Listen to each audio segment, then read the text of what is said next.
This is the stuff your insurance company.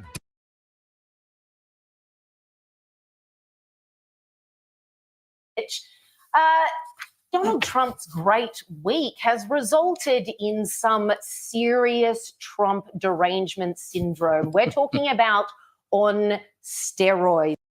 This has now reached such a hysterical level.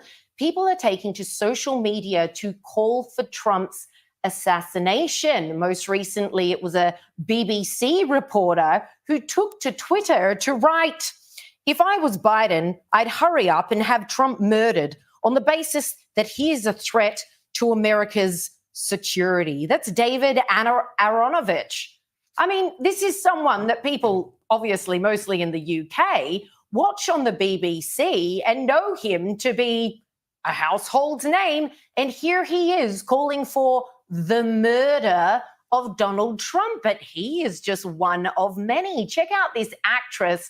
She's from a show which you may or may not have heard from called Orange is the New Black. It was a pretty big mega series. Millions of people have watched it. And she decided to post this video on her social media calling on Biden to be that assassin.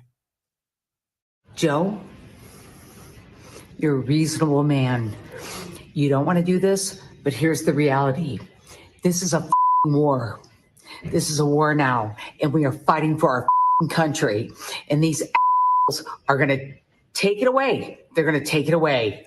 Joe, you now have the right to take that Trump out. Take him out, Joe.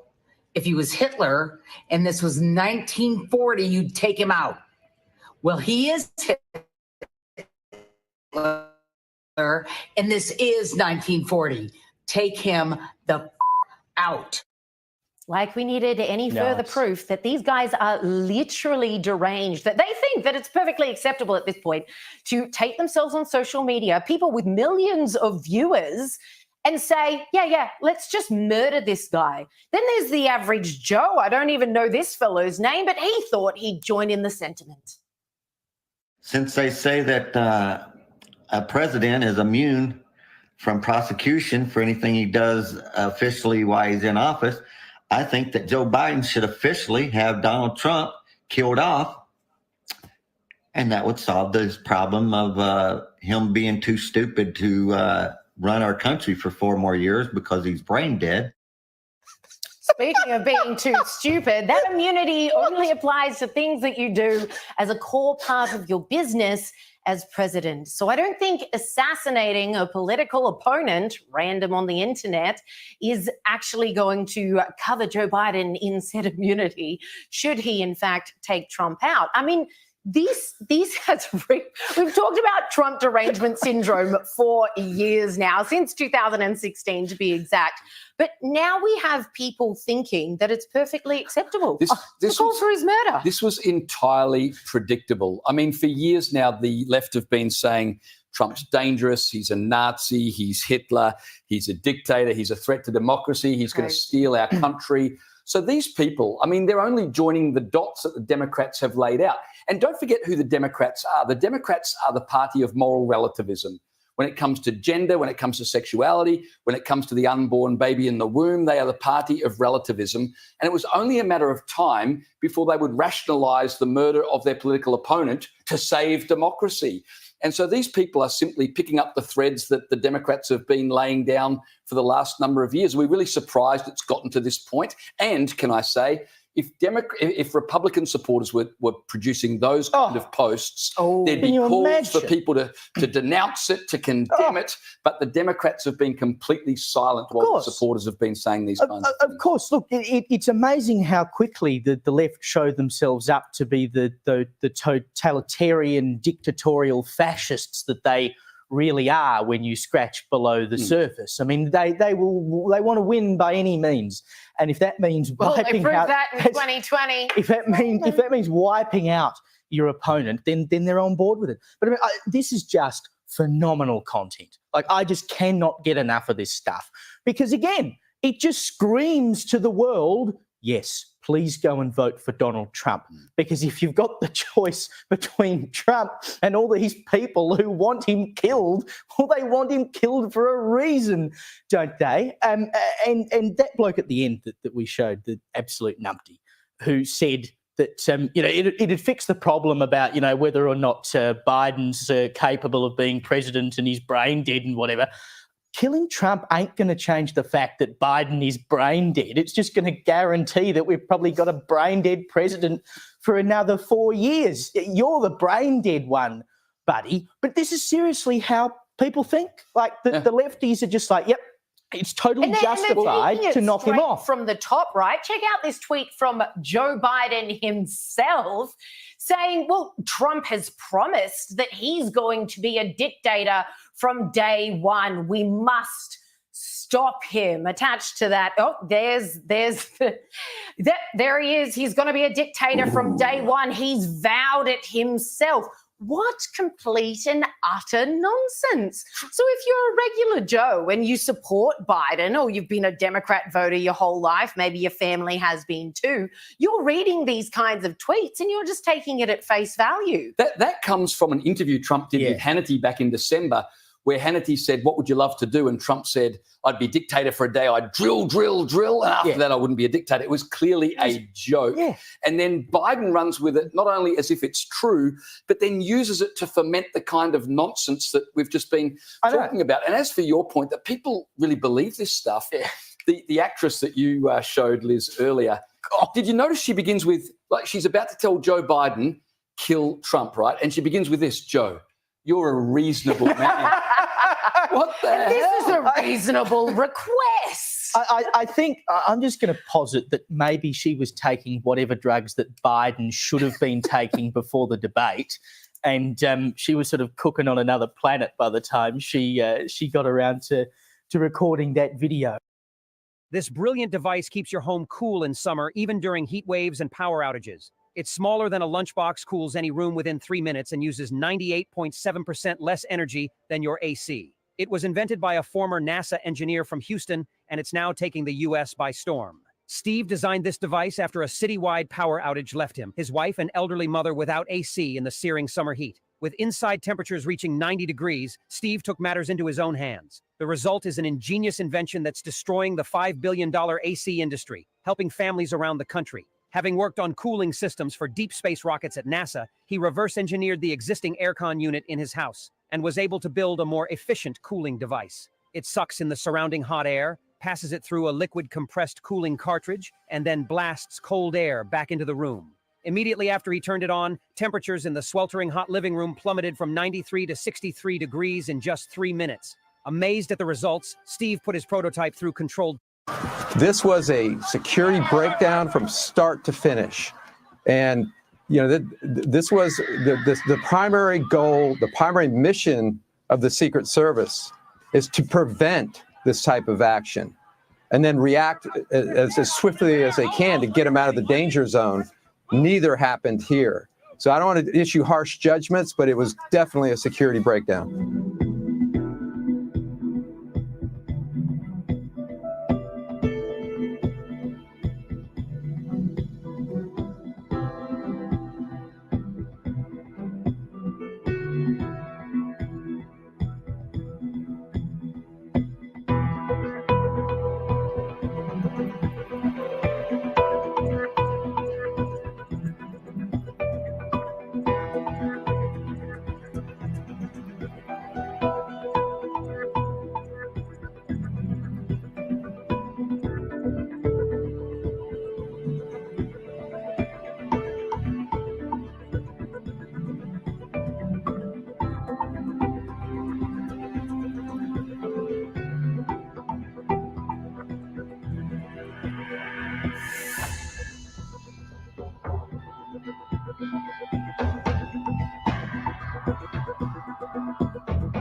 Well, as the Secret Service rushed to get Donald Trump away from the chaos, have a look at the fumbling fumbleinas who comprise his security detail.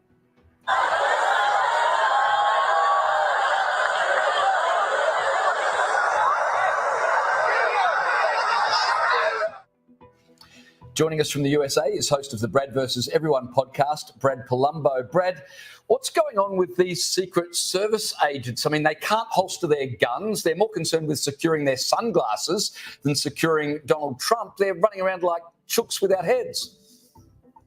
Yeah, it's a real clown show. I mean, we're going to need to have a serious inquisition inside the Secret Service, which is a federal agency, because there's no way to look at this. Everything that went down on Saturday night here in the U.S. and Pennsylvania during this attempted assassination, there's no way to look at it as anything other than a massive failure, both of strategic and execution and planning on behalf of the Secret Service.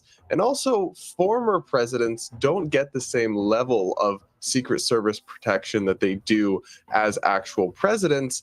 And I think we might need to reevaluate that, especially given what went down, because Secret Service did not seem up to snuff on this evening. And the consequences were almost incredibly dire. Oh, it could have been so much worse than what it already is, Brad. What has to happen now by way of an investigation? I mean, you've got witnesses saying that they saw this man climb onto a roof, that the Secret Service were there, they knew about it. What happens next? Well, there's got to be accountability. There needs to be a clear and transparent investigation with no partisan politics, nothing, no cover-ups, no trying to shield the bureaucracy from criticism. Frankly, somebody at the top probably needs to step down in some sort of ceremonial resignation, because you can't have this happen. They have a very difficult job, and one that takes a great deal of bravery to sign up to do, but they failed to do it. It really was terrifying scenes, chaotic scenes. Obviously, in the early hours after an incident like this, sometimes the facts that initially emerged later proved to have been not quite right. But some of the things we're hearing about how attendees at this campaign rally were warning the police there, warning Secret Service, look, there's somebody climbing on this building. And yet somehow that person still got off the first shot based on the reports we've heard so far. That is a really unusual and bizarre outcome for what is supposed to be an elite Secret Service force. Yeah, Brad, well, while there's questions about the protection offered by the Secret Service, maybe Trump didn't need protection from the Secret Service. According to Lara Trump, he had divine protection. What do you think about her tweet and the graphic that she posted? Well, look, if that brings her peace and that's how she's processing what's undeniably a tragic and traumatizing event for her family, power to her on that. I will say, whether it's divine intervention or just luck that this missed Trump's head by millimeters, or we would say inches, I don't know. I don't know how to overstate how big and important a difference it is in the trajectory of this country's future that those few millimeters were missed. Because, guys, it scares me to think what would have happened if that bullet had grazed just a few inches further over and killed Donald Trump. I genuinely think we would have had political violence and instability and polarization and conflict surge to dangerous levels I've never seen in my lifetime here in the U.S. And I, for one, of course, you never want to see anybody, whether it's Joe Biden or Donald Trump, harmed just because you disagree with them, unless you're, an immoral person. But I'm especially grateful to God, to fate, to chance, or to whoever it is that we have to thank for the fact that America's not in chaos right now, that Trump emerged from this largely unscathed and wasn't in fact killed, because I think it could have set off a genuine crisis in our country. Absolutely, Brad. I completely agree with you. Don't buy another pair of glasses until you've seen what this new invention can do. These self-adjustable glasses are taking the world by storm. They let you achieve a perfect 20/20 vision at any distance, which means you won't have to visit your eye doctor ever again. They were created by an optician who dedicated his life to providing a solution for myopia, hyperopia, and astigmatism. The story of John Meyer's discovery began 3 years ago after thousands of eyeglass prescriptions. He noticed a trend. As people get older, they need to change their glasses way too often. And when you're nearsighted and farsighted, you need to have 2 pairs of glasses with you. But having to carry 2 pairs of glasses all the time is downright annoying, not to mention quite expensive too. John also discovered another big issue. Almost all spectacle wearers suffered from eye strain and fatigue. It turned out a lot of his clients were wearing glasses with an incorrect prescription. John teamed up with an optical engineer to fix these issues and make everyone's life easier. After more than 2 years of research and development and another 10 months of testing, D-Focus was born. D-Focus is an innovative pair of glasses you can adjust all by yourself. And it doesn't matter if you are nearsighted or farsighted. It works through a new creation called dual lens technology. With it, you can adjust each lens individually and have a broad diopter of -6 2+3. The D-Focus glasses are made of high-quality materials and are very durable. And look what happened to our country. Probably 20 years ago. And you know, that's a little bit of... He's going down!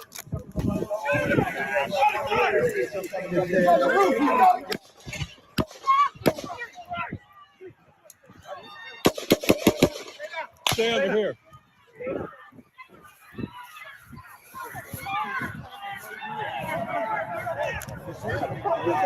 He's on top of the roof. Don't go over there. He's on the roof, buddy.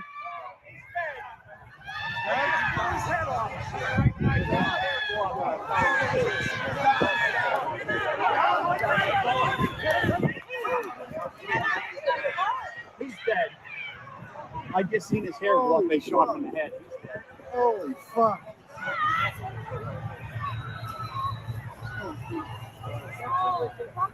Well, if they hit anybody over there.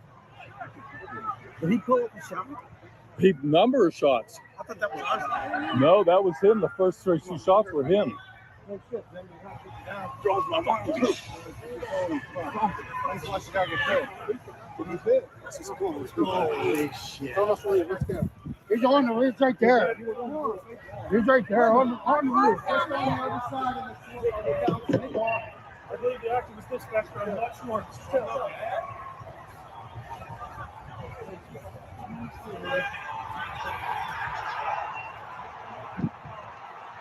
I can't believe someone do that stupid shit here. Thank you.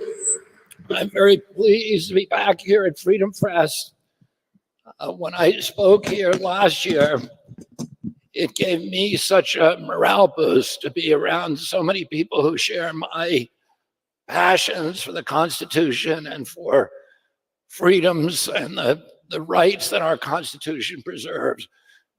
Those freedoms have been under relentless assault for at least 20 years now, but particularly since 2020, when Donald Trump was still in office. The COVID lockdowns violated our freedoms to peacefully assemble. They shut down our churches, violating our freedom of worship, which is enshrined in the First Amendment. They shut down millions of small businesses, 3.3 million businesses with no due process, no just compensation, in violation of the Fifth Amendment. They shut down our jury trials against any corporation that was involved in a COVID countermeasure, no matter how reckless they were, no matter how negligent, no matter how grievous your injury. You could not sue them. I believe Donald Trump has good instincts. He resisted the ideas of lockdowns at first, but he wasn't able to resist the bureaucracy for long. He came into Washington to challenge the establishment but he didn't know how to do it. He reauthorized FISA and the Patriot Act. He broke his promise to declassify the JFK assassination files. He put a Goldman guy in charge of the Treasury Department, an Exxon CEO in charge of State Department, a pharma president in charge of HHS, a Verizon lobbyist in charge of the FCC, coal and oil lobbyists to run EPA and the Department of Interior, respectively, a big ag robber baron as the head of the Department of Agriculture, and the neocon militarist John Bolton as National Security Advisor. These are all swamp creatures. President Trump's instinct to drain the swamp was correct, but the swamp swallowed him instead. This assault on the Constitution drastically intensified when President Biden took office. His administration trampled on that most fundamental of freedoms, the one upon which all the other ones reside, the freedom of speech. We now know from the Twitter files and from discovery in the Murthy versus Biden case, and from the discovery in my case, Kennedy versus Biden, at 37 hours after he took the oath of office, President Biden swearing to uphold the Constitution, President Biden's White House set up a system where the FBI funneled censorship requests to all the major social media companies to remove posts, to deplatform critics, and to suppress dissent. The FBI opened this portal to a dozen other federal agencies, including the CIA, CISA, the IRS, the NIH, the CDC, the DHS, and others to join in an obscene orgy of federal censorship. It started with what they called medical misinformation, but it didn't stop there. Soon, a whole censorship industrial complex had metastasized, incorporating government agencies, universities, NGOs, and the tech companies. And the subjects they censored expanded from way beyond medical issues to issues like the war in Ukraine. In his 155-page decision, documenting this extraordinary government coup d'etat against our Constitution, Judge Doughty condemned the Biden administration for, quote, the most massive attack against free speech in United States history, end quote. Yesterday, that same federal judge affirmed my injunction against President Biden, ordering the president to cease and desist from pressuring media and social media platforms to censor my criticism of his government policies.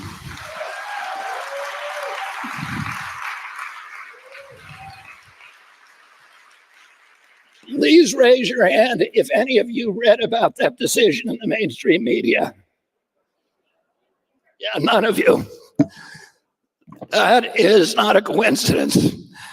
And I'll mention just one more freedom that the Biden administration violated, a freedom that is so fundamental that the framers never thought to put it in the Constitution. And it's called bodily autonomy. There's no right more fundamental than to have sovereignty over one's own body, to decide what foods to eat, what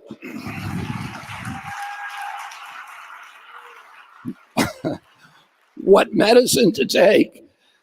The COVID vaccine mandates violated that freedom. So did all the industry, media, and government lies and propagandas around the vaccines and around the alternative remedies like therapeutic drugs, because they prevented the public from making an informed choice. But I'm not here to relitigate the COVID era. I only mention these things because it can help us understand the new crisis that is now upon us. Most people aren't fully aware of it yet, but those who are paying attention to politics feel the gnawing apprehension of big events just over the horizon. So I'd like to say something about the current disarray within the Democratic Party, because it is really the symptom of something much, much larger. As you know, we have a sitting president who is barely able to string a sentence together. I'm not here to make the obvious points of who is in charge in case there's a nuclear incident or in case there's a decision to escalate a current war or to launch a new one. Those, of course, should be deep, abiding, and obvious concerns for every American. But those are not the issues that I want to talk to you about today. The crises that I want to use this opportunity to address are companion issues, the crises of trust and the connected crises of a divided nation. It all begins with a phenomenon that is fundamental preoccupation of the kind of people who attend Freedom Fest, and that is the centralization of power. Every one of you understands the inviolable corollary that the more centralized power becomes, the more corrupt it becomes. This is why we worry when large agglomerations of power, for example, church and state, begin to collude with each other. The framers ingeniously designed the American system of checks and balances to keep political power centers in separate silos and each keep an eye on each other. The real danger to our public emerges when these power centers begin to cooperate and conspire with each other against the rest of us. In a functioning republic, government power centers regulate industry power centers, while the press scrutinizes the government. But during COVID, those boundaries dramatically eroded. Government and the world's biggest industries and the medical cartel and their allies in the defense industry and the intelligence apparatus began actively colluding with each other and with the American press while they clamped down unprecedented controls over public conduct. They began with tight restrictions over speech. They all started talking, as we noticed, in one voice. They were collaborating with each other. They were lying, telling the same lies, and giving us the same propaganda, and gaslighting us, and suppressing dissenting opinions. Instead of maintaining a fierce posture of skepticism toward government actions and government pronouncements, journalists made themselves propaganda vessels for the government. The media's total loss of independence about the medical issues and about the COVID countermeasures quickly spilled over into other issues. It should therefore not be surprising to us to learn that for the last 4 years, President Biden's team has been conspiring with our most authoritative media outlets, lying to us about the cognitive condition of the president. For years, one pundit after another told us that the president was sharp as a tack. Anyone who said otherwise was pilloried for spreading baseless MAGA conspiracy theories. Well, as we saw on the debate night, those baseless theories turned out to be true. They turned out to be true just like all the previous other conspiracy theories that the vaccines didn't stop transmission, that they hadn't been properly safety tested. Just like when there was no science behind the conspiracy theories, that there was no science behind social distancing and mask mandates. Very slowly, very quietly, the mainstream media is now admitting that after all, we were right about all those things. But the media's about face on President Biden's dementia has not been slow at all. In fact, after debate night, the media turned on a dime. All of a sudden, it was now okay to call for President Biden to step down.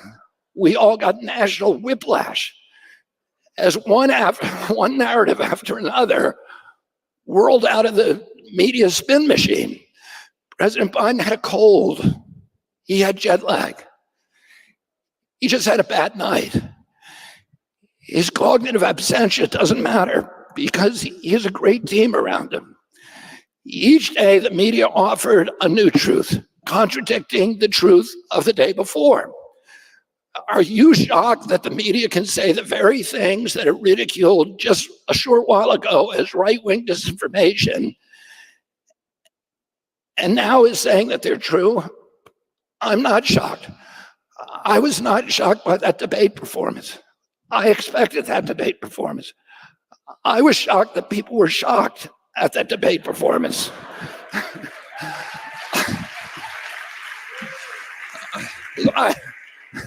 I was paying attention, and I wish this were all a surprising anomaly. But in fact, few of us were shocked because we simply take the hypocrisy and the deceit of the media for granted. Almost no one believes the media lies anymore. Some of them just pretend to believe, and then they forget they are pretending. That's the most shocking thing about the whole affair. The most shocking thing is that it isn't even shocking. Now, government lying has become routine. I remember when I was a boy, everybody trusted the government. It was almost incomprehensible for an American to believe that their government would lie to them. And the polling data show that when my uncle was president, 85% of Americans believe the government would never lie to them. 85% to 90% of Americans believe the media. And why is that? It wasn't because they were foolish. It was because the government and the media actually were pretty honest most of the time. I remember the first time that it entered the public mind in this country that government could be lying to us. And it was in May of 1960, I believe, when Gary Francis Powers' U-2 was shot down over Russia. And President Eisenhower, at the recommendation of his CIA director, Allen Dulles, lied to the American public and said there was no spy planes. The US didn't have that program, and we had not been illegally violating the Soviet Union's airspace. This project that's set to revolutionize the world of cryptocurrencies. To get things rolling, we're launching an exclusive cryptocurrency giveaway. We want to bring more people into this incredible space. Cryptocurrency has massive potential to shake up the financial industry, and we believe it's a game changer. That's why we're so pumped to share this opportunity with you all. So how do you get involved? It's easy. Just follow the instructions on our website, which you can access by scanning the QR code on your screen or in the chat accompanying this broadcast. We've made it straightforward and secure to make sure you have a smooth and confident experience diving into this unique endeavor. We know not everyone can be here live, and that's totally fine. If you missed the initial broadcast, don't worry. The event website link will be available all day. A huge thank you to all our supporters. Your backing helps us not only create awesome transportation solutions, but also explore new horizons in the world of cryptocurrencies. Stay connected by subscribing to our social media channels for the latest updates. This is just the beginning. This was a CIA program, the U-2 program.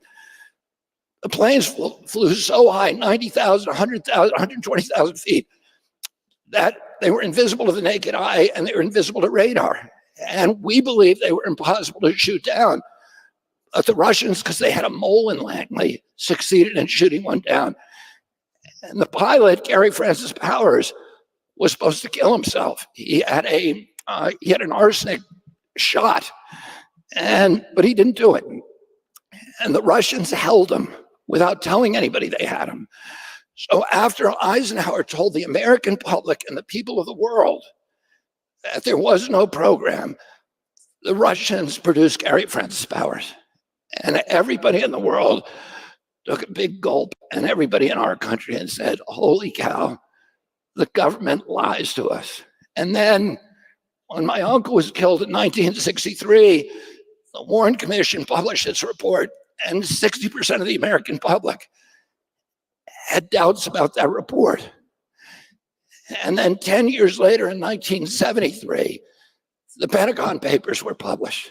And that documented 20 years of knowing, purposeful deceit by hundreds of government officials, including the President of the United States, the Secretary of Defense, lying through their teeth to the American people.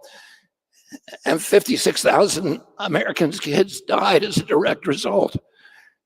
People all of a sudden were aware the government lied to them. And then in 2001, the government lied us into Iraq, a war that had nothing to do with 9/11. And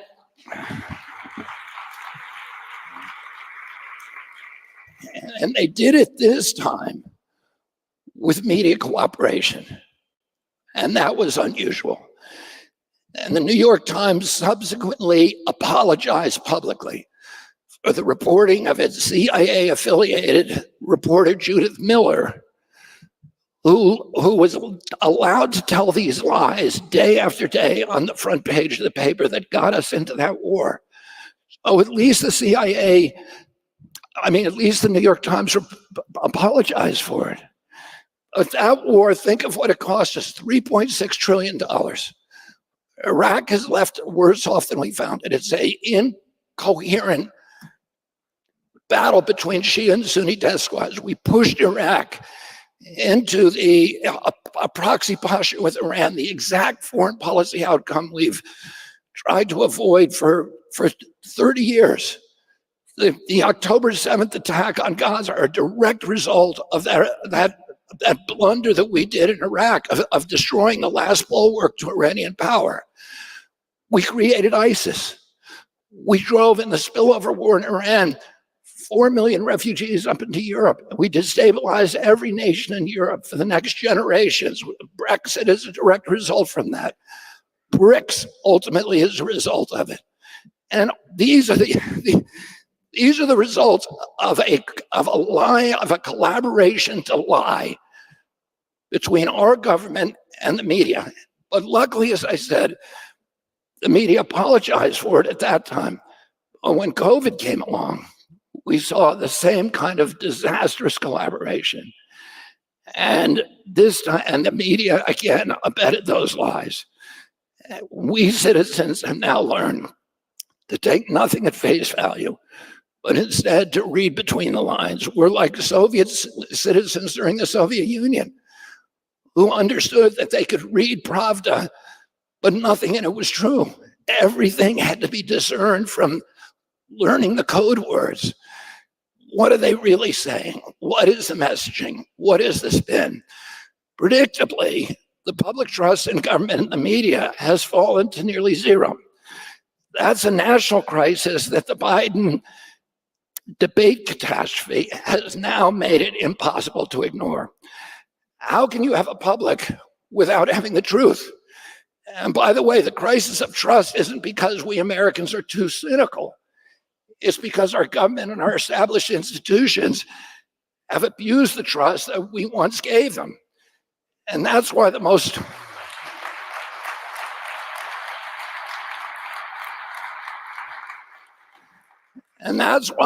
important thing that I'm going to do as president is to tell the American people the truth. And that goes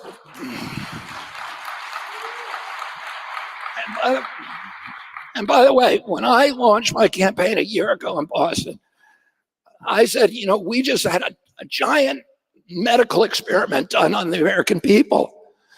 For 3 years, we were the subjects of a mass experiment. And now I'm going to do a mass experiment with the American people, which is to tell them the truth. And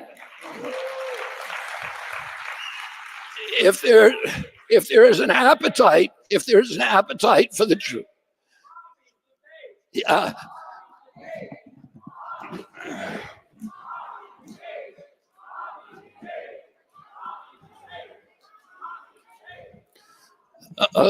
can I respond to that?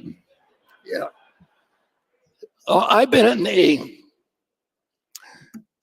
grassroots environmental movement for 40 years. And one of the great failures of the environmental movement was the inclination for various chapters of the environmental movement to make war on each other and forget who the real enemy was, the people, the power centers that we need to bring down. And that is the Achilles heel of almost every grassroots movement, is our inclination to fight each other. And that's why I've said I will debate as long as President Biden and President Trump are on the stand. I don't want to fight my friends. I don't want to fight my friends. And I don't want that to be the distraction. I want all of us to be focused on demanding that they come to the debating stage.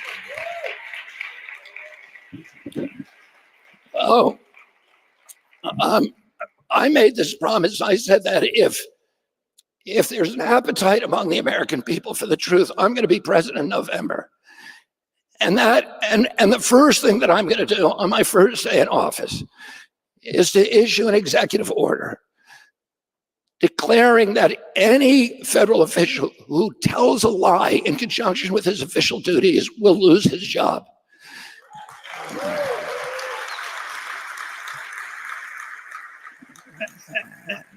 And I'm going to order the intelligence agencies to cease propagandizing the American public.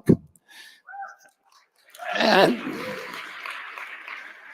I'm going to use blockchain and AI to make all government actions and interactions transparent to the public. I'm going to use technology. There's two things that could happen to those technologies. You know, Elon Musk said AI is going to take first to steal our jobs, and then it's going to kill us. We all know the truth is that AI, two things can happen to AI. AI can become a tool for the government to enslave us all, to alter and control our realities, to alter, control, and monitor our behaviors. But there's a good ending for AI too. It could be used by the people to make government responsive and transparent again.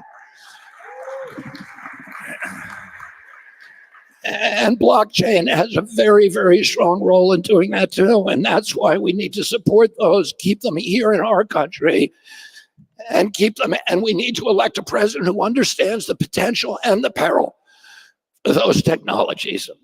They have the capacity, AI has the capacity to make us the boss, the sovereign of our government once again. And I'm going to use it that way. Government officials will once again work for us. Telling the truth is the only way to rebuild trust that decades of lies have ruined. So that's the first crisis, the crisis of lies. The second is even more dangerous. It's the crisis of division. Remember during COVID, when issues about masks and vaccines were pitting family members against each other? Well, those divisions are still simmering under the surface. And the two parties keep inflaming them toward a terrifying eruption. Our politics today is so polarized that each side thinks the other doesn't just have a worse candidate, but they think the other is an existential threat to democracy and to the republic. But actually, the real threat, the real existential threat is our division. As Franklin Roosevelt said, the only thing we have to fear is fear itself. Abraham Lincoln said, a house divided against itself cannot stand. Our country faces some of the steep challenges right now in its history, and we cannot hope to meet them if we're all at each other's throats. Remember, we're a wealthy nation with rich traditions, with strong institutions, with abundant resources. Technology has advanced by leaps and bounds since the 1960s. Productivity has risen manyfold. We should be more prosperous than ever, shouldn't we? We should be more secure than ever. We should be healthier than ever. And we could be if we didn't spend 99% of our political energy fighting each other while the robber barons steal all of America's wealth.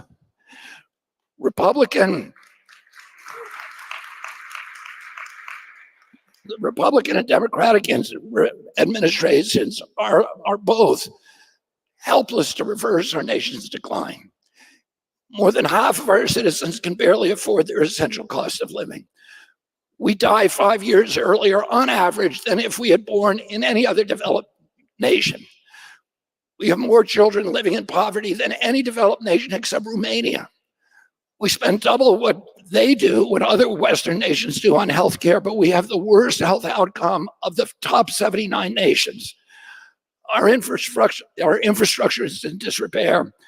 We are mired in inflation and debt, even as we continually embroil ourselves in military entanglements that bankrupt our treasury, that harm our image as a good and just nation and erode our moral authority abroad. And what do we need to do to turn it around? What do we need to do to make America strong again from the inside out? We need truth and we need unity. Crises always brings people together. You've seen the hashtags like Houston Strong, Boston Strong, New York Strong, Maui Strong. When there's a flood or a fire or an earthquake, they represent the best of us. The moments we put aside our bickering and answer our highest calling as neighbors, as community members, as human beings, and as Americans. And I'm here today to introduce a national recovery plan that draws on these best instincts, and I call it hashtag America Strong. My America Strong plan is the path to heal our divisions, to restore the prosperity of our nation, to ensure that the upcoming election does not end with half of our citizens feeling alienated from the very country they love. I think most Democrats and Republicans know deep down that this toxic polarization is unsustainable. That's why every president pledges to reach across the aisle. Every president promises to be the president of all Americans.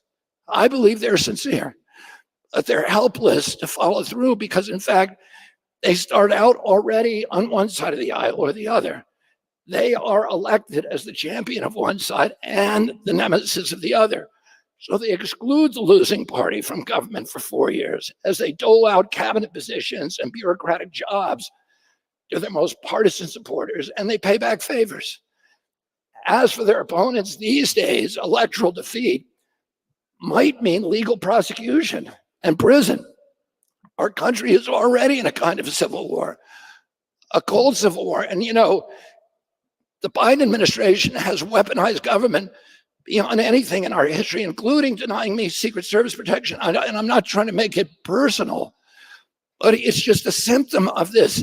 You know, what started when 51 CIA agents signed a letter right before the election, a lie, saying that Hunter Biden's laptop was Russian propaganda.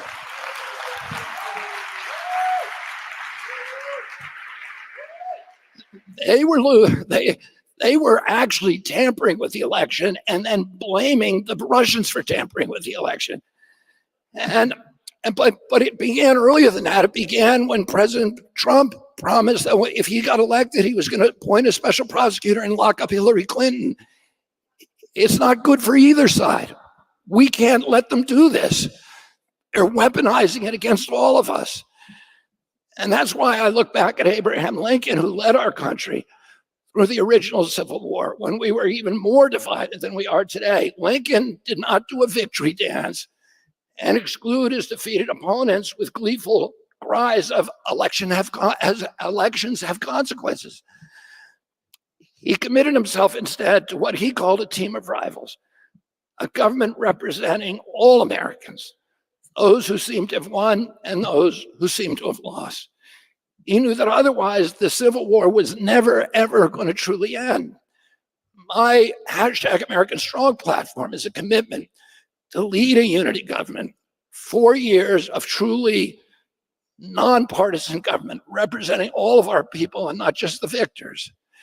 In service to this end, I pledge to appoint a cabinet comprising members of the Democratic Party, the Republican Party, the Libertarian Party, and people from the Green Party and other parties, and parties outside the political process.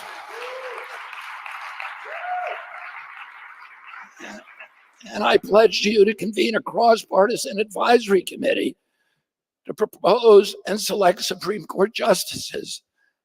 I'm going to carefully examine whether any prosecutions of public and private officials were politically motivated. And I'll pardon or commute the sentences of any people who have been politically prosecuted.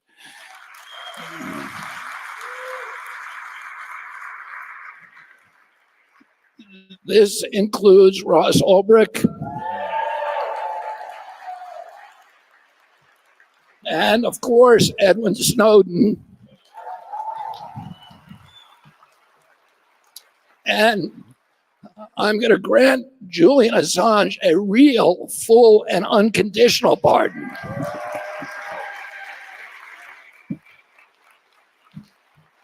And I'll also consider pardoning any past president or members of their families if I find that any of the charges still pending against them next year were politically motivated. And I'll forbid the weaponization of the Justice Department. My father, a week into his term as the Attorney General, convened all of the bureau chiefs and division chiefs of the Justice Department. He brought them into his cavernous office, and he said to them, the one thing we're never going to do is to ask if any defendant in our case are Republican or Democrat. We are going to do nothing that is going to erode the public conception that justice in this country is blind, and that it's neutral, and that it's nonpartisan. He understood how critical that was for our faith in our institutions. And I'm going to forbid the weaponization of the IRS or any other government agency. To surveil or undermine political opponents or their supporters. I pledge to give American people a direct voice in guiding legislation and scrutinizing the budget through direct democracy initiatives, again, using AI, using blockchain and other technologies. We've given Democrats their chance to fix this country. We've given Republicans their chance. What has not had a chance is a unity government, headed by an independent president, beholden to no party, free from corporate influence, owing no favors to Washington establishment, ready to recruit the best ideas from both parties and from all those who've been left out of the American political process. This is the path back to a strong and prosperous America. That's the path to America strong.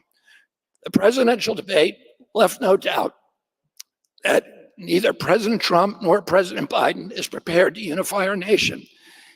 In fact, their rhetoric and their actions will only divide us further, and they don't even contest that. If an establishment Democrat wins, or if Donald Trump wins, the cold civil war is only going to intensify. We're going to get more of the same, more division, more poverty, more debt, and all of these crises will only accelerate. What this country needs now is unity. What this country needs is healing, is forgiveness. This is why I'm proposing American Strong Unity Government. Leading such a unity government, I will combine the best of us, red and blue, black and white, insider and outsider, and together we will tackle the challenges that have paralyzed both parties. We'll restore the middle class, we'll end the corruption, the lies, the surveillance, and the waste. We'll restore our nation's infrastructure. We'll make homes affordable again. We'll end the forever wars abroad and get the forever chemicals out of our food and water.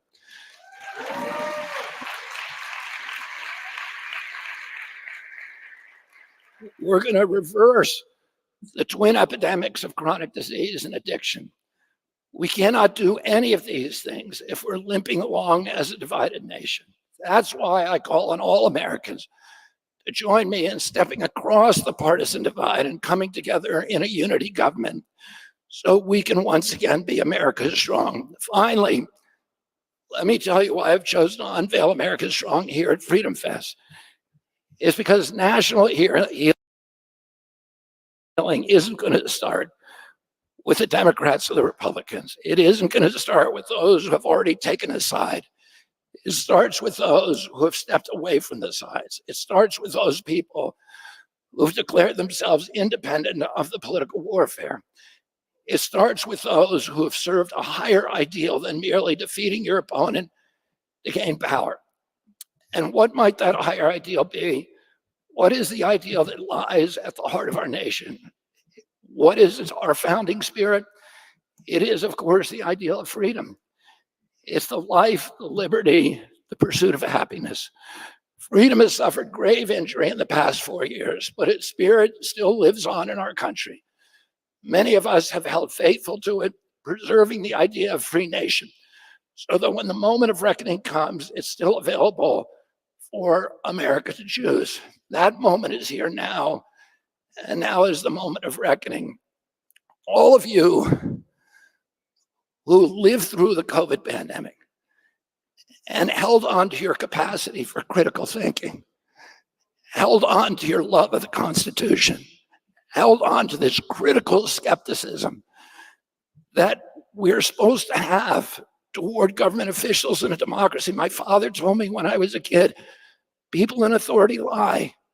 The function of anybody, any citizen of a democracy is to maintain a fierce skepticism towards government proclamations, but more importantly, a fierce love of our freedoms and our Constitution. And there were 25,000 people between 1776 and 1784 who gave their lives, and many more who gave their property, risked their property, their livelihoods, their health, their well-being to give us the Bill of Rights.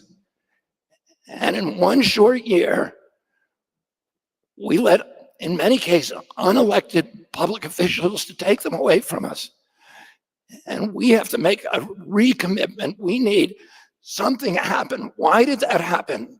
I still can't figure it out. I know that one of the issues is that we stopped teaching civics in our schools. But all of us need to be examples to this next generation of kids about the importance of hanging on to these freedoms, about that the framers wrote the Constitution not for easy times.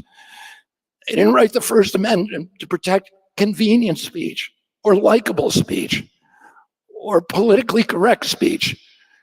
They wrote it to protect the kind of speech that nobody wants to hear, the speech that's going to offend you, that's going to hurt your feelings, that's going to insult your sensibilities. They wrote the Constitution for hard times, not for easy times. They wrote it for pandemics. There's no pandemic exception in the United States Constitution. And we need to raise now a generation of American children that grow up understanding how important it is. We have all these new technologies, surveillance technologies, facial recognition systems, low-level satellites, AI, and are constantly going to be used by malevolent forces to steal and erode our constitutional rights. And we need to raise the barriers so that nobody, no how, no way, ever tramples on our constitutional rights again. That COVID,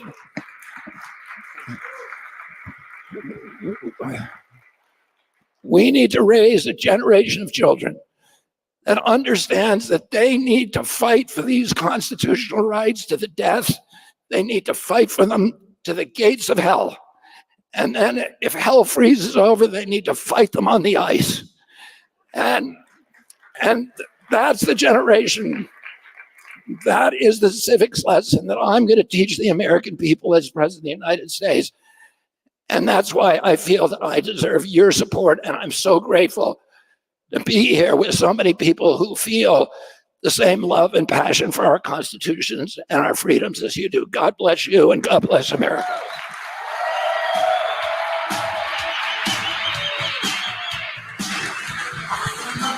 Go through the fact that they tampered with evidence, that they faked photos of classified documents. They put it out for, public consumption, and it comes back to being not true. They raided Mar-a-Lago home. There's so many things wrong with this case. They started it in D.C., transferred it to Florida. Judge Cannon and Chuck Schumer, I think, would have problems with the law if he was sitting there reading it, not understanding it. The problem is Judge Cannon actually did what a judge is supposed to do, as opposed to Judge Chutkan in the case in D.C., and actually had hearings on motions and looked at the evidence and looked at what was going on. And then the ultimate hat tip came 2 weeks ago from Clarence Thomas, when Clarence Thomas, I think, looking ahead at these issues, made this statement that there were issues about this appointment. So I think, looking at what she's done, I mean, I think she did her job. Now, if the appeals court's going to deal with it, let them deal with it. But she did her job. Yeah, and this is, I think, we'll see this attack. Chuck Schumer is probably the first salvo in all of this, but this will be the new talking point for Democrats. We know where they're going to go with this. We've seen their attacks on the conservative justices, and now they're going to expand these attacks on people like Judge Eileen Cannon. All right, Doug, I also wanted to ask you about one of our top stories today we got from Kilmeny. Republicans now demanding answers from the Secret Service on these security failures after the assassination attempt. What do they need to do? Do you think that the head of Secret Service, Kim Cheadle, can stay on in that position given the obvious failures that we've seen so far? Well, it's going to be very difficult. I think, this is, again, as they get into this, is something to look into, and whether that's with, congressional investigations or others, or, even as I think Representative Duncan has said, even outside. I mean, these got to be looked into. And what comes back will be a direct reflection on the Secret Service. Secret Service has had problems. They have been in the news more in the last little bit than normally the Secret Service is ever in the news. And I think this just highlights a negligence issue that, cost somebody their life. And I think, as mentioned many times, we talk about Donald Trump narrowly avoiding this assassination attempt. But let's remember, we did have somebody that got killed because of this seemingly negligence, leaving it open. And somebody else is struggling right now in the hospital as you and I speak. This is not something that can be lightly swept under the rug. Doug, when you were in Congress, you went through this with the previous administration, and people might remember there were issues during the Obama administration with Secret Service agents and prostitution. We also had a White House gate crasher where someone actually got onto the grounds of the White House, and there were calls to reform the Secret Service and basically make it better again, and they haven't managed to do that so far. No, and it just seems strange to me that they're not. And I know you're in the middle of the convention cycle now, and yes, that is locked up tight as they can possibly get it. But look, I've been at many of these. You and I broadcast one time from a Trump rally in Commerce, Georgia.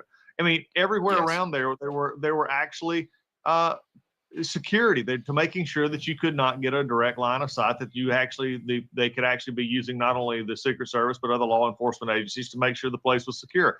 How this could happen within 150 yards of the president with a clear shot. And for any of these news, I've watched a lot of liberal media recently on that's 150 yards. This had to be a trained marksman. You and I are from Georgia. Any middle schooler or any high schooler or any adult who hunts deer or hunts anything else, that is a normal shot. And to have the pathway left open by the Secret Service, and they're the ultimate responsibility here. I mean, if there's a passing down to others, then it's their fault for not following up. Right. It's just unexcusable.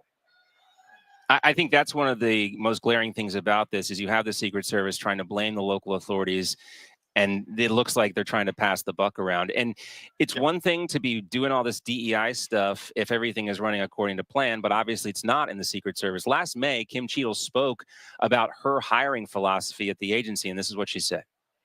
As I sit in this chair now, of making sure that we need to attract diverse candidates and ensure that we are developing and giving opportunities to everybody in our workforce, and particularly women. Diversity is important, of course, Doug, but it can't come at the expense of the president or innocent bystanders at a presidential campaign rally. No, there are men and women who can do the job, but that is just the first and foremost policy. And I don't care. And I'm not going to talk about anybody that was there on Saturday night. That'll be handled. But I'm just going to say, I want the men and women of the Secret Service to be 100% fully qualified to do their job, just as I want me being in the Air Force. I want our pilots and I want everyone coming in to be qualified for doing their job, regardless they're men, women, black, white, religious. They don't need any restriction. We need the best that we have. And simply to make judgments like that saying that our workforce will be better, our security will be better because we have a certain number of hires. John, this is not what the Americans expect, and especially of the ones who are there to protect the president of the United States.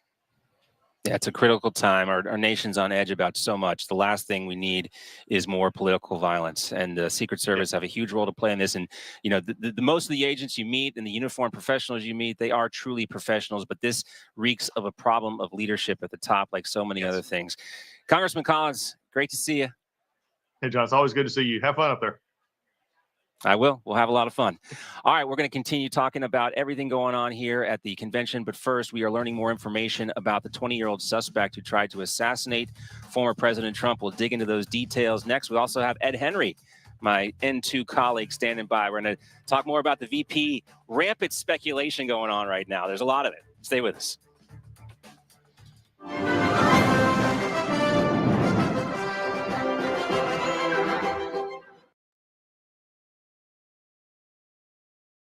Doesn't just negotiate.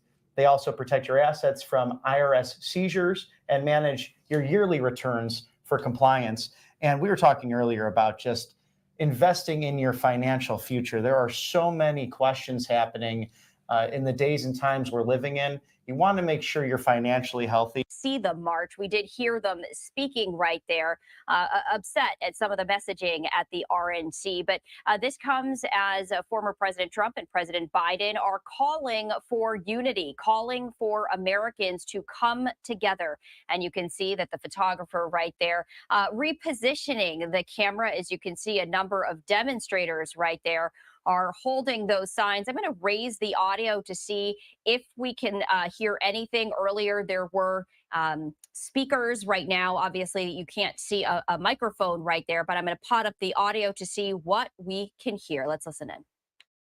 Stop us. Because we ain't about making them judges. We're also about choosing to be free. We're also about choosing not to let these fascist hounds hound us out in the street. We're also about fighting until we get what we want. We want to get all that we fight for, but we got to fight for all we get. So people united can never be defeated. We fight back. But that's the defeat. So we can hear someone speaking. They're not actually. Saw the Lincoln hat. You might have wanted me to remember that. Those were words that the Democrat-led media said about the first ever Republican president before he was shot and assassinated in 1865. Wow. So think about that in the moment that we live in today. We came within, Lincoln actually spoke at this convention. It was at a Republican convention. It was at a state convention Republican state convention, I think in 1858, when he said a house divided cannot stand. That was on the eve of a nation that was on the brink of civil war. That's right. I think we came within a hair's breadth of a second civil war in this country, and we avoided it. Yeah. And I think it's because God intervened. Yeah. And I believe that he has given us a chance to answer his call. Amen. And I think that's the moment we live in right now. Is the hard part is we are in a kind of war in this country. Yeah. But the enemy is not our fellow citizens. No, actually, it is an ideology. That's right. And so this is the work we have cut out ahead of us: is how do we win this war while still viewing our neighbors as our fellow citizens and not as our enemy combatants? Are we up to that challenge? I believe we are. And that's what I'm asking of each of you in the next few days. I'm angry, like so many of you are, about what happened on Saturday night. It's unconscionable. That's not the United States of America. But President Trump's doing his part. How do we do ours? And the question is, how do people like you, Drew, in positions of leadership, how do every one of you, you're each leaders in your own right, how do we channel that anger to actually not fight against something, but to fight for something, to fight for reviving this country? And I think this is going to be our last chance to do it. I think this is a last chance that God has given us to do what otherwise may have been may have been at an end, centimeters from an end 3 nights ago. We've been given a second chance. It's up to us and step up and actually use it to say, you know what, we're not compromising on our principles. There'll be that temptation. There'll be those who say that, hey, we need to modify our principles, modify what we stand for. And they're coming from a good place of national unity. Now, I care deeply about national unity, but the way we're going to unite this country isn't through some fake unity, isn't through showing up in the 50-yard line and say compromise on our principles and hold hands and sing Kumbaya. That's not how we're going to do it. We're going to unite this country by standing for the principles that unite,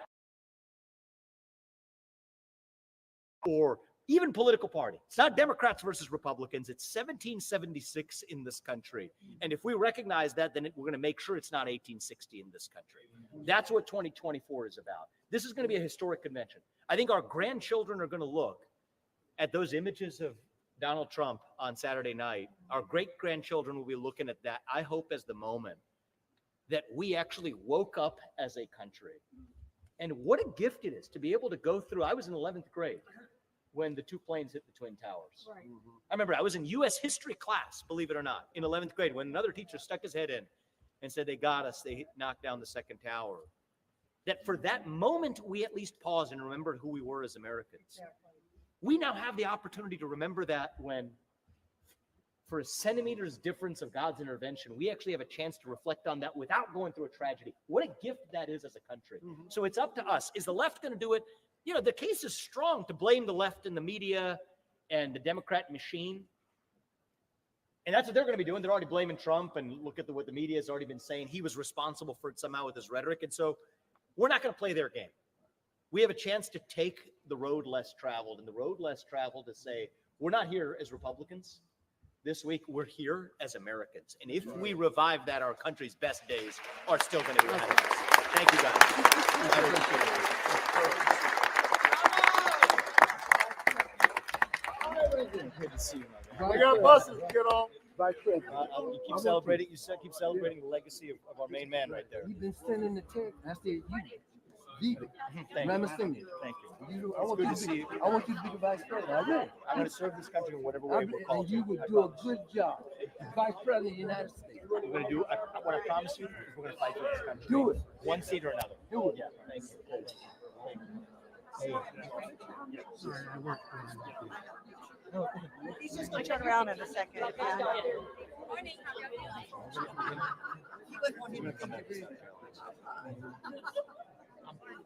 Okay, here's a. You got a nice video. Hi, Andrew. Thank you. Thank you. It's good to see you. Good to see you. Thank you. We'll take this one right here. Thank you. Yeah, I'm gonna get one too. Thank you. Yeah.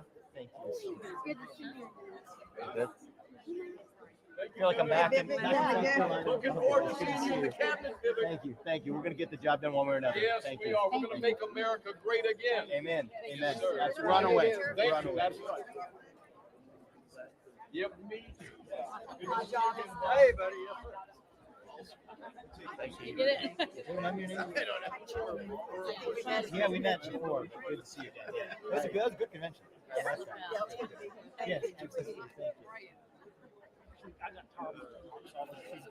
Oh, I said they won't take pictures of me.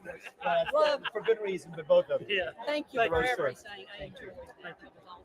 It's good to see you. Yeah. Come back. Spread it out. That's what I'm asking. That's right. Spread that Thank you message. so much. Thank you. Hey. Thank you. Thank you. I love the flag. It's good. Thank you. Oh, no. I'm not here. Oh. Are we in this? Thank you. Thank you. I got a minute. Oh, yeah, I can do it for you. Remind me your name. Pat. It's good to see you. I'm Keep gonna get you fighting. to do mine, Yeah. and I'll do yours. I want to say, Mr. Rebecca, Hey. that was so inspiring of you.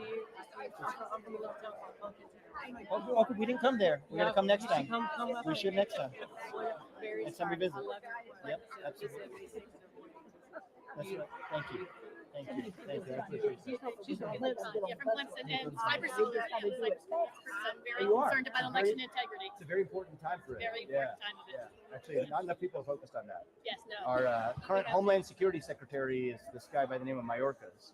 Oh yeah, he's horrible. Cybersecurity and election security sit under him. Yeah. it is And horrible. I think he doesn't really give a second care about either. He doesn't Yeah, care about fiance. either at all Yeah. because they want the machine so they can cheat. Yeah, that works. But I mean, he's asleep at the switch at best. you know? Exactly. Yeah. Thank you so much. I've been watching you. You were so articulate. So knowledgeable. That's a blessing from God. And I watch you all the time. Thank you for what you're doing for Trump, and I can see. Thank you. Of course, we're gonna get and we're gonna It's all go about our all country. the way. We Yeah, all it's all have the about. same vision.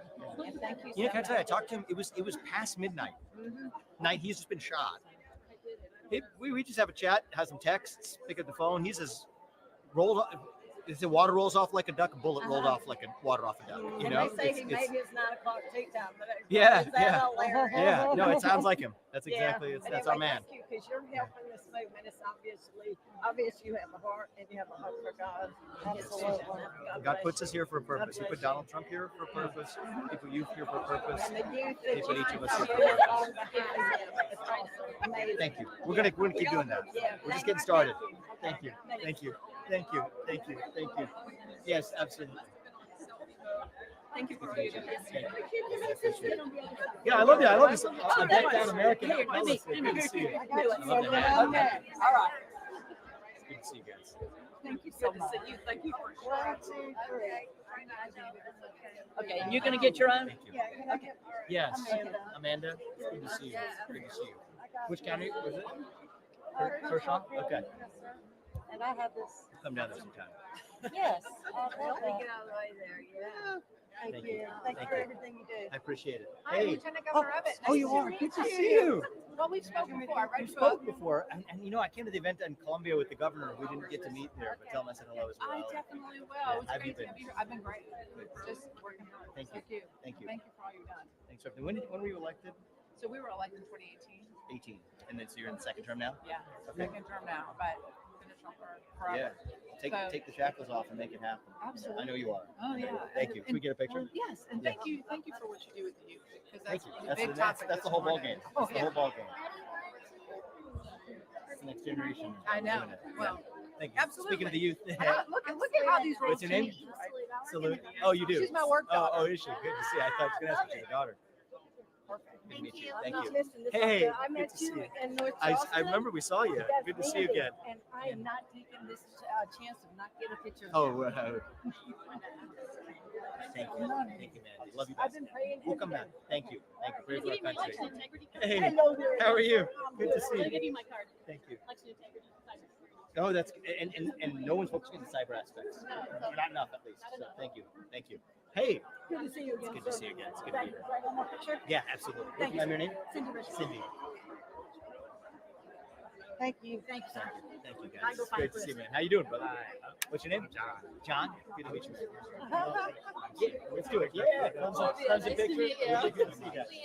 Leanna, college Republicans here. Good to see you. Let's do it. Yeah, gonna do like a selfie or. Or do you want to get a song? Yeah, he can probably do it. Yeah. Thank you. Appreciate it. Thank you for the camera guy. Ready? 1, 2. Thank you so Thank much. you. guys. Thank you for coming to talk to Thank you. us. It's good to be here. Good to meet you guys. Yeah, spread the message in campuses and everything. I appreciate it. Depends on which ones. So it comes down to details. Department of Ed, I believe it's my belief you can. It's my belief you can. Yeah, it is my belief that for Department of Ed you can. It's case by case. It comes down to the Presidential Reorganization Act in 1977. Frankly, we also need people in Congress and the Senate if we get control of both that can help us push it. Yeah, absolutely. Okay. I'm hoping you can help But with both. that effort. Yeah, absolutely. It's good to see you. Good luck to you. Good to see you. Thank you. Thank you. Hey, Julia Black. from Julia. Good to see you. Christina. Christina, good to meet you. Yes, Good you to meet you too. guys.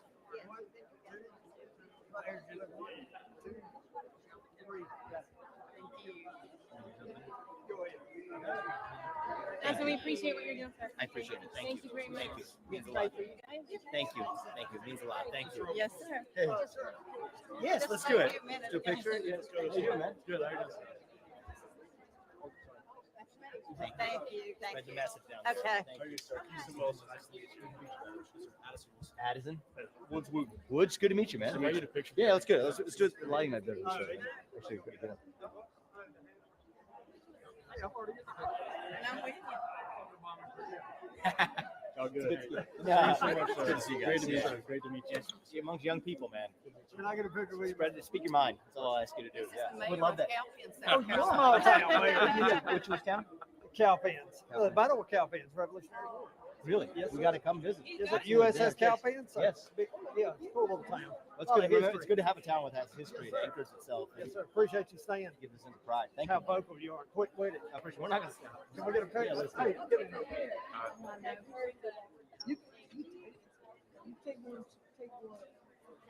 So, thank you, sir. Thank you, man. Appreciate I it. appreciate it. Yes, sir. I'll see you around. Yeah. What's your name, man? David Cox. I do a David, good to see you. podcast. Oh, you do? Yeah. Okay. Do we meet before? I don't think we have. know if but we I have, love yeah. it. You're kind man. Thank you. Thank you're, you. You're a big fan of South Carolina. I appreciate that, Love man. y'all. Thank you. Thank you, brother. I do. Tell much. I'm a big fan, man. Well, appreciate it. All kind of people. Hope you full of ice. Thank you, man. We're going to do whatever's required. I appreciate it. Thank you. How you doing? I'm Jim Ulmer. I'm Thank you, chairman Jim. of Orangeburg County You Board are? and the Orangeburg? second congressional district. You Yes, sir. good to see yes, you. Sir. Yes, sir. Thank you for what you're doing. Thank you for what you're Let's doing. get a It starts picture on the right here ground real this quick. year. Yes, sir. Yes, sir. We got a witness. Hopefully that. Amen. You're right. It's probably the most important election in history. It is. Yes, sir. It Thank is. you for what you're And I doing. think God we're going bless to get it you. right. Thank you. Yes, Thank you. sir. Starts on the ground. Thank you. I appreciate it. Right. Hey, John good to see you, Sullivan, man. Darlington How are County, you? We met before. We have. Yeah, good to see you, man. Appreciate Yeah, you. yeah, Thank you. absolutely. We'll figure it out. It's going down to the last. But I'll tell you, the reality is, whatever it is, we're in it to keep the country. You know? And we're all on one team. I appreciate it. Thank you. Thank you, man. Hey, I was railing this whole time. good to see you, man. Thank you. Yeah. Hey, thank you. Thank you. Hey. Pleasure to meet you, sir. What's your name? My name's Bryce. I'm from Merle's Inlet, South Carolina. Merle's Inlet. Merle's Inlet. Okay. Yeah, it's like 30 minutes away from Myrtle Beach. But I just want to congratulate you on everything. I think last Metro, like the Trade Point Conference in West Palm Beach last summer. So, You were there. Yes, sir. Come a long way since then. Thank you. Thank you, Congratulate man. you on that. And I appreciate it. wish you the best How old are going you? forward. I am 21. Awesome. I mean, we're doing it. I think you're going to be the generation that saves the country, actually. I really believe that. Yes, sir. Yeah, I'm a millennial. I'm young for running for president, but I think the millennial generation got jaded, right? A lot of our people, a lot of people my age, a lot of my college classmates graduated from college, a lot of debt, told you we're going to get a head start on the American dream. It didn't work out that way. The bailouts, the Iraq War. And I think that cynicism can only take us so far, but I think that I'm seeing something different happening with Gen Z for the better. Yes, sir. And spread the message is all I can say, man. Speak your mind freely. Yes, sir. Don't be afraid of your beliefs. Yeah, absolutely. Let's do it. Yeah. All righty. I have a camera. This is random stuff here. I know.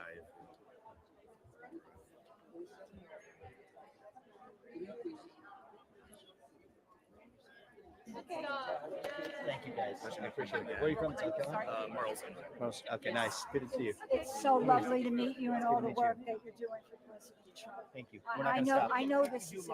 I Yeah. know this is it. Lord, This is our last moment, and we're going to seize it. And my friend Ann, can we get our Hey. picture with What's your name? someone? Ann. Ann, we've met before. Go before. Yeah. Yeah, Good Ann to see you wants again. to get in with Another her one. friends. Oh, good. Good. That would be terrific. Yeah, let's do it. Let's do it. You saw me. You do good. Thank you so much, sir. Thank you. Thank you for that. I feel like you're my friend. Well, I feel like you're my friend too. That's good. We are for, you know. With a common purpose, right? That's what a true Yeah, friendship we is are. based on. We are. Thank you so much. Videotape, please. Video. You know, less about the title, but more about what I want to accomplish for the country. Shutting down the administrative state, shutting down the three-letter agencies in the regulatory state. That's my passion. How can you do that? Yeah, so I think we'll figure that out. You know, I think that there's a lot of ways it needs to be done legislatively. A lot of ways it needs to be done centrally from the White House. There's a lot of departments that need that accomplished as well. Exactly. So one way or another, though, that's what a lot of my focus is. Shutting down the federal bureaucracy. How do we do it? Yeah. That's how we save the country. And the president could do it, and I think that with the new administration we can do it. Yeah. Thank you. I appreciate it. Hey. Hi. My name's Heather. Of the 2016 convention. Yes. Right after President Trump had accepted the nomination as a private citizen. I mean, that's also, I think, a remarkable thing of all this is he's mentioned about it before, and something that it's one of his proud moments because although for being a tough, courageous, boisterous warrior, President Trump has these very humble moments.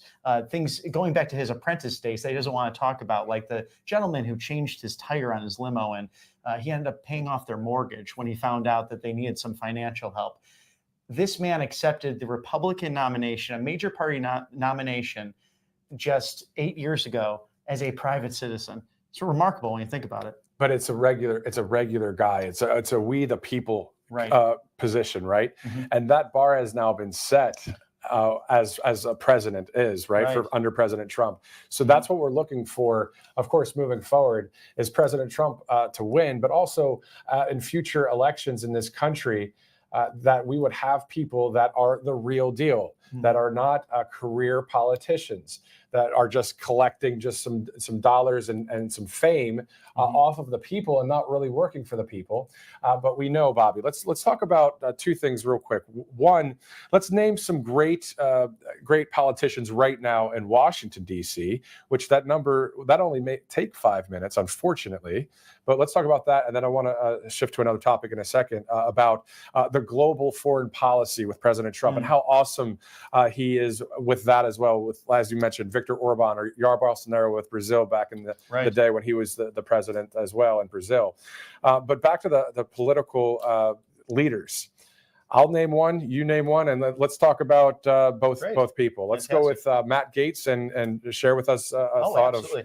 Well, Congressman Gaetz is such an interesting individual to me because he actually executes on ideas and promises that he's made to his constituents. He fully supports his first district in Florida.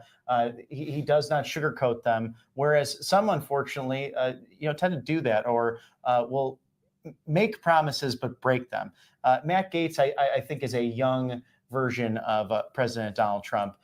Someone very committed to the constitutional republic, aggressive, and will not back down from a floor fight. And it's exciting to see that with legislators because it takes a lot of courage to be in Washington. It takes a lot of courage to not take lobbyist or PAC money at times because there are plenty of snakes in our beautiful federal city that try to control legislators like they're puppets. And Matt Gaetz is not one of those people. He's a very courageous person. Representative Eli Crane, Representative Andy Biggs, right, Arizona. Oh, no question. There's a team of people that are in the Freedom Caucus that are perhaps independent and stay away from more of the caucusing movements. But regardless of that, have a joint love for the Judeo-Christian principles and the foundation of our constitutional government. I also think it's interesting, too, as a Republican Party, it's become such a big tent in the last few years under President Trump's leadership in the MAGA movement that sometimes these ideas will be conflicting. We've seen that with Lauren Boebert,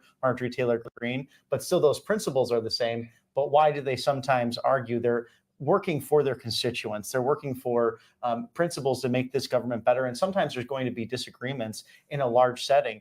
But I just think back to 2016. I think about Senator Ted Cruz of his keynote speech. Look, vote your conscience. To now, the policies that he's enacted, he's been the right-hand man, the partner of President Trump in the United States Senate, perhaps one of the greatest warriors in the Senate. Personal opinion of mine, I'd love to see him as the next majority leader in the U.S. Senate because not only a gifted orator and gifted speech giver, debater, but someone who would uphold these principles, these policies in the United States Senate.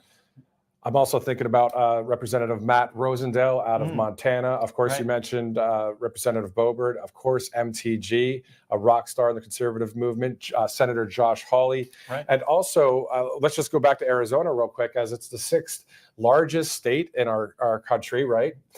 U.S. Senate candidate Kari Lake. Right, an outstanding person and someone who I met years ago as a newscaster when I was actually working for Turning Point USA, and we moved the main offices out west. And what a wonderful person!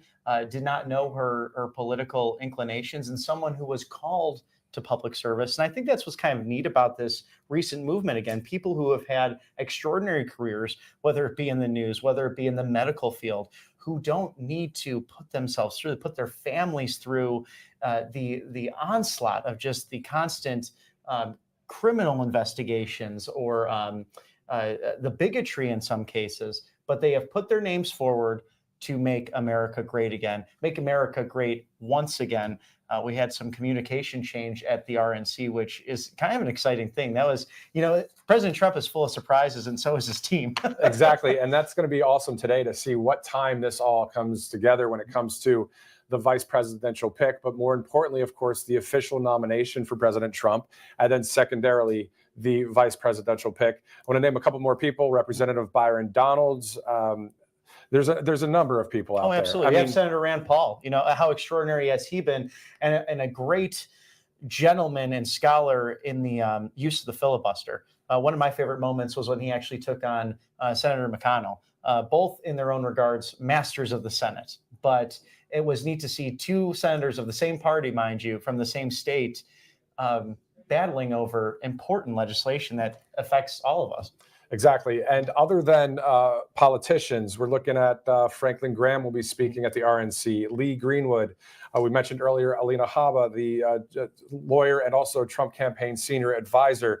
That list goes on. Charlie Kirk, TPUSA. Absolutely. Dana White, the CEO of the UFC. I mean, so many people to speak, but also everyday Americans are getting the stage throughout this week. Right. That names that you might not have heard of, Right. but you might after this week. Absolutely. In particular, and her name is escaping me at the moment, but I believe the gentle lady who runs Doral will be speaking on behalf. So you're going to have some Trump employees speaking at this, talking about the greatness of that company, and a company, mind you, that has been under an extraordinary amount of assault ever since President Trump became president. He had moved all of his assets into the control of Eric and Don Jr., and still that was not enough. This whole thing in New York with the reevaluation on the property and what was happening down in Florida, the nonsense with that, we could clearly see that Mar-a-Lago was worth a lot more than what they were saying. Exactly. Well, yeah, way more than $18 million. Exactly. We know that. And speaking of New York, the Trump Tower there, you've been? I've not been in Trump Tower, actually. Been to Mar-a-Lago a couple of times, but I'd love to see the Trump Tower. I heard they have some of the best food and bowls there. So Yeah, try that definitely. out. There's some good food there, and it's a gorgeous building, just like any of President Trump's buildings are gorgeous, and there is some gold within some of those buildings as well. And as I say that, a kind of fun transition to Birch Gold Group. Text Trump to 989898. Those BRICS nations, it's Brazil, Russia, India, China, South Africa. And Bobby, the list is going on. It's more than just those 5 nations. Right. And this is what's so crucial about, besides inflation and just the printing of money, the United States used to be the leader in petrodollars. So the U.S. or the world will look to the United States currency, the dollar, as the almighty strong force in world markets. That has changed under the Biden administration. And this is arguably a major mistake of the Nixon administration. This was the Henry Kissinger foreign policy to get rid of the gold standard. But you can protect yourself. You can convert a 401k, an IRA into pure solid gold, silver. Have great options for your family. So if a doomsday happens, you'll be protected financially. Text Trump to 989898. You'll get an info kit similar to this one right here in your mailbox, or you'll get one on your phone. I remember I texted Trump to 989898. That'll give you all the information you need just to get kickstarted on all of that information there. As you were talking there, Bobby, I was thinking about, of course, it's hard not to think about what happened 2 days ago. Mm-hmm. And I was thinking about how our correspondents, Vanessa Broussard and Nikki Stanzione, had to experience something like that live.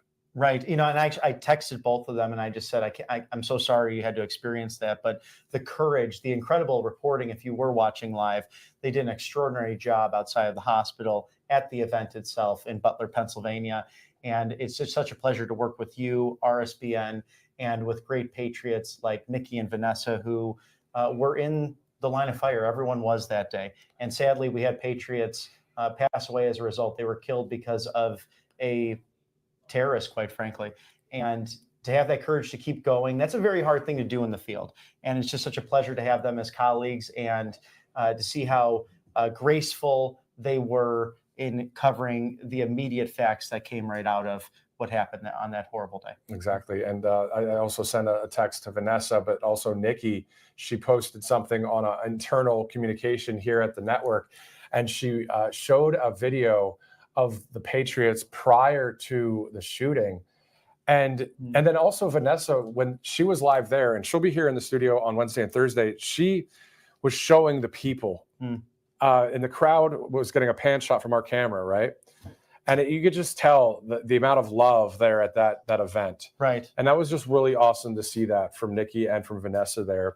And then moments before this took place at around 6:10 on Saturday, the people behind President Trump started chanting, "Thank you, Trump." And the whole place was chanting, "Thank you, Trump," because he was talking about he could be out there and, he said, quote, the Mediterranean or out at the Atlantic or the Pacific or, just, enjoying life. But he's doing this for the country.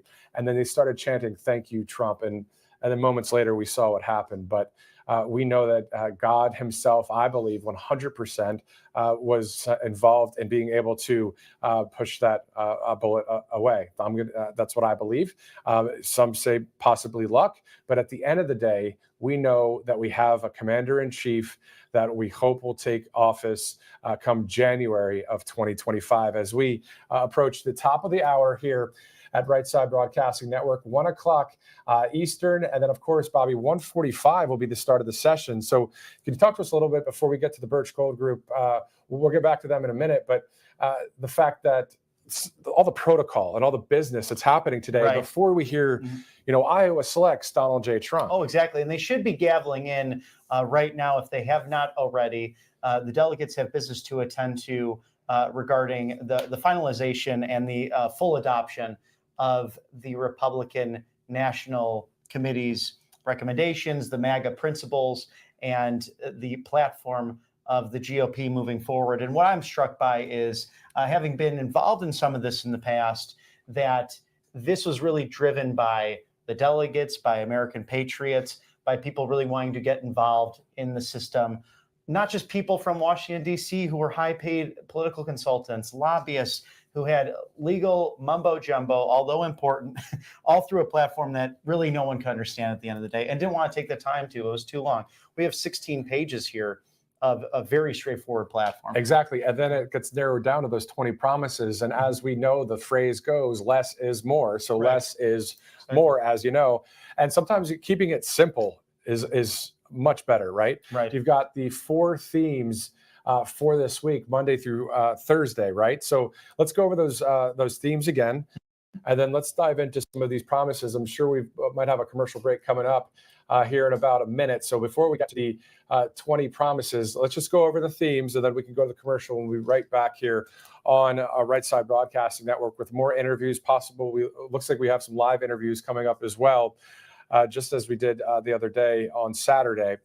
So theme number 1 is today, of course. It is Make America Wealthy once again, and I believe we have 3 other great themes there as well.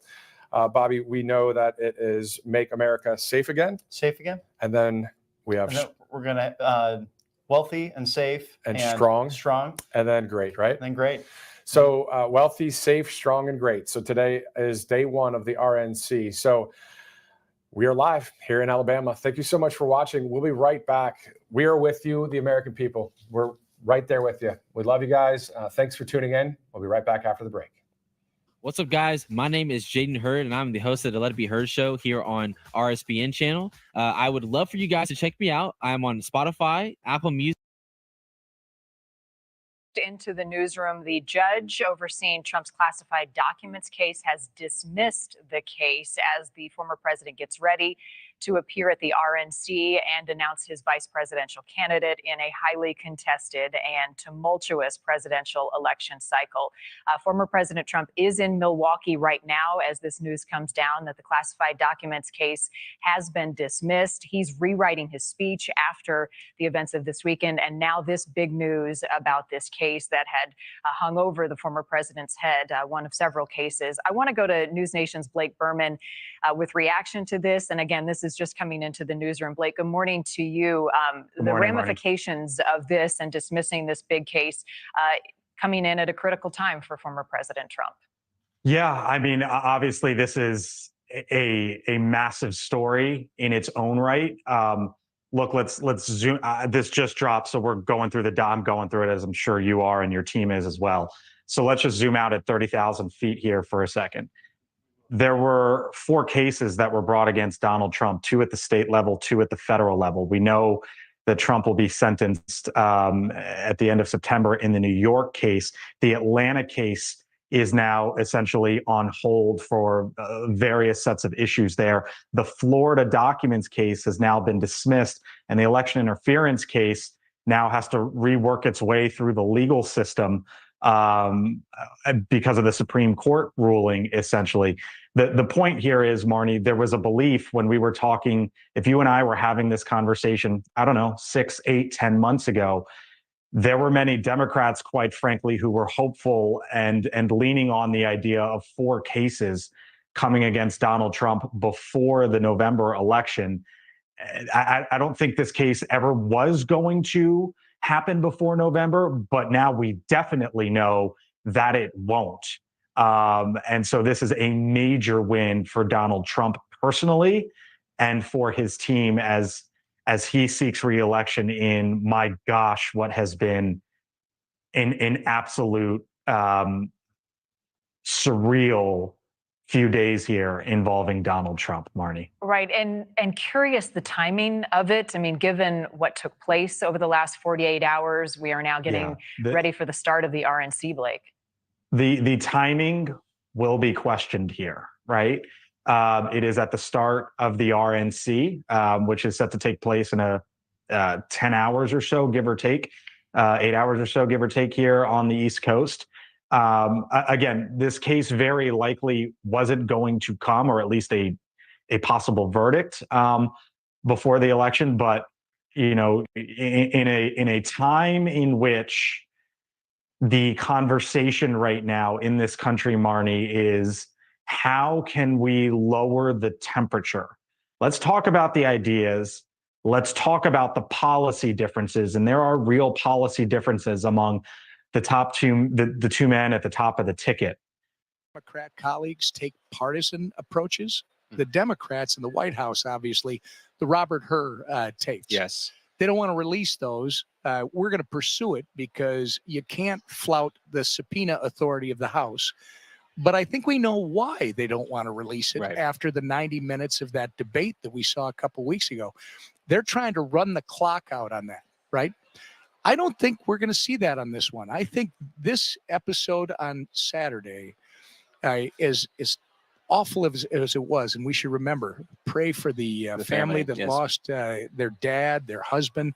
Pray for the 2 that are critically injured. Pray for everybody who was there, because I think the president himself said it was surreal. Yeah. Pray for everybody that's across the country that was watching it. Pray for America, and I think when it comes to this investigation, that's that 80% left of center, right of center that are going to say, we need to make sure this never happens, because, you know, it was Donald J. Trump on Saturday. Right. Nobody else is immune. What do you want to hear from President Trump on Thursday? What's the most important message you think he gets across? I don't think I need to tell you what I want to hear. I think he's already told us what he's going to do. This is going to be as epic as the picture that shows what I believe is the patriot, the greatest patriot of the 21st century, Donald J. Trump, when he stands up and defiantly holds up a fist and says, we're going to fight, with blood on his face and an American flag waving over him. I think he sees this as an opportunity, finally, to be able to walk out in front of not just the people who are going to be here on this convention floor, but who are going to be watching around the country. And he's going to give a message that I think is not about Republican. It's not about Democrat. It's about Americans. I think this speech in particular, too, will be viewed around the world, not just this country, because so many people are, you know, obviously informed of what happened to Donald Trump now, and they want to see what he has to say as a result of this. Well, I think he's going to crush it on Thursday. Yeah, I would not be surprised at all. And the stage is certainly set for him. Everyone can see it here behind us. Donald Trump will be on stage here on Thursday night. A great lineup of speakers. Anybody in particular looking forward to hearing from up there? Everyone that's up there. But I'm looking forward most to hearing the next president, the 45th, who's soon to be the 47th president of the United States, Donald J. Trump. All right. Well, it's going to be a unified meeting. Nikki Haley's going to be here, which was a kind of surprise last minute ad. And I was telling a lot of folks, I was at a party last night. Mitch McConnell was there. Everyone is well aware of the tension that existed in the past, but that wasn't there last night. Even Leader McConnell gave the Trump fist bump as part of his speech as a hat tip to our former president. So there we are. Well, I know you got a lot to get to out here today, Congressman. Great to have you with us. Great to be with you, John. All right, the House Majority Whip Tom Emmer with us here today from Minnesota. All right, well, in the wake of Saturday's assassination attempt on former President Trump, President Biden has canceled a scheduled trip to Austin, Texas, where he was supposed to speak at the LBJ Library about the civil rights movement. For more on the White House reaction to the attempted assassination of the former president, let's get out to our chief White House correspondent, James Rosen, who joins us now from Washington. Hey, James. John, good afternoon. So today, as you mentioned, President Biden was supposed to be in Austin, Texas, making remarks and receiving an award related to our commemoration of the 60th anniversary of the Civil Rights Act. Of course, any visit by President Biden to the LBJ Presidential Library, of all places in this season when so many of the president's own allies have asked him to step aside from the presidential contest the way Lyndon Johnson did in 1968, would have been inapt. And so that has been canceled, but President Biden is going forward with 2 days of events, both official and campaign related, in Las Vegas tomorrow and Wednesday, including an address to the NAACP. It has been interesting to see the tone taken by the White House and the Biden-Harris campaign. We saw in the president's first on-camera remarks at that emergency briefing room in Rehoboth, Delaware, the use of his rival's first name, Donald, a touch of empathy, perhaps in what has been among the bitterest of presidential campaign cycles. And since then, we've seen President Biden make a number of on-camera statements pleading for unity. Even in last night's Oval Office address, John,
I think we will come together stronger as a nation as a result. An American hero right there, Corey Compatore.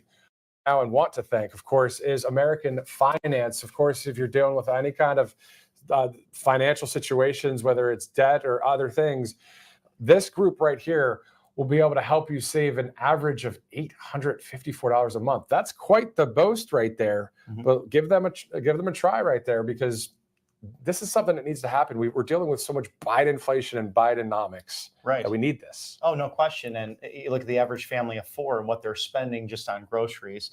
Everything counts. You know, every dollar counts. And soon we will hopefully have some relief when President Trump is elected and puts these full promises, this platform into action once again. And we know that will happen given what happened 4 years ago. He has a record. So does President Biden. We keep saying it here at the network. The gas prices, $1.87 a gallon, national average under President Trump. And then obviously we still are dealing with prices that are way too high.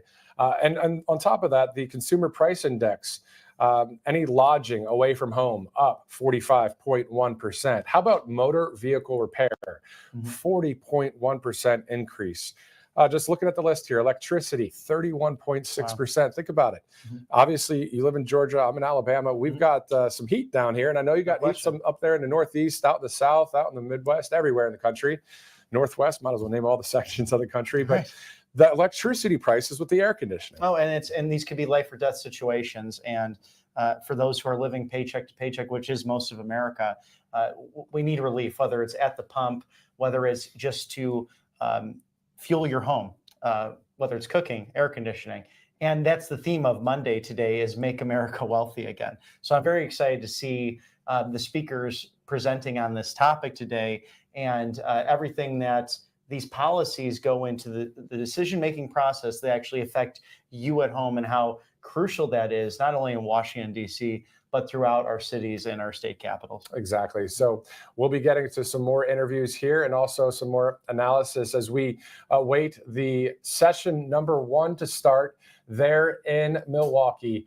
Exciting times right now for the country, because we know that we are writing a united message moving forward, and that we're hoping that we will be able to make America great again. And wait until President Trump takes that stage. How long do you think, Bobby, that the amount of time that the people are going to cheer and clap when President Trump takes the stage? How long do you think it's going to be? I think we're going to have something like a 5 to 10 minutes. That's exactly what I was saying. Yep. Something, and I think that could be today, because I have this feeling that he is going to walk out there with his running mate, and it's going to be just an extraordinary moment with the entire, all the delegations from all 50 states and territories ready to cheer President Trump on. It's going to be a magnifying. I know we had up earlier the picture of when he accepted the nomination from 2016. I think it's going to be bigger and bolder. Oh, yeah. And what a backdrop it will be. Even though 4 years ago, I mean, with COVID, the backdrop of the White House was spectacular. This is going to be a moment, I think, for about, like you said, I'm going to think about, it's going to be about 5 minutes of just an eruption of crowd noise. And it's going to be a moment that we can all reflect on what's going on with our country right now. It's going to be a moment that many tears will be shed, I believe. I believe this is going to be huge when he steps out there, because this is on the heels of something that we didn't want to happen, and it happened. But hey, you know what? We also have the photo, if we could bring it up, producers at all, of President Trump with his fist in the air and saying, "Fight, fight, fight." And again, let's not let the left-wing media lie about what fight, fight, fight means. Why not go to the exact quote? And how do you pronounce Taylor's last name? Is it Buttigieg? Buttigieg. Okay.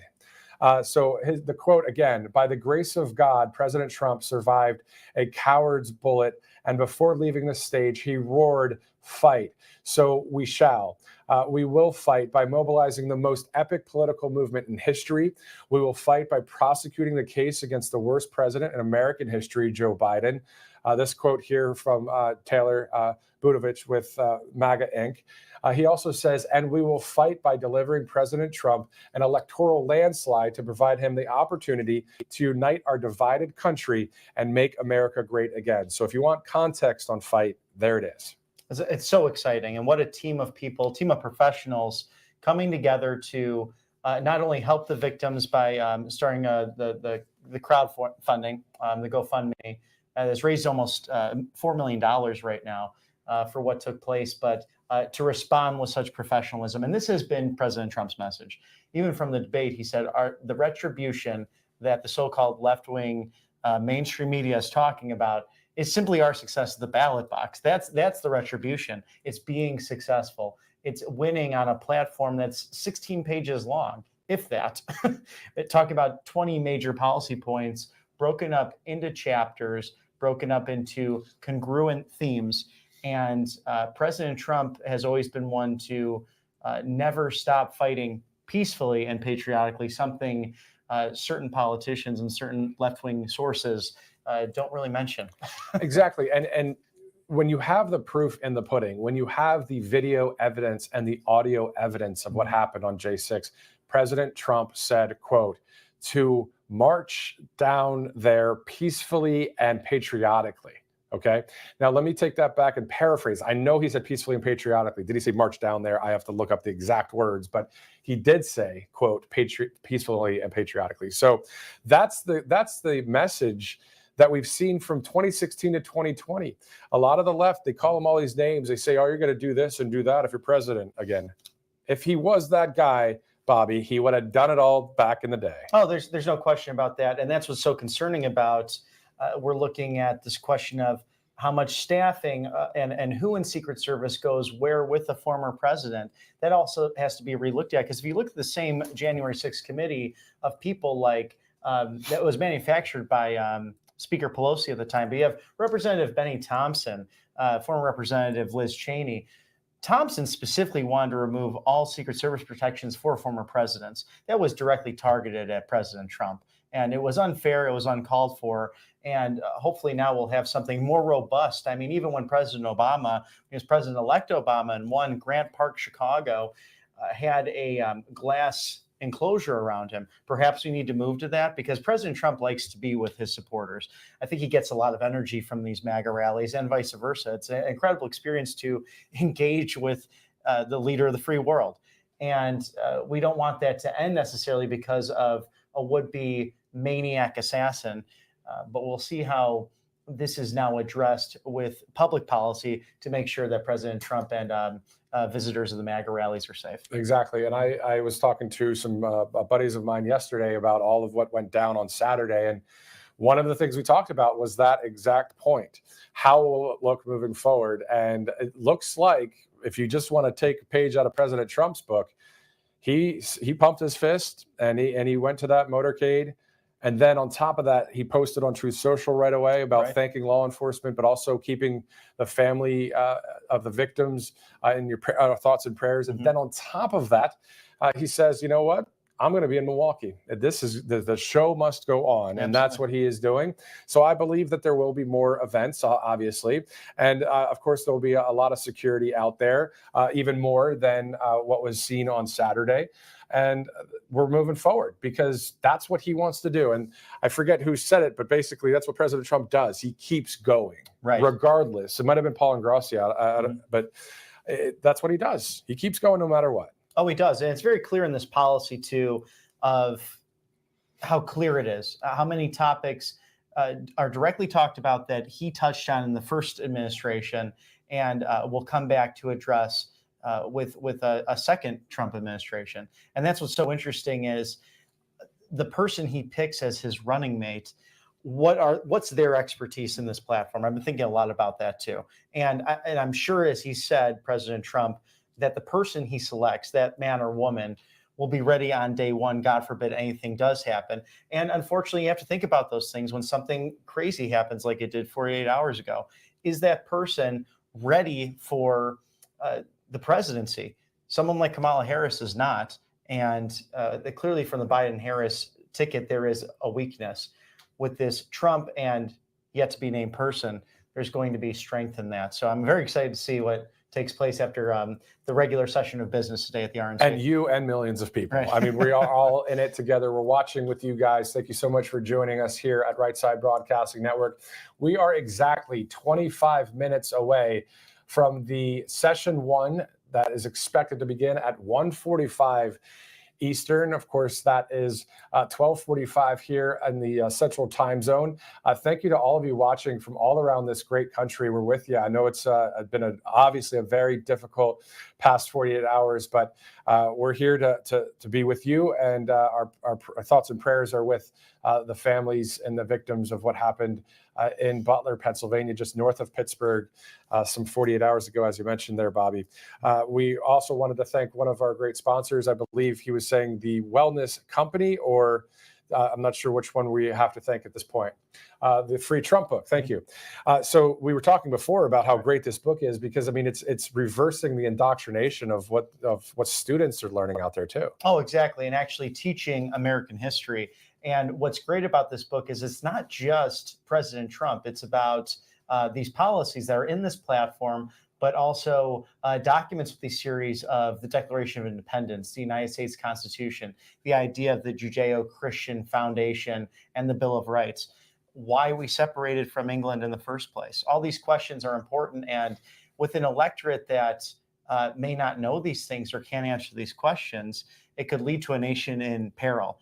How do you reverse that? How do you fix that? Educate your children about the greatness of America. And that's what the Free Trump book is clearly doing. You can get that at freetrumpbook.com, freetrumpbook.com. I actually got these series of books for my nieces. So if they're watching today, make sure you're reading, because your uncle is going to give you a book review. Yeah, exactly. A test, a 10 question test coming up right after the broadcast. So that's awesome. Now, Mike Huckabee, of course, writing that book, or at least working with a team to write that book. And, absolutely. He has a show down there in Hendersonville, Tennessee. Yet another great patriot. Oh, no question. And an American pastor who became governor of Arkansas. Now, to see his daughter becoming the governor of Arkansas, and perhaps someone who will be very influential in the next administration as well, whether she stays as governor or perhaps in another role, we have yet to see, maybe this week. But Governor Mike Huckabee, like those founders, like those many pastors who stood up in their church and said, this is where the line is drawn. This is a question of moral destiny. Where is our character as a nation? Someone who is maybe a modern founding father. I have great respect for former Governor Mike Huckabee. And when you say that, that's a whole. I mean, we could talk about that for a few minutes as well. I mean, you think about Peter Navarro and Steve Bannon, right? Modern founding fathers. It's a beautiful way to say it, right there. We got a number of people that are really sticking it all out there for the country, right? And they don't have to. I mean, it's about signing away your sacred honor. Your monetary value. Some of these people, even former Mayor Giuliani. I'm kidding, of course. No, the real question everyone's talking about right now is the vice presidential pick. What can you tell us? Well, we should have that name within the next couple of hours here. So in about an hour or so, they're going to start the official nomination process for President Trump. And right around 3:30 or so Eastern, maybe a little bit before, that'll be the official over-the-top demonstration. That's when Eric Trump and the Florida delegation will officially make President Trump the Republican nominee for president. Then about an hour later, probably around 4:30 or so Eastern, is when we should have our name for vice president. It's all come down to the wire. Don't go anywhere this afternoon. Stay locked in. Stay locked in. Now, we've seen video of a motorcade outside J.D. Vance's house. There are many motorcades all around the country. What can I say? If it's JD, he's a fantastic pick. There's some other folks who are being discussed as well. We'll know within a couple hours here. And what was the mood when the dismissal came down from Judge Cannon today, when you guys found out that the case was tossed out? Tell us what that was like for the campaign.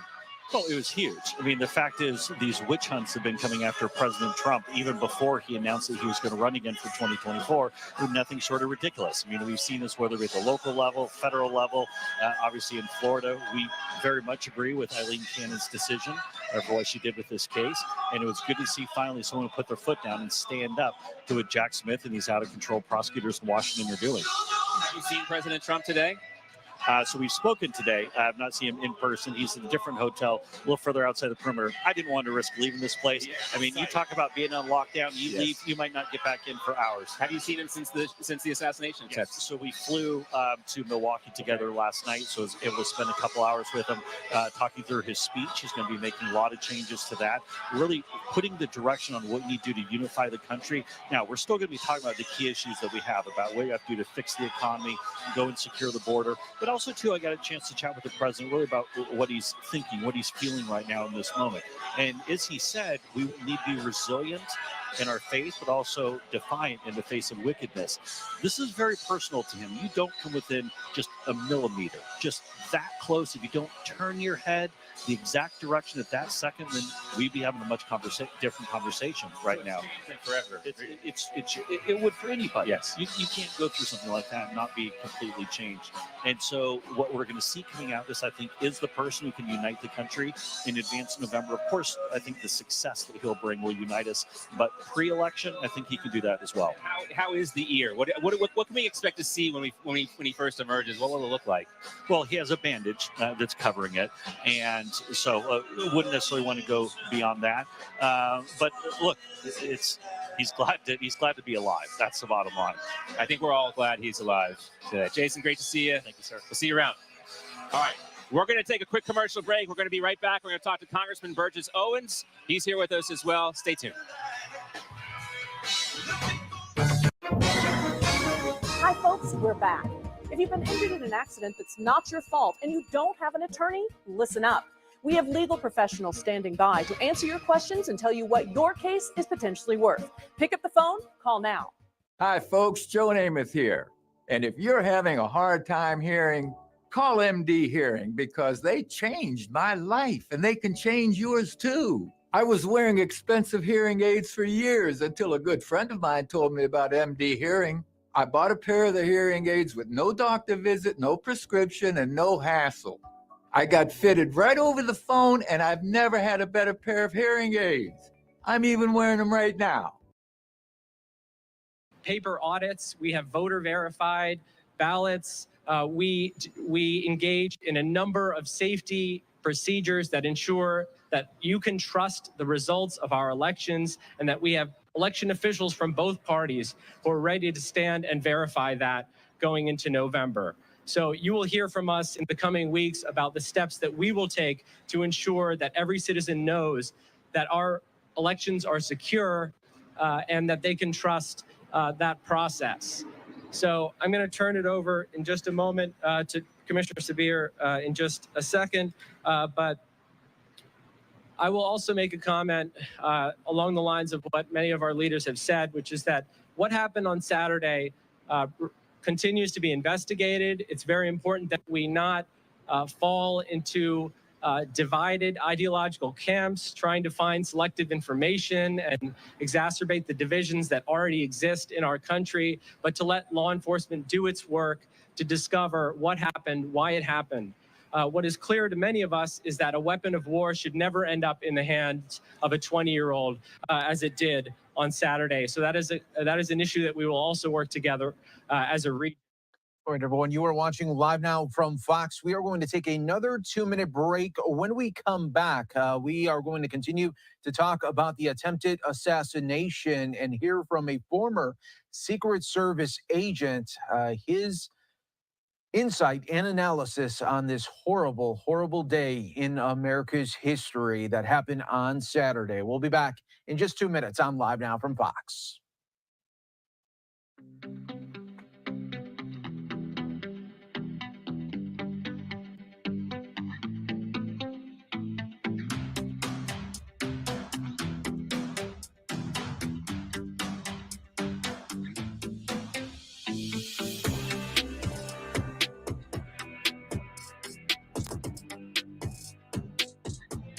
Officials and candidates and also politicians that are going to be speaking. U.S. Senator out of Alabama, Katie Britt. We've got Senator Tom Cotton, Senator Rick Scott, Marco Rubio, J.D. Vance, Tim Scott, Marsha Blackburn, Ted Cruz, Senator Ron Johnson out of Wisconsin. Of course, U.S. Senate candidate Kari Lake. The same along this whole line of candidates, whether it's Bernie Moreno in Ohio or Tim Sheehy in Montana, Dave McCormick, who was on the stage there in Pennsylvania just the other day out of Pennsylvania, Steve Scalise, Tom Emmer, Elise Stefanik, and others. And then, of course, we see a lot of representatives as well, Bobby. It's an exciting time, and it's really the full wealth and weight of the MAGA movement who will be presenting. And of course, amazing different backgrounds. They're all so interesting. I'm uniquely excited about what candidate Congressman Jim Banks has to say, who's running for the U.S. Senate now, because he's a bold fighter that will hopefully be very vocal as he has been in the House, but for the Senate side representing Indiana. Exactly. And so these speakers will be spread out through the next 4 days. I was going to say 72 to 96 hours, I guess. But the next 4 days. So we're looking at Matt Gaetz will speak, Anna Paulina Luna, Byron Donalds, MTG will be speaking, Nancy Mace, Ronnie Jackson, Wesley Hunt. We were talking about Sarah Huckabee Sanders earlier, Kristi Noem, Ron DeSantis, Doug Burgum, Glenn Youngkin, and Lieutenant Governor Mark Robinson. What a great guy he is, of course, with just such a powerful delivery, but also from the heart and a message for MAGA and for our country and also for our faith, Judeo-Christian principles. Right. I mean, he's a guy, especially at CPAC, I think, who can just really garners so much attention. I mean, he's an incredible speaker and really talks about those founding documents. Also, talks about how this country was made for everyone.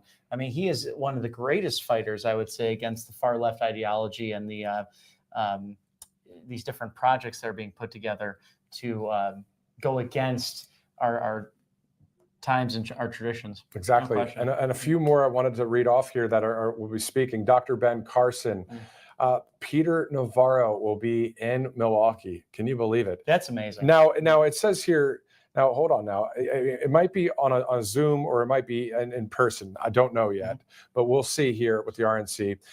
Linda McMahon, the former U.S. administrator of the Small Business Association, will be there. We might be also getting Linda McMahon live here this week with the America First Policy Institute as we interviewed Carla Sands, who was the former ambassador under President Trump back in the 2016 election. Also, we're hearing from one of the other networks that the White House will have a press briefing after the President Trump's assassination attempt. So I don't know what is going to be learned there at that White House press briefing, but we will monitor any news that comes in and share that with you. Newt Gingrich will also speak, and then the former U.S. representative out of New York, Lee Zeldin.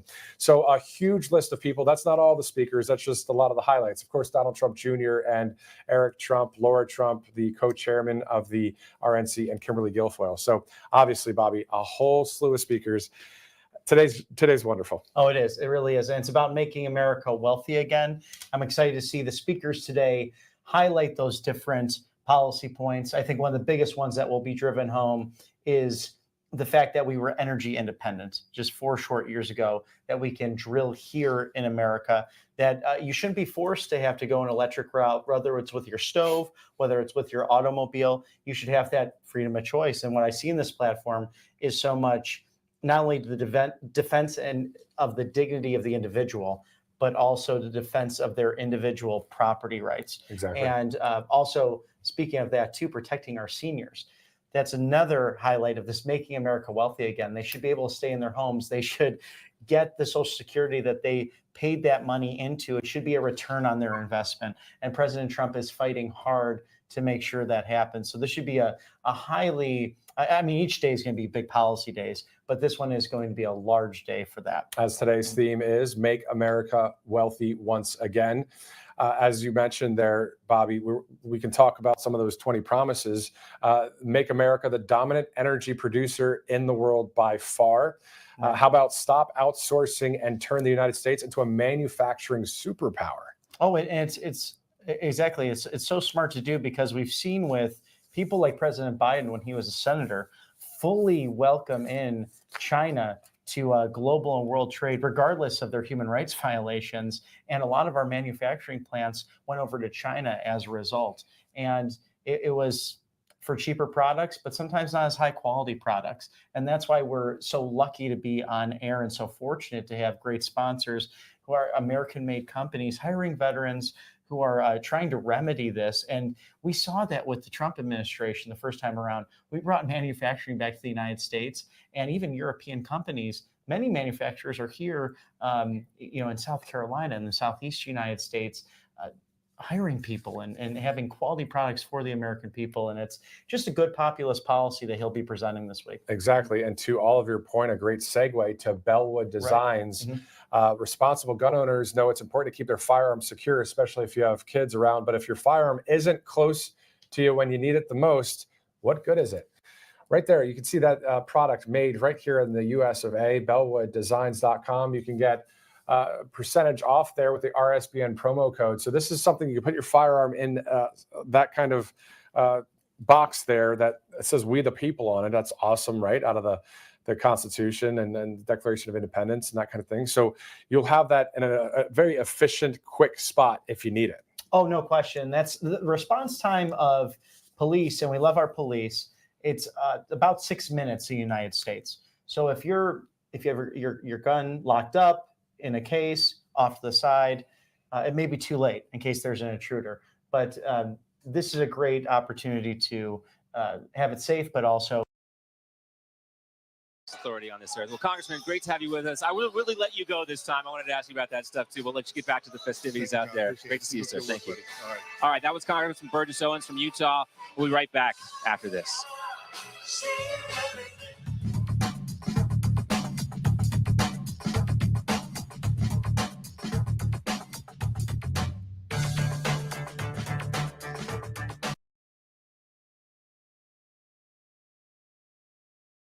Out exactly what should have occurred. And I want to pause the video right here. And this is the moment where he is on the ground and the Secret Service agents are on top of him. And I just want to get your insight as to not only, of course, are they on his body, but are they communicating anything?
Now you have Judge Cannon, who has thrown out a criminal investigation.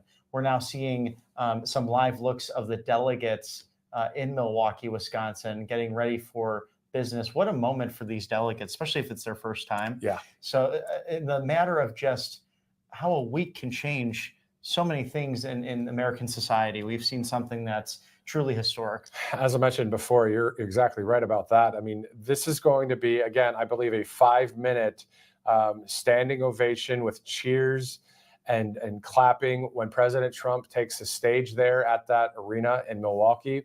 A wonderful moment about to happen. Obviously, we'll go to that as soon as things get kicked off there. We're looking at just a few minutes until that moment. Before we do throw it out there to Milwaukee, obviously, we'll be back here in the studio throughout the day. We're sticking with you. Thanks for sticking with us from now through Thursday and beyond here at the network. Let's thank our friends at the Birch Gold Group real quick here. Text Trump to 989898. Get all the information you need about gold, silver, precious metals. And this info kit, Bobby, I mean, just check that out. It's pretty cool. It's really amazing. And you might want to convert your 401k, your IRA to Birch Gold. They have silver options. They have precious metals. I mean, this is really, and it's a straightforward packet for you here. And you have great endorsements too. You have these, the Patriots who are talking about, Ben Shapiro, Stephen Bannon, Ron Paul, Dan Bongino, a great former member of the Secret Service and a hero in his own right.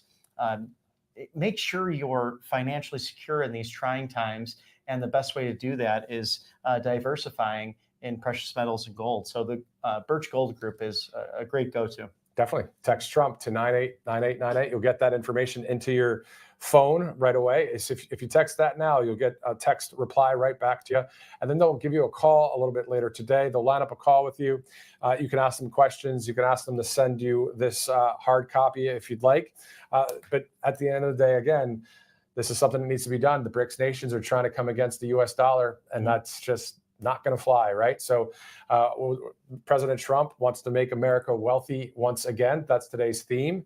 But on top of that, having that financial peace of mind in the backing through the Birch Gold Group. Text Trump to 989898. So the big news of the day at the beginning, of course, on the heels of what just happened 2 days ago.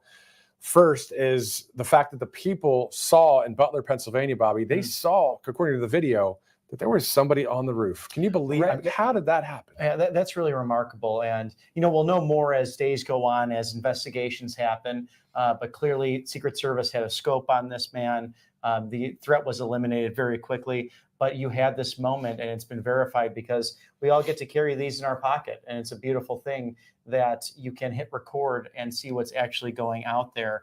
And it was brave patriots who were alerting local law enforcement there's someone on the roof with a weapon. We'll definitely learn more in the coming days, but this is part of the Biden administration and the failure of certain arenas, certain departments because of certain hirings like DEI or gender related or the gender dysphoria claims from the Biden administration. And so I'm very interested to see what his press secretary mentions in the coming and developing hours with this. As much as I appreciate President Biden's speech last night of calling for unity, there's a lot of rhetoric on the left that we've seen over the years, including saying that there's a bullseye on Trump's back or that he is going to destroy democracy. The high, gross rhetoric that just doesn't make any sense at the end of the day. Maxine Waters calling for getting in the face of your Congress people. The calling for violence on the left really has to stop. And as we seek to be a more civilized union. Bobby, the narrative on the left is false, is propaganda, is lies. KJP there at the White House is a liar. Joe Biden's a liar. The left wing, they're lying. We know that you can't paint a picture about someone. Now, there are some tactics, though, in brainwashing where if you say it enough times, people might start to believe it. But we're awake now to what the truth is. The fact of the matter is President Trump did nothing as to what they would say he would do if he was the president again between 2016 and 2020. Right. I mean, he did a very poor job at being Hitler, as they would call him. The New Republic put out on their front cover, America's Hitler, America's new fascist movement. And it's laughable considering these policies, this platform we're looking at, these roughly 16 or so pages are giving people more freedom. The Nazis did not do that. The National Socialist Party of Germany failed at giving people freedom. And in fact, they put people to death because of their background, a complete atrocity. So it is something that the left is famous for doing. Saul Alinsky, the movements in Chicago and elsewhere where the far left Marxist thought on these college campuses, this has been in motion for years and years. And even though historically it's somewhat of a new cancer, the American progressive movement is very good at trying to groupthink and place people into different classes to belittle the dignity of the individual. The complete opposite is in this platform. 100 million% right there, Bobby. That's exactly what's going on with Marxist movements that a lot of corruption throughout the government that are connected in those areas. But today is a day, of course, of hopeful healing after a terrible situation just happened 2 days ago, and a message that's coming from the Republican Party of unity and resilience and strength. Bobby and I guaranteed could talk about what he just brought up for hours to come. I'm picking up what you're putting down, and I believe exactly what you're saying about what the left is about and what they're rooted in when it comes to good and evil. And I know all of you watching right now are saying amen and agree with us. But today we're going to continue the coverage right here with the Right Side Broadcasting Network live RNC coverage, of course. So exciting. And I'm really just, it's thrilling that we could come back in a stadium as beautiful as the White House was as the backdrop 4 years ago when President Trump accepted the Republican nomination. This is, what a beautiful stage, the red, white, and blue. Milwaukee, the home of the RNC this week. And it's a homecoming for the Republican Party in 1854, the birthplace of a movement of abolitionists and those for traditional marriage. Those are the first two party platforms, has blossomed into the party of the American worker, the party of the family in all shapes, size, and colors that may come in, the party of Judeo-Christian values, the party that's willing to defend the Declaration of Independence, the United States Constitution, the concept of a Jeffersonian constitutional republic. Just an exciting time to see this Big Tent party come in with such unity on the backdrop of what's been a wild week in American culture and politics. Nearly 20,000 people there at the Pfizer Forum fighting right now. That's what they're doing. They're listening to President Trump. He said to fight, fight, fight. Well, this is what fighting looks like. It's called voting for your candidate. It's called working hard and praying hard. That's why all those delegates from around the nation are in that arena. Some 20,000 people. And Bobby, the visuals there just right now, that camera angle and all the camera angles we're going to get here at Right Side Broadcasting Network, a gorgeous, obviously stream from the RNC. We're going to have every speaker, every moment, as soon as things get kicked off. It is now 1 minute past the session start time, 1:46 p.m. Eastern time. All of you that are tuned in, watching, thank you so much. We're going to have 4 straight days of coverage, interviews, analysis, commentary, and it's from people like Bobby, myself, Vanessa, and others that work at the network that are with you, the American people. We're the same as you. Why? We were born in America, or if you're from another country, but you're a legal immigrant, we are part of this nation. And we know that this government is to be by the people, for the people. And as Abraham Lincoln said at the end of the Gettysburg Address, shall not perish from the land. So that's why today is obviously very important. We're looking forward to kicking it off here with you guys. We're going to throw it there live. Let President Trump, obviously, it's going to be so great to see him become the official nominee for the 3rd time, Bobby. For the 3rd time in a row. And what a historic time. This has happened on a few occasions in American history where a president makes his comeback. And it was once successful, and that was Grover Cleveland many, many years ago as the 22nd and 24th president of the United States, and President Donald Trump attempting to become the 47th president of the United States. A businessman who was born in Queens, who took over the family business and created a global empire in real estate, in golf, in so many different products, a risk taker, but someone who has employed countless individuals. We're going to hear from some of those individuals this week. The ordinary Americans to talk about how great this company has been. He took those principles into Washington, D.C., into the swamp, into the federal bureaucracy, and he was like a bull in a china shop. And it has become a rallying call. This platform has become a rallying call for the populist movement, for Americans, all because Donald Trump was brave enough to leave his penthouse in Trump Tower, New York City, and go to 1600 Pennsylvania Avenue. What an American story. A great American story that is all about the outsider. Right. It's not about someone that's been there, that's been a politician for a bunch of years, insider, everything, you know. Not saying every one of them are. We know with Matt Gaetz and many others that are true patriots in Washington, but the outsider quote that I absolutely love from President Trump reads as follows, quote, treat the word impossible as nothing more than motivation. Relish the opportunity to be an outsider, because it's the outsiders who change the world and make a real and lasting difference, end quote, DJT. It's really, it gives me goosebumps to think about, because it's, again, he has spent so much of his own personal wealth on this. He's been hit. You know, Chuck Schumer said this years ago. The intelligence community has 6 ways from Sunday when it comes to getting you. We've seen people's lives, their sacred honor, their fortunes completely depleted.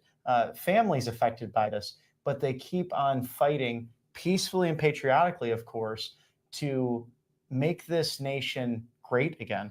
And all led by a man who seems to have boundless energy, and there's no stopping him with God's hand at his side. And we thank God for protecting the Trump family, and what I'm sure is a very stressful time, regardless, as you know, even though he comes out, fight, fight, fight. Right. It's got to take a toll on the family. Exactly. And peace through strength. I mean, Right. think about it. I mean, that's what we've seen with so many world leaders, you know, keeping them at bay. But then the world leaders that love freedom, like Viktor Orban, like Jair Bolsonaro, like the president of El Salvador and Milei in Argentina, you know, his foreign policy just speaks for itself of what he's already done, what he's doing now. And it makes me, reminds me of the scripture about Jesus, and he is the Prince of Peace as well. Right. So it's like, hey, we understand what's going on here. We see what's happening. A lot of us are way more awake now than ever because of what just happened 2 days ago. But this is going to be an absolutely great event. I mean, session 1 expected to begin any moment now. We will take you there live. We will hear today that he will be the official nominee of the Republican Party as president, and then also for president, and then also the vice presidential pick. We're getting reports that this might happen today, Bobby. I'm so excited about it, and I can only try to figure out who it is at this point. The man or woman who will be joining Donald Trump on the national ticket, and we have some reports on things, and we're still trying to figure out where that is all going to go.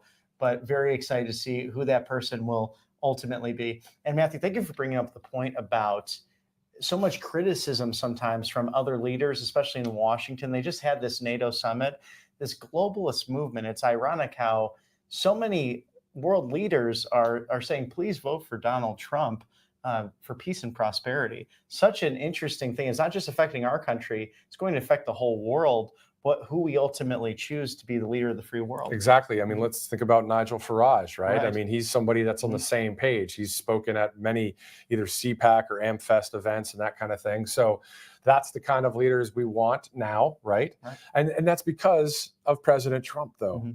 You know, whether you like President Trump or you're not really interested, at the end of the day, the facts are still the facts. The reason why we've got such a movement for freedom around the world in a way that's more connected than ever before, in my opinion, is because President Trump kind of showed the way. Right. He also showed the way of there's a lot of lying fake news out there. Oh, no question. When you actually have things that are, you just take the Charlottesville comments, for example. It is edited in a way to make him look bad, to make him look like he was saying something he wasn't. You just add on a few more seconds, complete that. And even what they had put out there was not that offensive, but it was crafting a narrative, was crafting a message. And sadly, we've seen that with a lot of mainstream outlets trying to create news, not report the news and let you decide. That's why RSBN is here to provide this commentary and actually go to the events and show you what's actually happening in real time, talking to patriots like you at home who are watching, and thank you for watching. What an extraordinary time to be able to combat voices that are trying to have an opinion in the news, that are trying to show President Trump in a light that just doesn't even exist, calling him a fascist. The New Republic did that just a few years ago. And I'm sure they'll continue to do that, as we've seen with some coverage, talking about calming down the rhetoric on his part after he was just shot. It's remarkable. And it is remarkable, the fact that they will hurry up and try and cover other headlines real quick and make that the big story instead.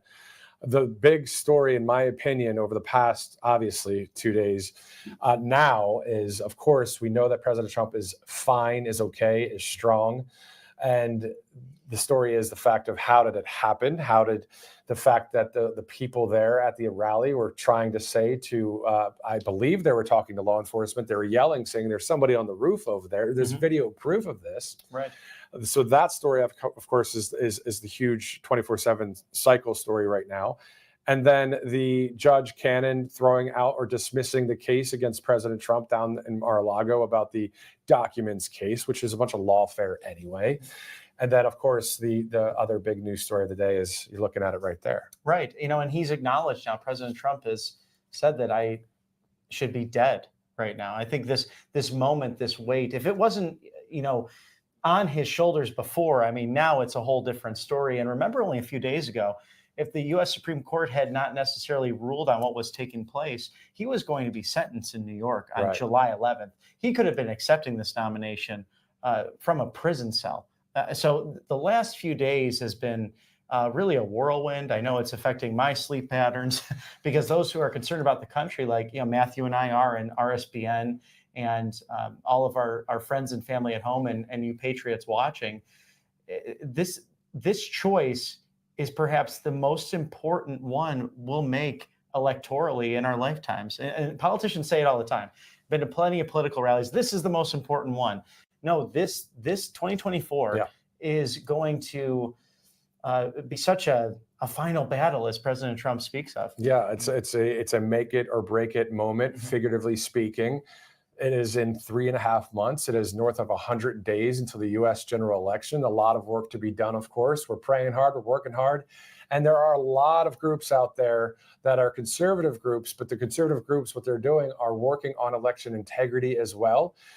But obviously, we're dealing with a lot of new things happening. The terrible assassination attempt on Saturday.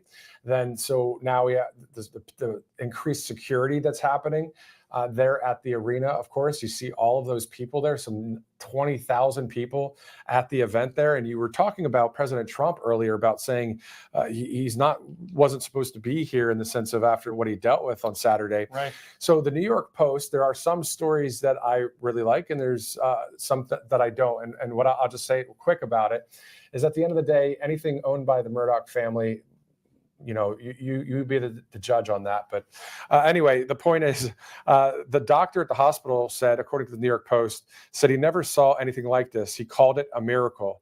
That's according to President Trump, actually saying that. He was sporting a loose, large white bandage that covered his right ear. His staff insisted that no photos be taken, of course. I'm not supposed to be here, President Trump said. I'm supposed to be dead. This is according to President Trump and according to the Post here.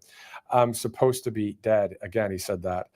He said he would be if he had not turned his head slightly to the right to read a chart on illegal immigrants. At that instant, what would have been a kill shot instead tore off a small piece of his ear. He's saying, whether he obviously said on Truth Social that divine intervention, God, right, was able to do that miracle for him. So he also said about luck as well. So at the end of the day, we know God is with this country, with President Trump, and helped that situation not be worse than it was. So well said. Yeah. Also, just our hearts and minds are praying for the people that were killed there at the rally, Corey Compatore, and the two others injured. So we're going to be bringing live coverage throughout the day here. It's just, I keep thinking about what happened there, and it's not off of my mind yet, as you can see right now. It's just something that was so terrible, and we're just going to have to move forward in unity and strong. And it feels like more than just a couple of days. It's felt like maybe a month has gone by, because it's just, these moments are the replaying of it, and that iconic photo, perhaps one of the most famous we'll see out there. But it calls into question, how does Secret Service handle this in the future? Do you have a larger detail? Do you then put a glass around the president? Do you have someone who matches his height, in that moment too? And they were all, God bless them, courageous, amazing people who are willing to put themselves in the line of fire like that. But President Trump has a 6'3" frame, a large man, and the woman Secret Service agent with him, bringing him off the stage. I don't know if we have the iconic fist raise of fight in that moment with the American flag backdrop, right? Just given that situation. But I appreciate so much too their training and how they put their hands over his head, trying to cover from any potential other snipers in the area. Exactly. And if we do have that one photo, we see somebody walking out right now in Milwaukee, Wisconsin. Let's go there live to the RNC on day one. This convention will come to order.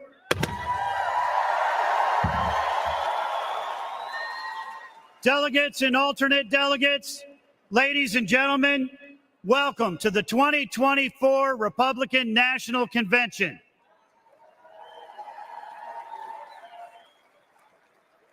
Before we begin the official business of this convention, let us please take a moment of silence to reflect on the terrible events that took place in Butler, Pennsylvania, and to pray for the victims and their families.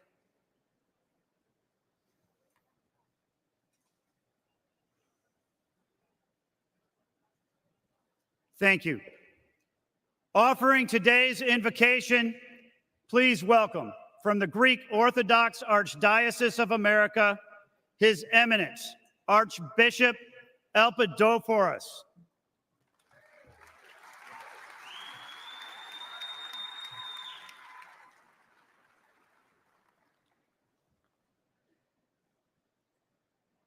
Let us pray to the Lord of all.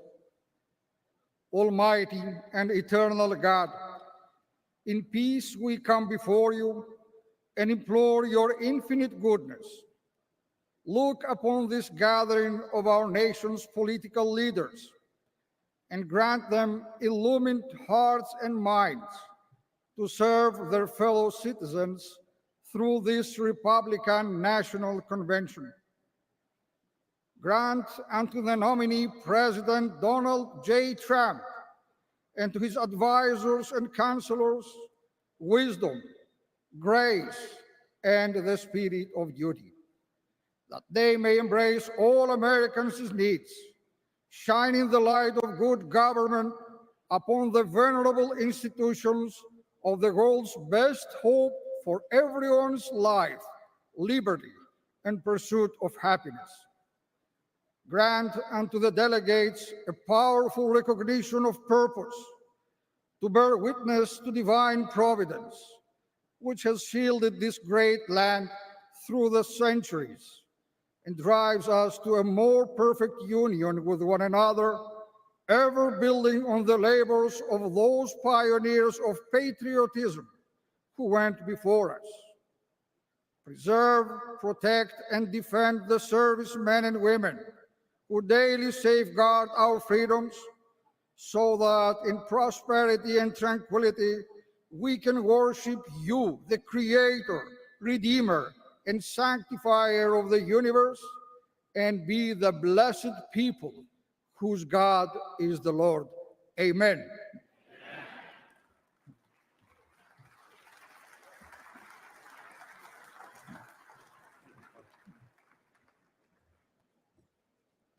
Would everyone please rise for the presentation of colors? The colors are presented by the Ozaukee County Sheriff Honor Guard. Let's give them a warm welcome.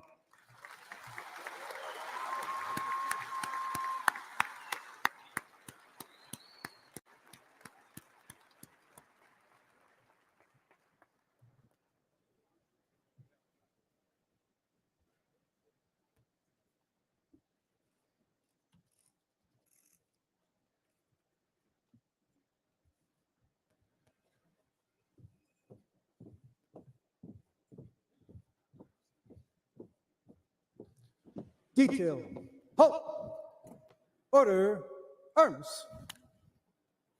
Please remain standing for the Pledge of Ready. Allegiance and the national anthem. Right shoulder, arms. Ready, cut. Present, arms.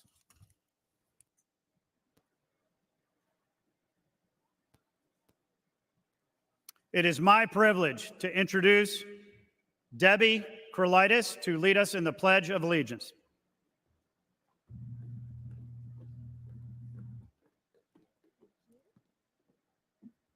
Thank you so much. What an honor this is for all of us. Please join me. I pledge allegiance to the flag of the United States of America and to the republic for which it stands, one nation, under God, indivisible, with liberty and justice for all.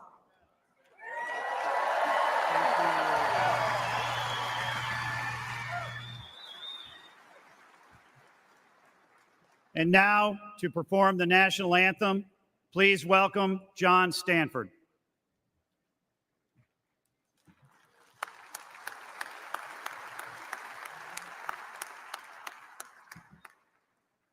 Oh, say, can you see by the dawn's early light what so proudly we hailed at the twilight's last gleaming, whose broad stripes and bright stars through the perilous fight o'er the ramparts we watched were so gallantly streaming, and the rocket's red glare, the bombs bursting in air, gave proof our flag was still there. Oh, say does that star-spangled banner yet wave o'er the land of the free and the home of the brave.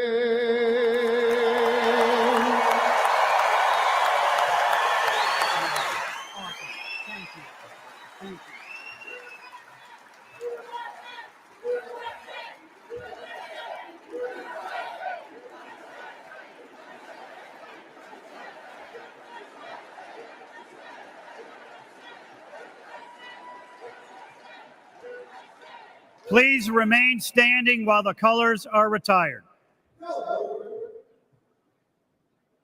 Arms.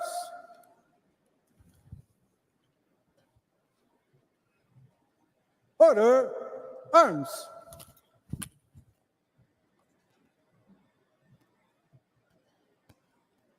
Ready. Cut. Port. Arms. Right. Face. Forward. March.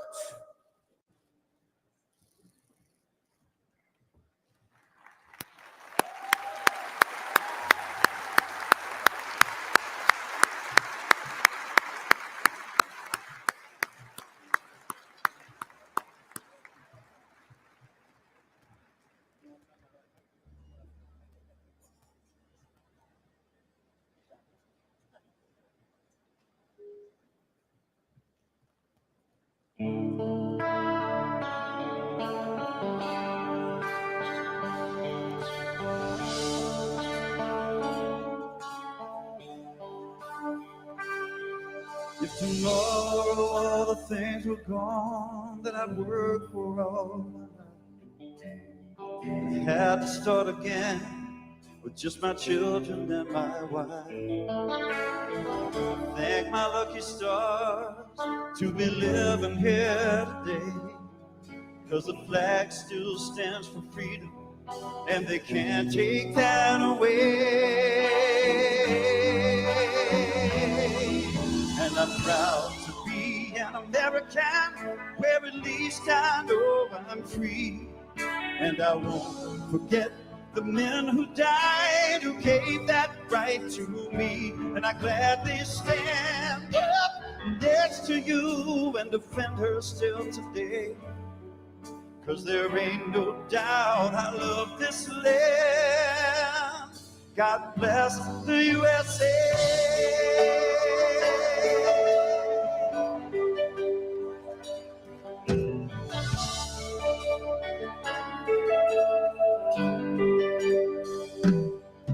From the lakes of Minnesota to the hills of Tennessee, across the plains of Texas, from sea to shining sea, from Detroit down to Houston, from New York to LA, where there's pride in every American heart. And it's time we stand and say that I'm proud to be an American, where at least I know I'm free. And I won't forget the men who died, who gave that right to me. And I gladly stand up next to you and defend her still today. 'Cause there ain't no doubt I love this land. God bless the USA.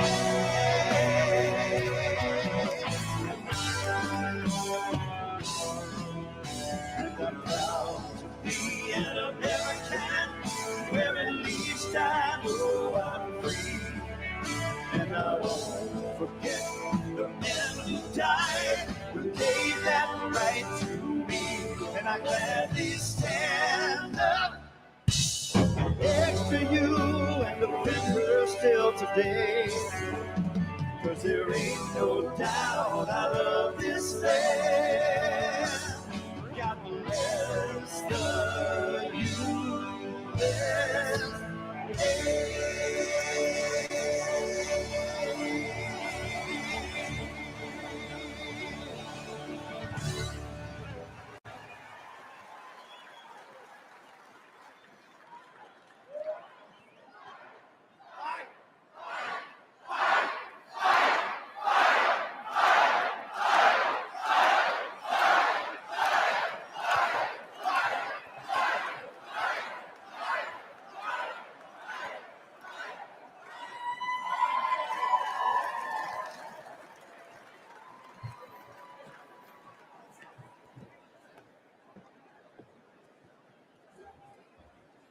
Ladies and gentlemen, the chair has an important announcement to make so that we may proceed in an orderly manner under our current time constraints. As described in our rules and the order of business, to enable the chair to be certain that any motion offered has met the necessary requirements of our rules, the chair would like to put the delegates on notice that the chair, through the secretary of the convention, must be provided in advance with satisfactory written evidence of support of a majority of delegates from each of the necessary number of states required by our rules. This written confirmation is consistent with our modern practice and precedent during previous conventions with similar announcements, as well as the use of written certificates for the presentation of the names of our candidates for nomination. Also, the chair would like to remind all delegates that the rules require that the notification of evidence of written support necessary to present a name of a candidate for the nomination of the office of President and Vice President of the United States must be submitted to the Secretary of the Convention prior to the placing of the names of candidates for nomination. I also wish to remind our guests and alternates that participation in convention business is limited to the delegates on the floor. In particular, it is important that guests and alternates in the gallery remain silent during voice votes to ensure that the chair can hear the accurate results. In other words, if you are not on the floor, you are not speaking during votes. The chair now recognizes the Secretary of the Republican National Convention, Vicki Drummond from Alabama, for the purpose of reading the call of the convention. Please give her a warm welcome.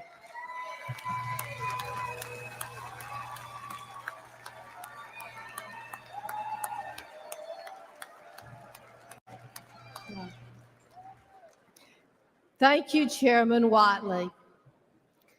To the Republican voters of the United States of America, in accordance with the rules of the Republican Party adopted by the 2020 Republican National Convention on August 24, 2020, in Charlotte, North Carolina, and as amended by the Republican National Committee on April 14, 2022, in Memphis, Tennessee, the Republican National Committee hereby directs that a national convention of delegated representatives of the Republican Party be convened in Milwaukee, Wisconsin, no earlier than 8:00 a.m. and no later than 9:00 p.m. Central Daylight Time on Monday, July 15, 2024, except in the case of an emergency as set forth herein, and to continue thereafter from day to day for as long as the purpose of nominating candidates for the president and vice president to be voted for at the presidential election on Tuesday, November 5, 2024, and for transaction of other such business as may properly come before it. Said convention membership and the allocation and binding of convention delegates with respect to the nomination of the Republican candidate for President of the United States will be governed by the rules of the Republican Party and set forth therein. Thank you.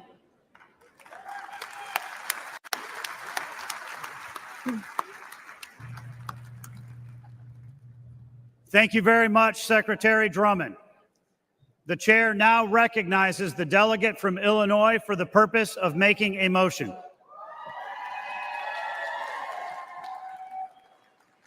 Mr. Chairman, I'm Mark Shaw from Illinois, and I move that further reading of the call be dispensed with, and that the secretary be instructed to incorporate the call at this point in the convention proceedings with the same force and effect as though read in full. Without objection, the previous question is ordered. The question is on agreeing to the motion to dispense with the reading of the entire call for the convention and that the call be made part of the permanent record of the convention. All those in favor signify by saying aye. Aye. All those opposed signify by saying no. In the opinion of the chair, the ayes have it, and the motion is adopted. Without objection, the motion to reconsider is laid on the table. The chair states that pursuant to the call and Rule 42 of the Rules of the Republican Party, as adopted by the 2020 Republican National Convention and as incorporated by the call for this convention, Rules 26 through 42 shall be the temporary rules of the convention. Vicki Drummond, Secretary of the Republican National Committee, has presented to the chair the temporary roll of delegates and alternates to the convention. Ladies and gentlemen, it is now time for the convention to elect its temporary chairman. Pursuant to the authority granted to me by the Republican National Committee, I nominate as the temporary chairman of the convention the Honorable Henry McMaster, Governor of South Carolina,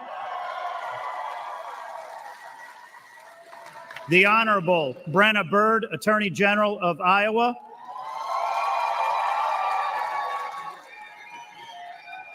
and the Honorable Mitch McConnell of Kentucky, Senate Republican Leader. All those in favor of electing Governor McMaster, Attorney General Byrd, and Leader McConnell as the temporary chairman signify by saying aye. All those opposed signify by saying no. In the opinion of the chair, the ayes have it, and the motion is adopted. Without objection, the motion to reconsider is laid on the table. The chair appoints the following individuals to the escort committee for the temporary chairman: Peggy McMaster of South Carolina, Bob Byrd of Iowa, and the Honorable Elaine Chao of Kentucky.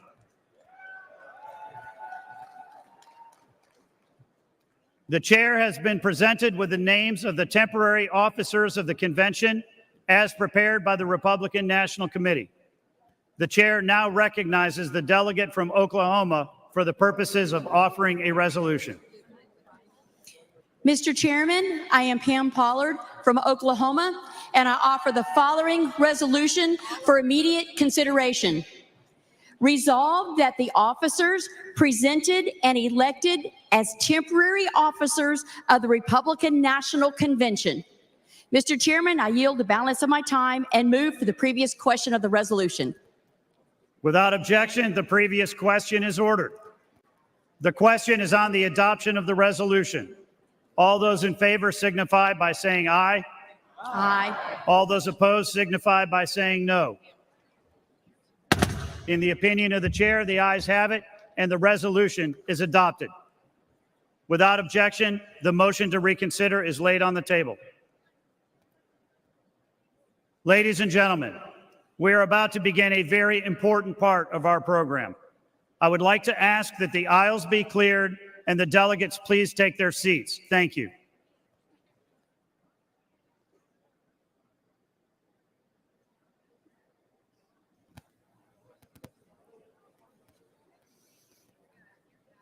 First, we will take up the report of the Committee on Credentials. And to do so, I am pleased to introduce Joe Gruters, delegate from Florida and chairman of the Committee on Credentials, to present the committee's report. Joining him is Jeannie Lucky, delegate from Mississippi and co-chair of the Committee on Credentials.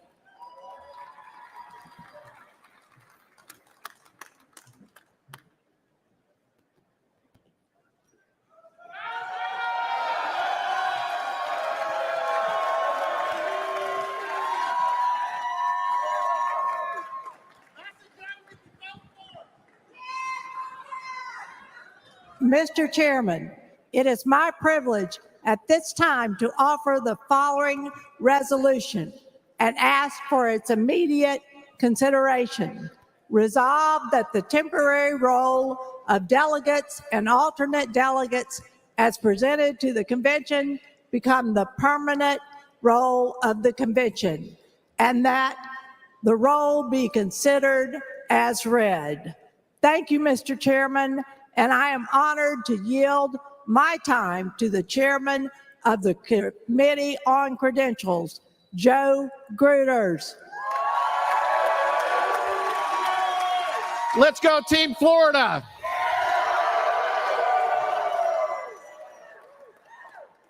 Thank you, Madam Co-Chair. Mr. Chairman, it has been my privilege to serve as the chairman of the Committee on Credentials. Alongside my co-chair, Jeannie Lucky, the Republican National Committee's contest met to consider contests properly filed with the Secretary of the Republican National Committee.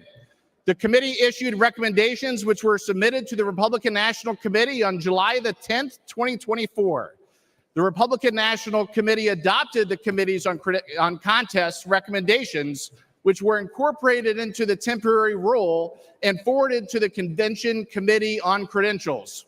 One appeal was taken before this Committee on Credentials. Following that appeal, the committee voted to seat the delegates of Missouri as originally certified.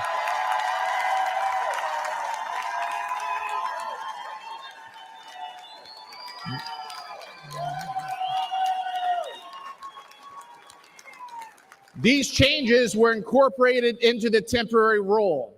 On behalf of all of us who have the privilege of serving as members of the Convention Committee on Credentials, it is my honor to certify the delegates and alternates to this convention who will serve to nominate the next president in the United States, President Donald J. Trump.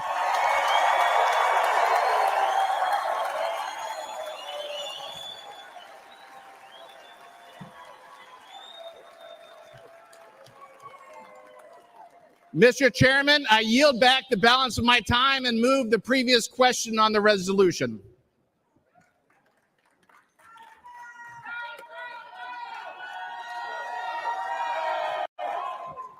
Without objection, the previous question is ordered. The question is on the adoption of the resolution. All those in favor signify by saying aye. All those opposed signify by saying no. In the opinion of the chair, the ayes have it, and the resolution is adopted. Without objection, the motion to reconsider is laid on the table. Congratulations to all of our delegates and alternates.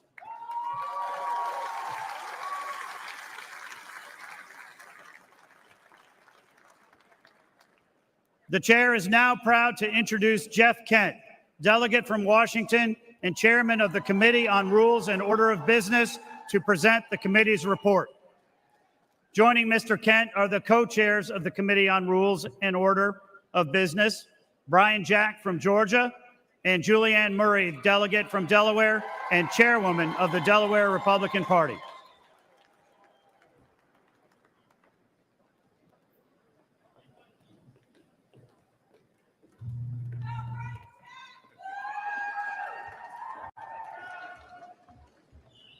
Mr. Chairman, fellow delegates, I offer the following resolution and ask for its immediate consideration. Resolved that the rules as printed and distributed be adopted as the rules for the election and the governing of the Republican National Committee, the rules under which delegates and alternate delegates shall be elected, selected, and allocated, and the rules which serve as the rules of the Republican National Convention. Thank you, Mr. Chairman, and I am honored to yield my time to my fellow co-chair, Brian Jack.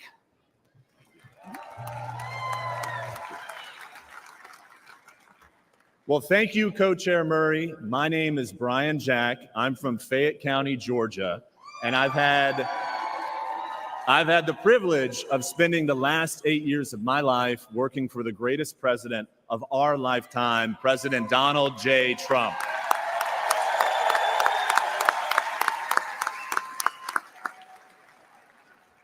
It has been my honor to serve as co-chairman of our convention's Committee on Rules and Order of Business. Thank you for enabling me, our committee chairman, Jeff Kent, and my fellow co-chair, Julianne Murray, to preside over our committee's work. And thank you to the 112 members of the Rules Committee for your tireless commitment to the rules that govern our Republican Party. Each of you were first elected by your Republican Party constituents to serve as delegates to this convention, and then you were elected by your peers to spend an additional week in Milwaukee with us. The rules package you overwhelmingly passed out of committee streamlines the way our party functions. It incentivizes greater Republican participation in our primaries, caucuses, and conventions going forward, and it enables us to nominate the 45th and 47th President of the United States of America, President Donald J. Trump.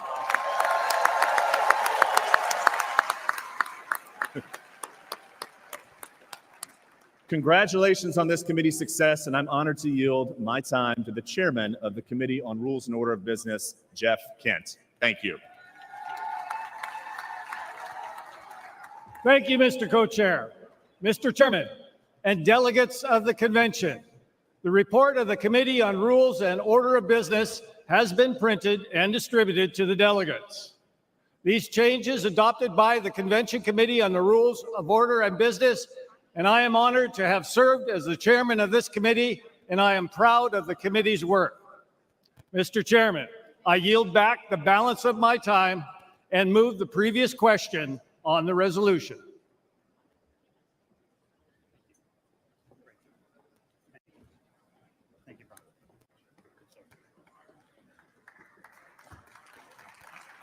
Without objection, the previous question is ordered. The question is on the adoption of the resolution. All those in favor signify by saying aye. All those opposed signify by saying no. In the opinion of the chair, the ayes have it, and the resolution is adopted. Without objection, the motion to reconsider is laid on the table. The chair now recognizes the delegate from Michigan and the chairman of the Michigan Republican Party, Ambassador Pete Hoekstra, for the purpose of offering a resolution. Mr. Chairman, I'm Pete Hoekstra from Michigan. In 1994, I had the honor of working with Newt Gingrich to develop the Contract with America. Soon, this convention will adopt a platform that will make America great again. I offer the following resolution and ask for its immediate consideration. Resolved that the report of the Committee on the Platform be considered as adopted. Mr. Chairman, for purposes of explaining the report only, I'm honored to yield to the committee chairman and co-chair, Senator Marsha Blackburn and Congressman Mike Waltz.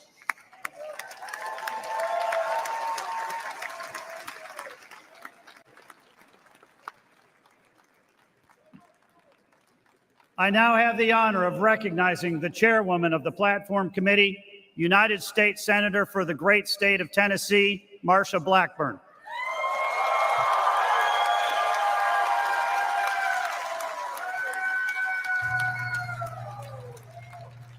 Delegates, I'm Marsha Blackburn from the great state of Tennessee.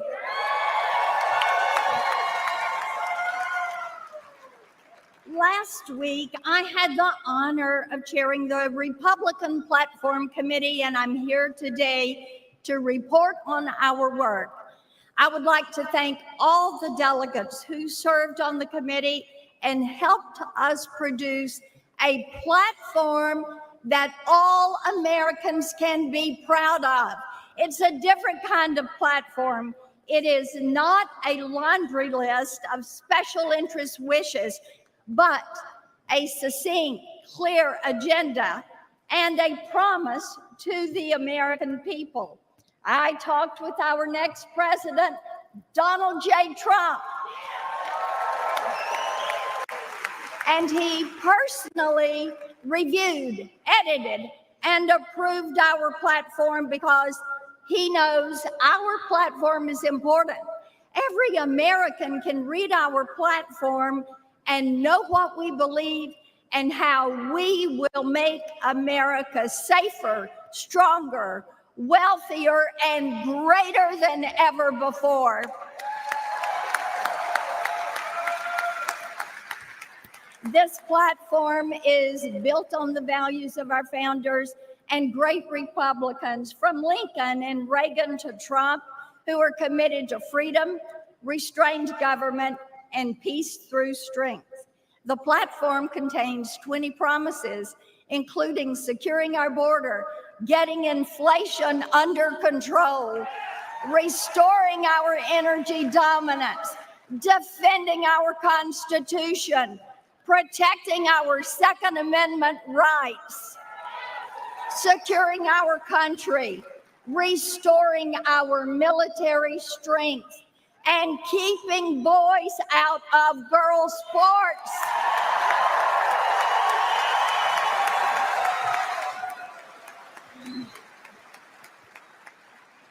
And protecting life for the born and unborn.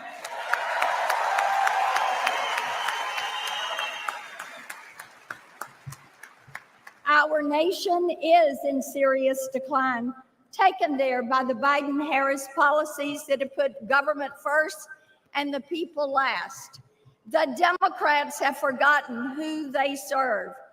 We are here this week to remind them and America that we Republicans serve the people and we will not forget them.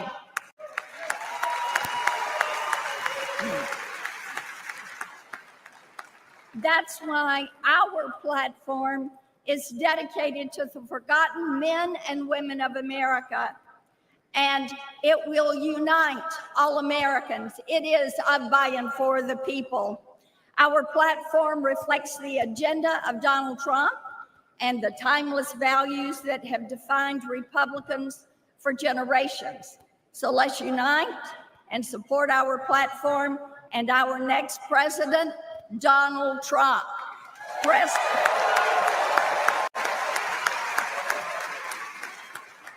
We all know President Trump will keep his promises as he did in his first term as president and restore American greatness.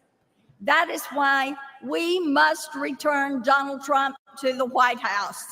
Thank you.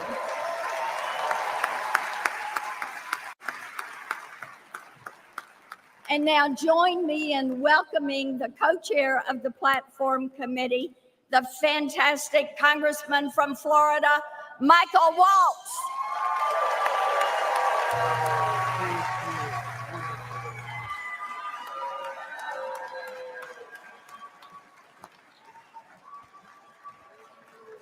Florida. Hey, thank you, Senator Blackburn. It was such an honor to serve with you as the co-chair of the Platform Committee. This platform is historic because it was written with one group of people in mind, the forgotten men and women of America, you. That means something to me. Many of you know, and I'm proud to say, I am the first Green Beret ever elected to Congress.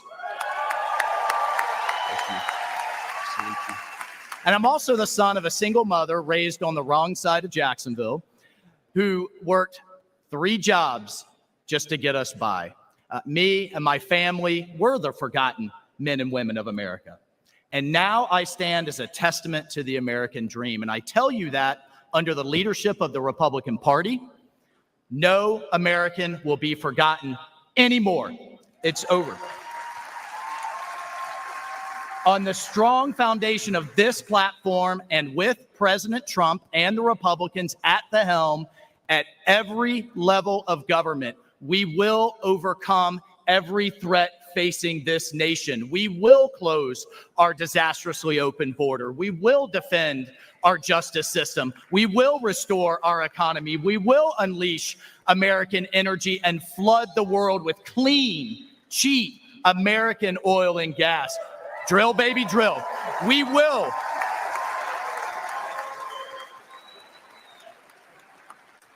And most of all, we will strengthen our depleted military and make it strong again. Folks, this platform, the leadership of President Trump, we will destroy inflation. We're going to send a cruise missile right into the heart of it, and we will bring back the American dream. Only in America can someone like me stand up on a stage like this The Republican Party believes in the potential of every American, which is why this platform was personally approved by President Donald J. Trump. So I hope you will join me to support this platform, that we will propel our party and America to victory this November and get Donald J. Trump back in the White House. I thank you. And please join me in welcoming back our awesome RNC chairman, Mike Whatley. Thank you.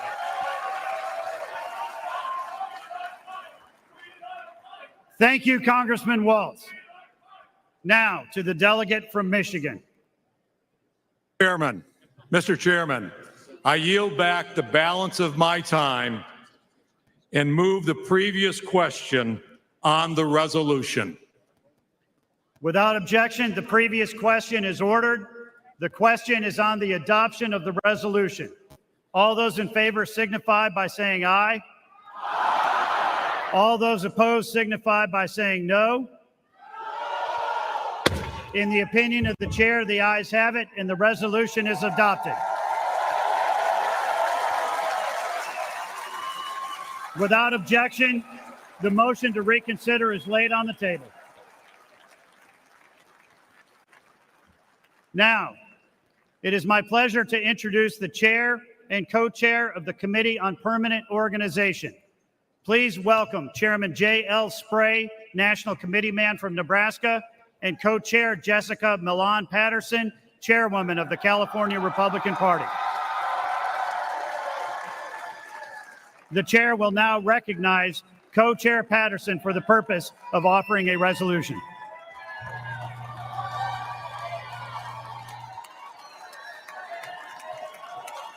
Thank you, Mr. Chairman. I'm Jessica Milan Patterson, the chairwoman of the California Republican Party, and I offer the following resolution and ask for its immediate consideration. Resolved that the report of the Committee on Permanent Organization shall be considered as adopted. Thank you, Mr. Chairman, and it is my honor to yield my time to the chairman of the Committee on Permanent Organization, J.L. Spray from Nebraska.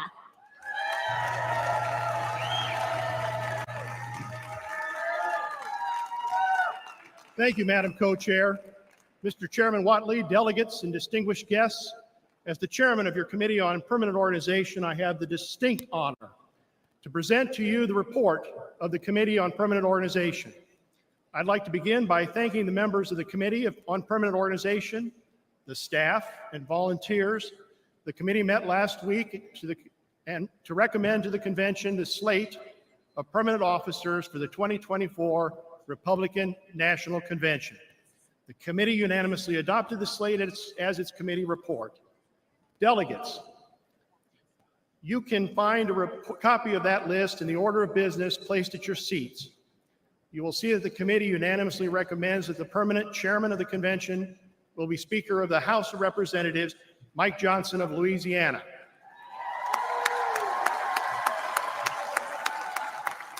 The committee further recommends that all other officers, including the temporary chairman and all the temporary officers whose names have been entered into the record of this convention, be made the permanent officers of this convention.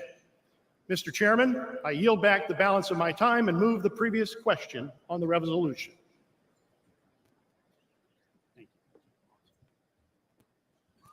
Without objection, the previous question is ordered. The question is on the adoption of the resolution. All those in favor signify by saying aye.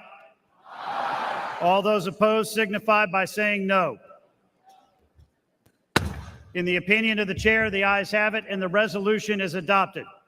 Without objection, the motion to reconsider is laid on the table. At this time, the chair would like to appoint Kelly Johnson from Louisiana to the Escort Committee for the permanent chairman. Thank you. Do I talk now? Kelly. The chair now recognizes the delegate from Louisiana for the purpose of offering a resolution.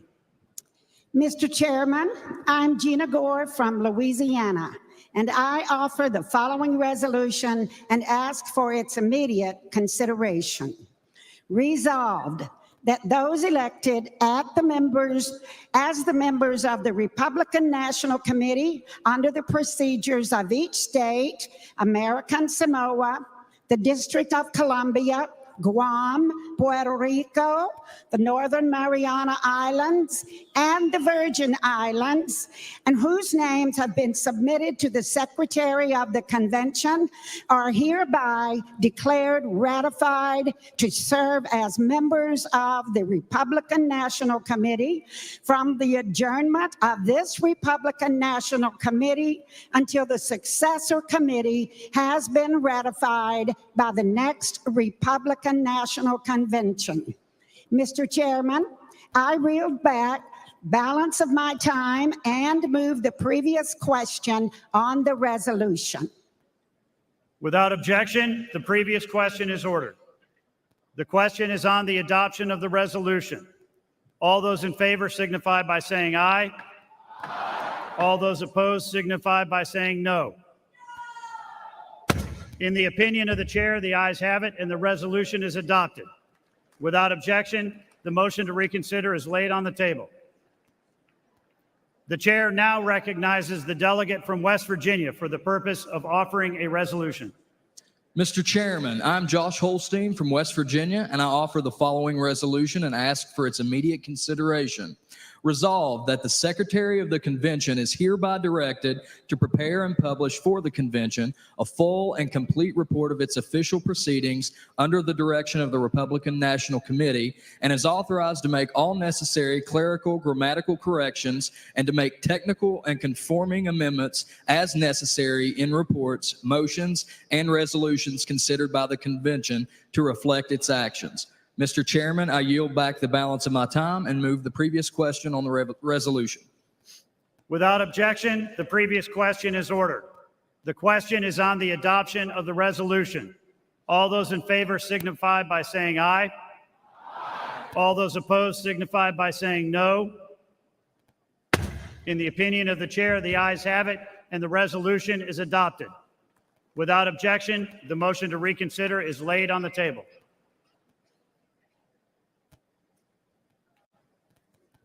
Delegates and alternates, ladies and gentlemen, I now have the distinct honor of introducing the Speaker of the United States House of Representatives and the permanent chairman of the convention, Speaker Mike Johnson of Louisiana.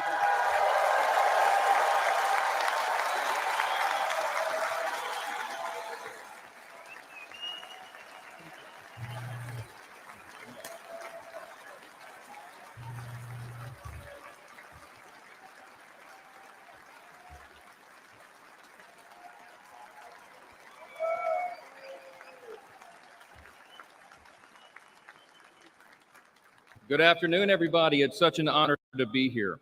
Before we begin, I'd like to remind the delegates of the provisions of the rules, which require that each candidate for nomination for President of the United States demonstrate sufficient support prior to the presentation of the name of the candidate for nomination.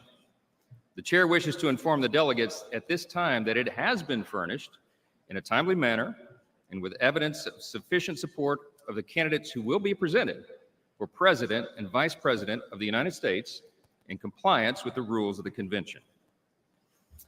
Also, as prescribed under the rules, the total time for nominating speeches and seconding speeches for any candidate for President or Vice President shall not exceed 15 minutes.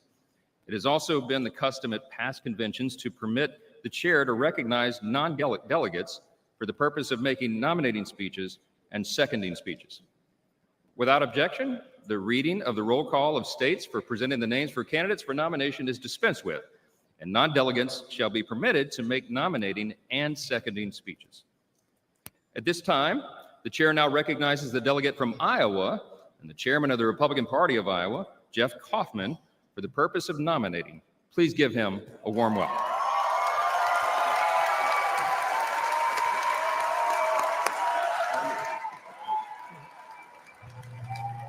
Good afternoon. I'm Jeff Kaufman, and I'm humbled and honored to stand before all of you this afternoon. As you've just heard, I come from Iowa, home of the First in the Nation Caucus, where our party's nomination process begins. Our caucus is a part of a lengthy democratic process, which everyday Americans listen to the candidates, consider what they have to say, and then make a profoundly important choice on who should lead the nation that we love. Earlier this year, Iowa Republicans overwhelmingly voted for Donald Trump.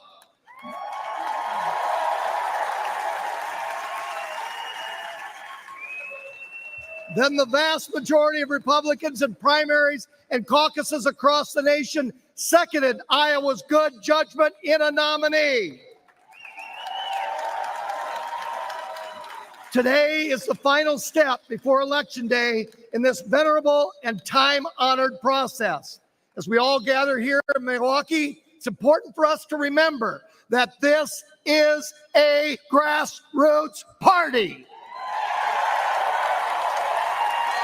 It's a party of the people, not a party of the bosses. Donald Trump has earned the trust of the people. He has listened to them, and Donald Trump has kept his word. Over the next 4 days, we will hear about the many failures of the Biden-Harris administration. The sustained criticism does not proceed from a mean or narrow partisanship, but from the broad and sincere concern for the well-being and safety of our fellow Americans. It's part of our service to our country. More importantly, we will also hear about Donald Trump's broad and inspiring vision for our country. This is not a program just for Republicans, but one for all Americans. It reflects the value of America. It's a program that acknowledges that our nation has seen better days, and we can and we will blaze a brighter future. We love America, and we want to restore her security, her prosperity, and her excellence. I invite all of you to join me in supporting President Donald Trump in this great endeavor. This is an endeavor. This is an endeavor that's going to make America wealthy again. This is an endeavor to make America safe again. This is an endeavor to make America strong again. And say it with me, fellow Republicans, this is an endeavor to make America great again.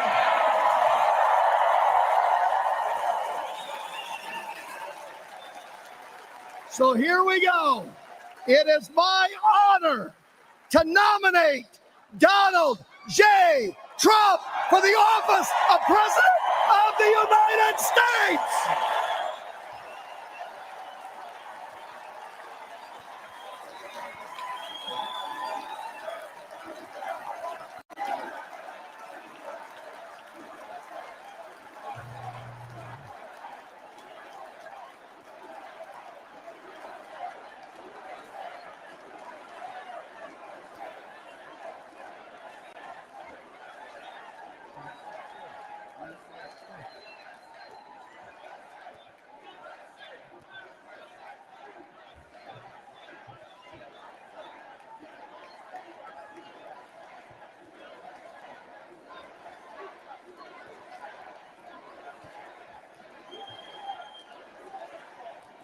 Amen to that. Amen to that. The chair now recognizes the delegate from Nevada and the chairman of the Nevada Republican Party, Michael McDonald.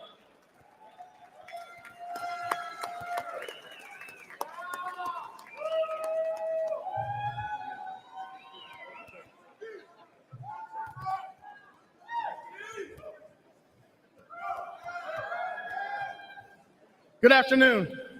I'm Chairman Michael J. McDonald from the state of Nevada. It has been an honor of a lifetime to stand by President Trump's side since 2015.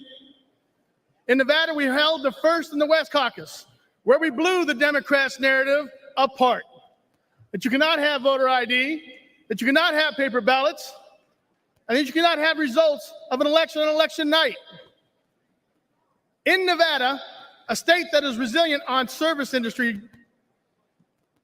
President Trump has proposed to eliminate taxes on tips on day one.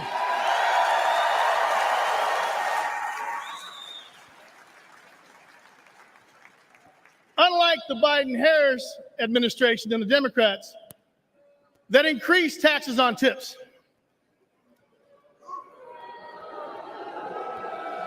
President Trump has transformed our party to the champion of the working men and women. We fight for what's right, not for what's easy. We're in a battle for the soul of our nation because we want the best future for our family and for our country. President Trump is our fearless leader who withstood the persecution of a weaponized lawfare, and who has fought even harder and stronger to represent and fight for all of us. I ask all Americans to join me in taking back our nation by supporting President Trump as he leads us back to victory once again.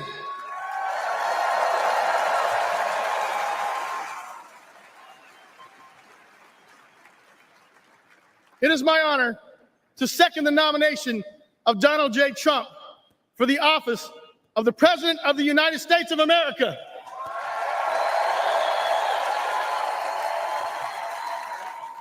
God bless you.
Make America safe once again.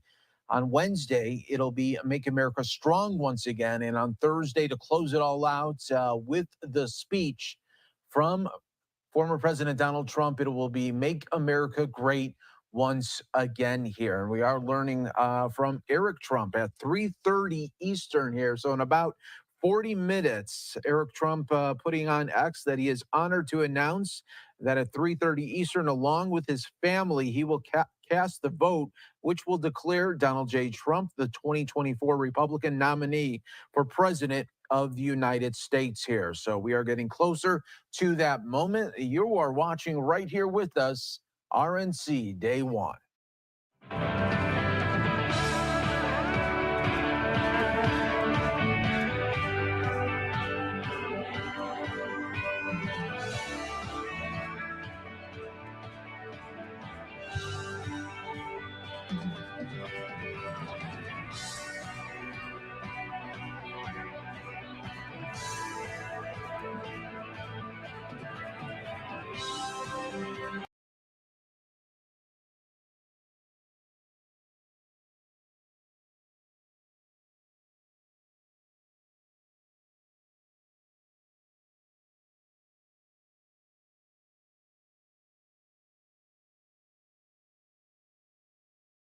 be called in the order determined by the Secretary of the Convention. During the roll call, the chairs of each respective delegation or their designee will announce the vote of each state. During the roll call of the states, the Secretary will announce each state and that state's total number of available votes. Additionally, the chair would like to remind all delegates that the Secretary will record delegates' votes in accordance with their obligations under Rule 16 of the Rules of the Republican Party, state law, or state party rules, regardless of the delegation's announcement. The official results from each state are those announced by the Secretary. Lastly, just one reminder. We want to remind all our delegates, our alternates, and guests that maintaining order during the roll call is extremely important. If the convention is not in order, it's difficult for the Secretary or presiding officer to hear the vote announcement. Now, without objection, the complete list of votes recorded for president shall be considered as announced. To conduct the roll call of the states, I'm pleased to announce and introduce at this time our distinguished Secretary of the Convention, Vicki Drummond.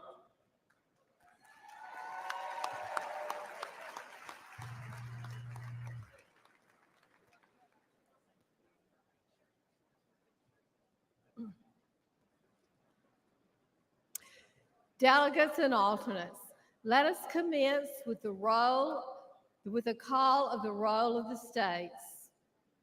Iowa, 40 delegates.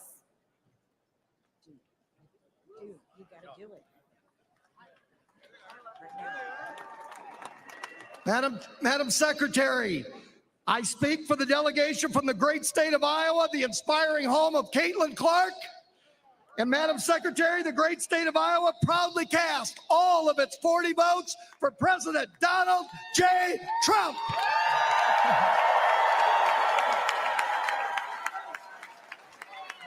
Pursuant to the announcement of the delegation and the rules and procedures of this convention, Iowa, 40 votes, President Trump. Nevada, 26 delegates. Madam Secretary, the great state of Nevada proudly casts all of its 26 votes for President Donald J. Trump.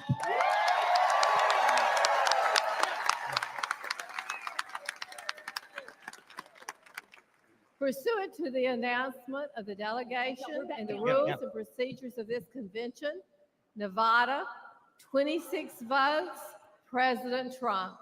Yeah, there you go.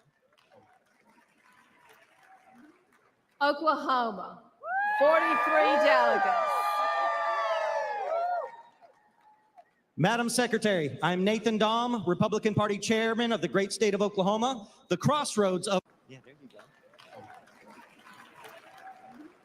Oklahoma, 43 delegates. Madam Secretary, I'm Nathan Dahm, Republican Party Chairman of the great state of Oklahoma, the crossroads of our country, and the first state to have a President Donald J. Trump highway, and the only state to have all 77 counties vote for President Trump 2 elections in a row, with a third time coming up this November. Yeah! The state of Oklahoma proudly cast all of its 43 votes for President Donald J. Trump.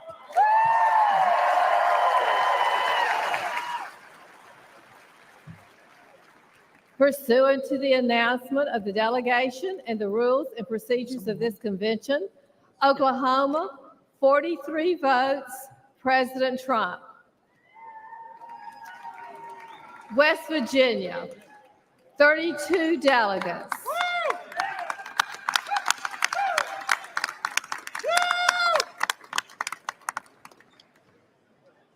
Madam Chairman, on behalf of the West Virginia delegation, my name is Patrick Morrissey, and I am very proud to cast all 32 votes for the Mountaineers, where we're always free, and to cast those 32 votes for our former and future president, Donald J. Trump.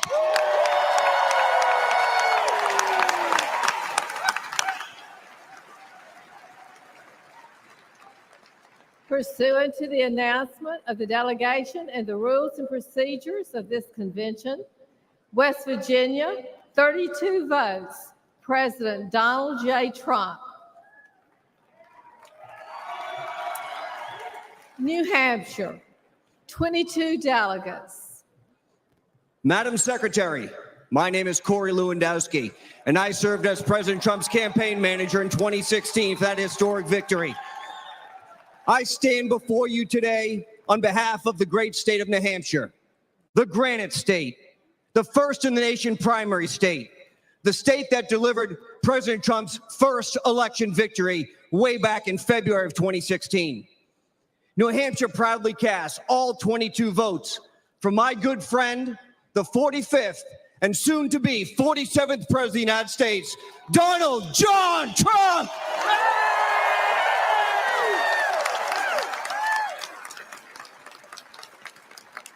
Pursuant to the announcement of the delegation and the rules and procedures of this convention, New Hampshire, 22 votes, President Trump. Nebraska, 36 delegates.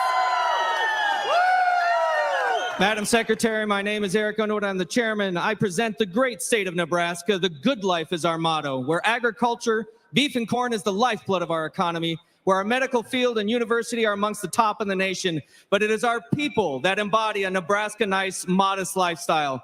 Now to announce our delegate allocation, our delegation co-chair, John Tucker.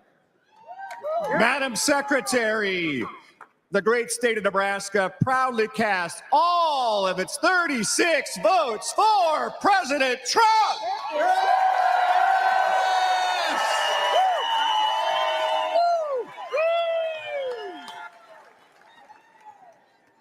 Pursuant to the announcement of the delegation and the rules and procedures of this convention, Nebraska, 36 votes, President Trump.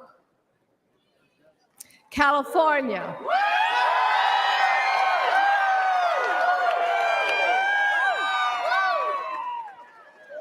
California, 169 delegates.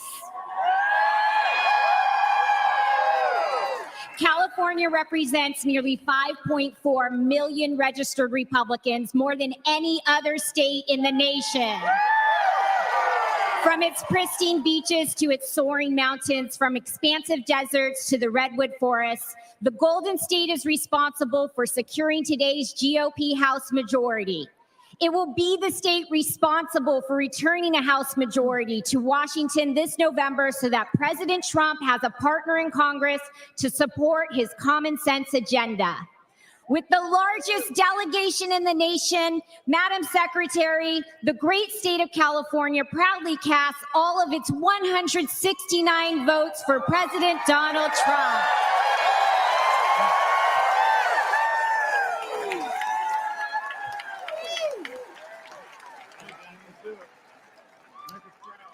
Pursuant to the announcement of the delegation and the rules and procedures of this convention, California, 169 votes, President Trump. Tennessee.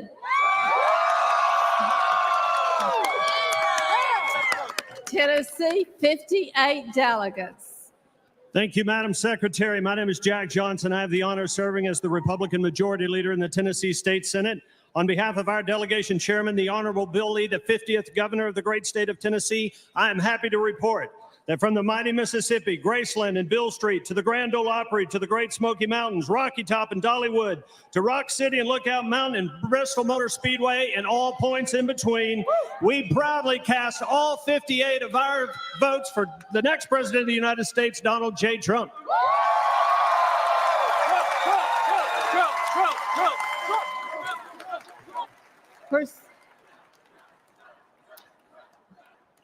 Pursuant to the announcement of the delegation and rules and procedures of this convention, Tennessee, 58 votes, President Trump.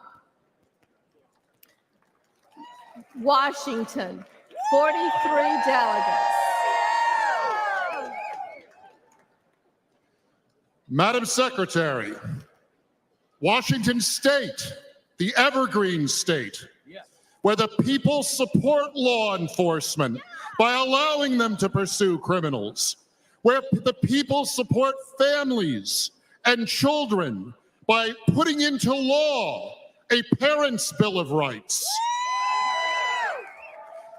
where the people reform taxes so that families and young people and small businesses can thrive. Washington State casts all of its 43 votes for the next president, the past president, Donald J. Trump.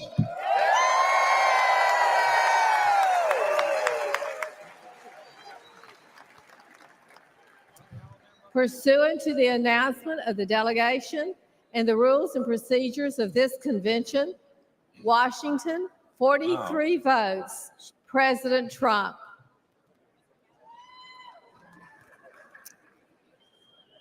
Alabama, 50 delegates.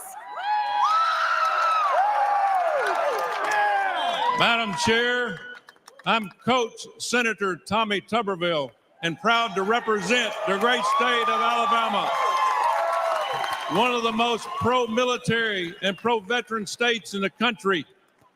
Huntsville, Alabama has sent somebody to the moon for the United States in the past. We will do it again in the very near future. We stand for the flag and kneel for God. Amen. Madam Chair, we proudly cast our 50 delegates for the next president of the United States, Donald J. Trump.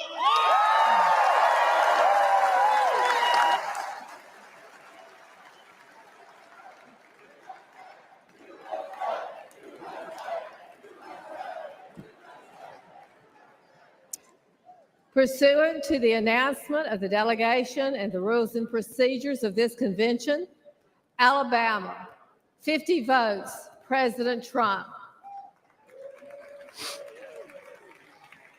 Massachusetts, 40 delegates. Madam Secretary, the great Commonwealth of Massachusetts, home of John Quincy Adams, Samuel Adams, Patrick Henry, and other great patriots who made America great, proudly casts all of its 40 votes for our next president, Donald J. Trump. So together, we can work to make America great again.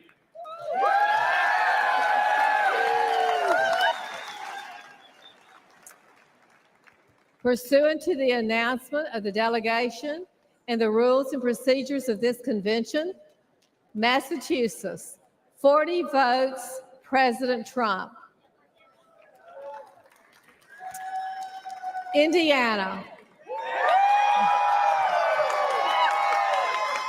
Madam Chair, I'm Jim 58 Banks. delegates. Madam Chair, I'm Jim Banks from the great state of Indiana. In Indiana, we believe in the American dream. We love America and we love Donald J. Trump. As the son of a factory worker born in a trailer park, a veteran of the United States Navy, it's the honor of my life on behalf of my great state, the Hoosier State, to cast all 58 votes for the greatest president of my lifetime and my friend, Donald Trump. Thank you.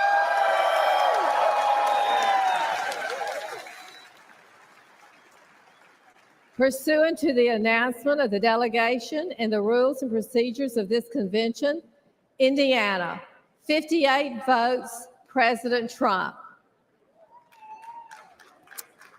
Georgia, 59 delegates. Madam Secretary, I'm Josh McCoon, Chairman of the Georgia Republican Party. Georgia, the Empire State of the South. Georgia, the #1 state to do business in the United States of America. On November 5th, the Peach State will send 16 electoral votes for the once and future president of the United States, Donald J. Trump. And today, we proudly cast all 59 votes for President Donald J. Trump.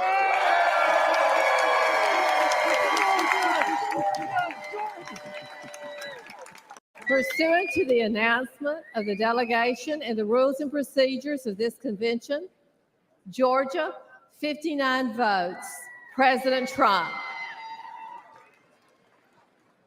Utah, 40 delegates. Madam Secretary, my name is Mike Lee. I'm a U.S. Senator representing Utah.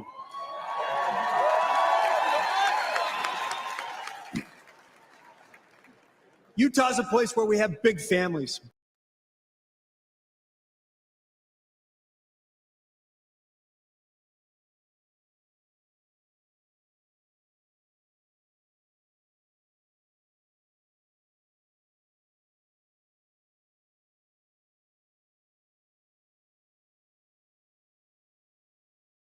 Big hearts and big ideas. It's a place where we love freedom. We love the Constitution and we despise tyranny.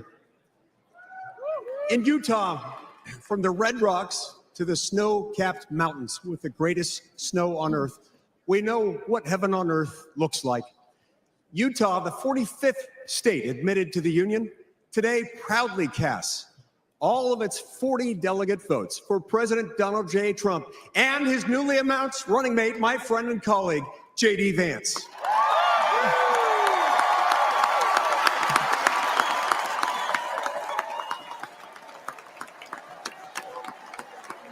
Well done.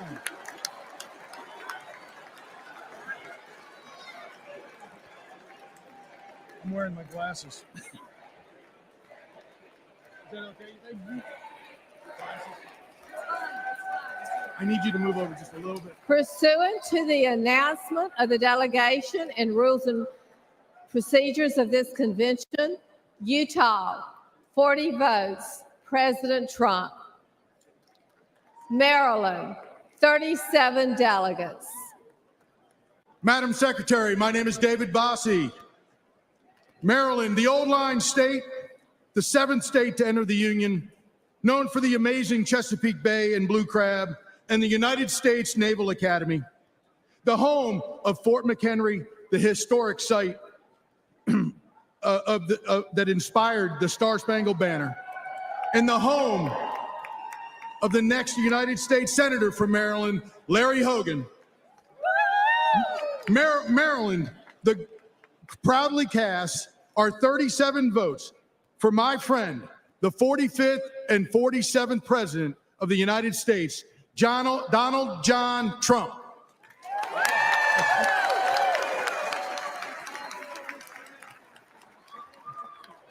Pursuant to the announcement of the delegation and the rules and procedures of this convention, Maryland, 37 votes, President Trump. Texas.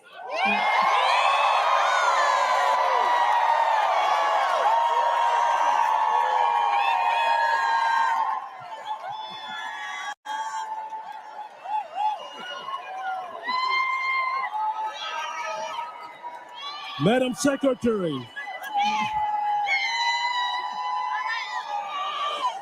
I'm Abraham George, Chairman of the Republican Party of Texas. Not only Texas is the economic powerhouse of America, where we back our police officers, back our oil and gas workers, and back our men and women in uniform.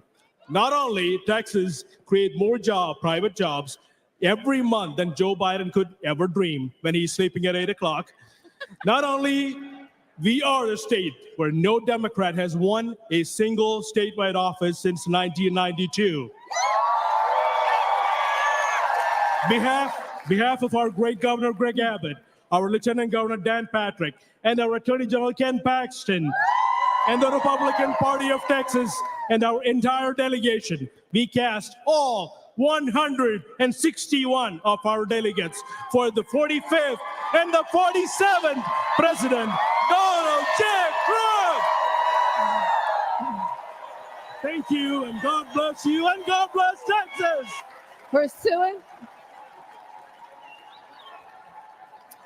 Pursuant to the announcement of the delegation and the rules and procedures of this convention, Texas, 161 votes, President Trump. Bernie. Iowa, 79 delegates. Madam Secretary, Alex Triantafilou, Chairman of the Ohio Republican Party. I stand here today with my friend Bernie Moreno, who's going to retire forever, politician Sherrod Brown, and deliver a win to the United States Senate. We proudly cast our 79 votes for President Donald J. Trump And J.D. Vance.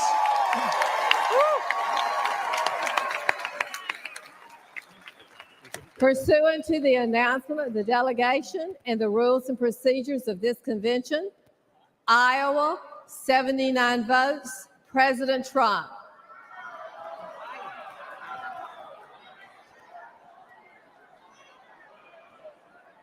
America, Samoa, 9 delegates. Talofa teleman mato tunu pele America Samoa, where our motto is God is first. Therefore, Madam Secretary, American Samoa proudly and with all our hearts cast our vote in favor of our next president, Donald J. Trump. American Samoa! Talumai! Talumai! Hey! Hey! Hey! Pursuant to the announcement of the delegation and the rules and procedures of this convention, America Samoa, 9 votes, President Trump. Wisconsin, 41 delegates.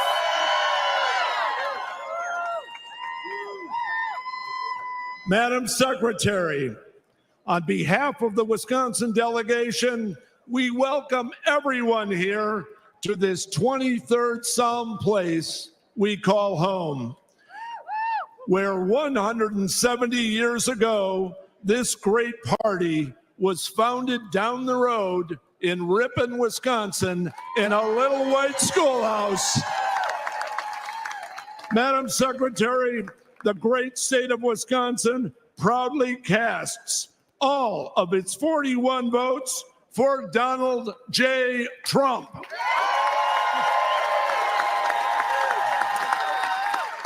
Pursuant to the announcement of the delegation and rules and procedures of this convention, Wisconsin, 41 votes, President Trump. New York, 91 votes.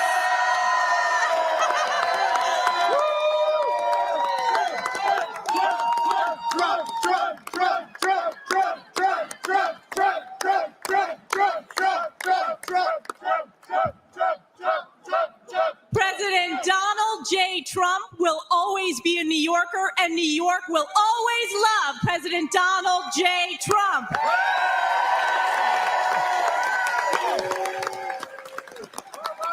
We believe that President Donald J. Trump will be the first Republican in a generation who will win New York State.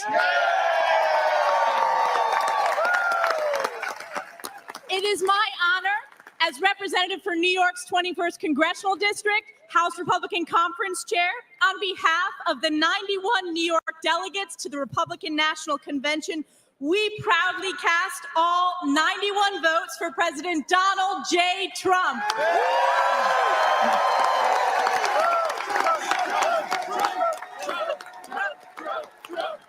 Pursuant to the announcement of the delegation and the rules and procedures of this convention, New York, 91 votes, President Trump. Florida.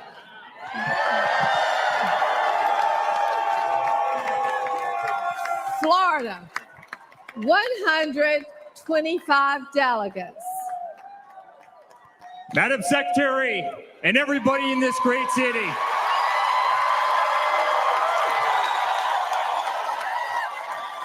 on behalf of our entire family and on behalf of the 125 delegates in the unbelievable state of Florida, we hereby nominate every single one of them for the greatest president that's ever lived, and that's Donald J. Trump. hereby declaring him the Republican nominee for President of the United States of America.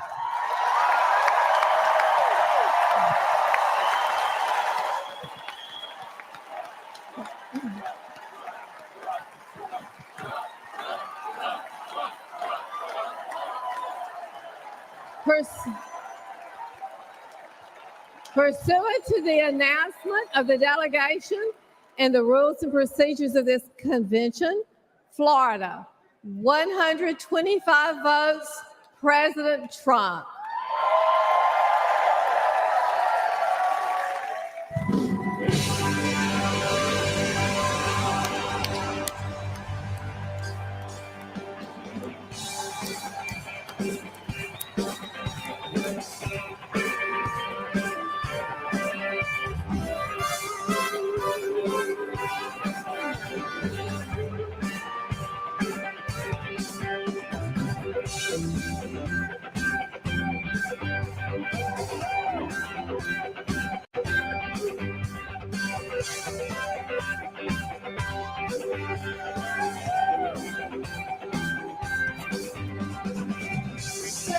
Celebrate good times, come on.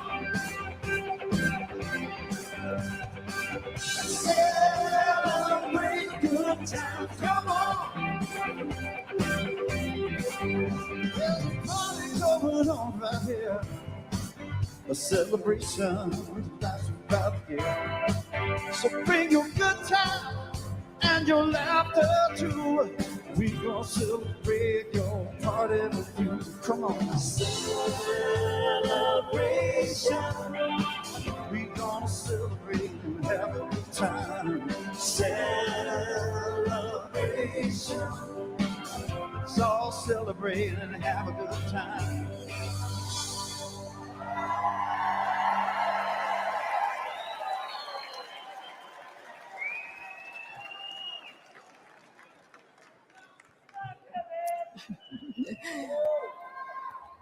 We will now continue with the roll call of the states. Puerto Rico, 23 delegates. Madam Chairman, I'm Angel Cintron, State Chairman for the Republican Party of Puerto Rico, the great 51st Republican State of the Union, Puerto Rico, the shining star of the Caribbean, brothers and sisters of Florida, Texas, California, New York, and all the state. Proudly cast all of our 23 votes for our next President of the United States, Donald J. Trump.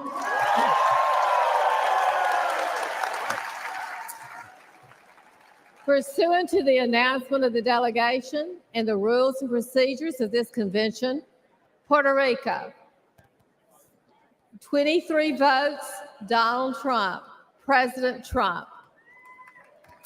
Kentucky, 46 delegates.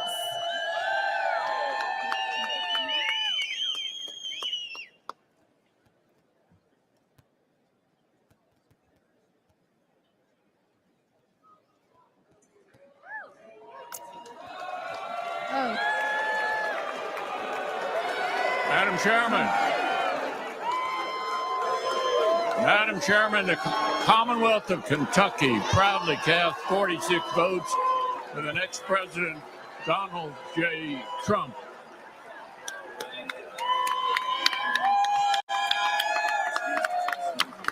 Pursuant to the announcement of the delegation and the rules and procedures of this convention, Kentucky, 46 votes, President Trump.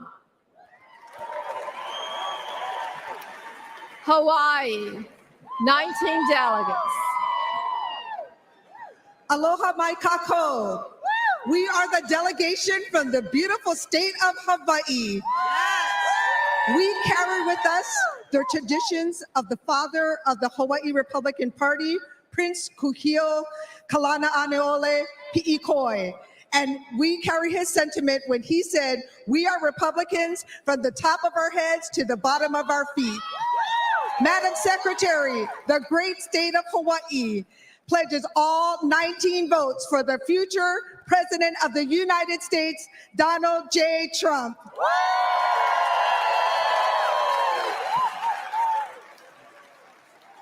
Pursuant to the announcement of the delegation and the rules and procedures of this convention, Hawaii, 19 votes, President Trump.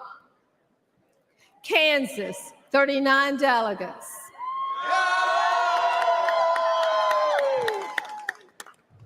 I am Mike Brown, chairman of the Republican Party of Kansas, the heartland of America and the breadbasket of the world. Also the aviation capital of the world and the home state of Bob Dole and Dwight D. Eisenhower. Madam Chair, the great state of Kansas proudly casts all 39 of its votes for the man, Donald J. Trump.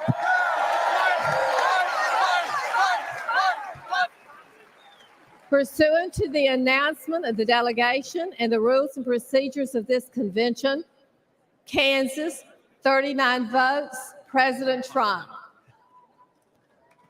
Louisiana, 47 delegates.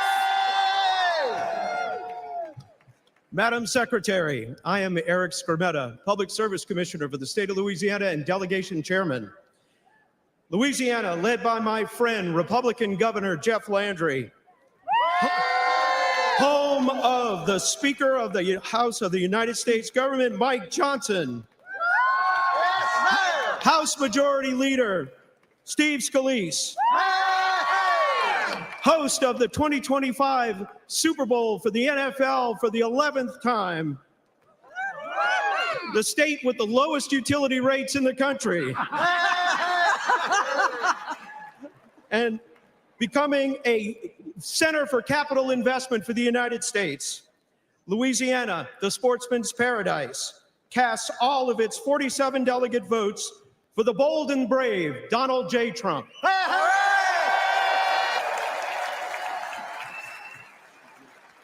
Pursuant to the announcement of the delegation and the rules and procedures of this convention, Louisiana, 47 votes, President Trump.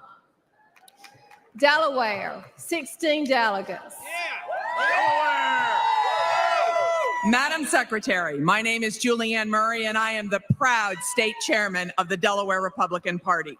Delaware is a small and mighty state, but we are the first state. We are so proud of our nominee, and we are going to fight to deliver Delaware to Donald J. Trump.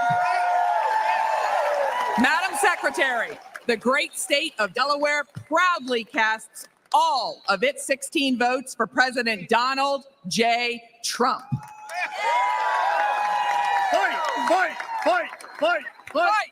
Pursuant to the announcement of the delegation and the rules and procedures of this convention, Delaware, 16 votes, President Trump. Guam, 9 delegates. Madam Chairman, half a day, I'm Felix Camacho, former governor of Guam. We send a warm half a day and Sejus Maasi from the great territory of Guam, where America's day begin, Itano Imansamoru.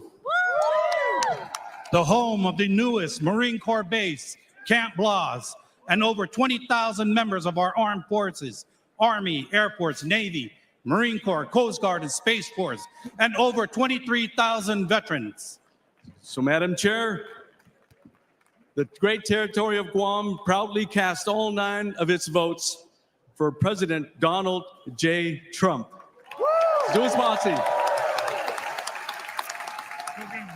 Pursuant to the announcement of the delegation and the rules and procedures of this convention, Guam, 9 votes, President Trump. Connecticut, 28 delegates. Madam Secretary, my name is Ben Proto, and I have the honor of serving as chairman of the great state of Connecticut's Republican Party.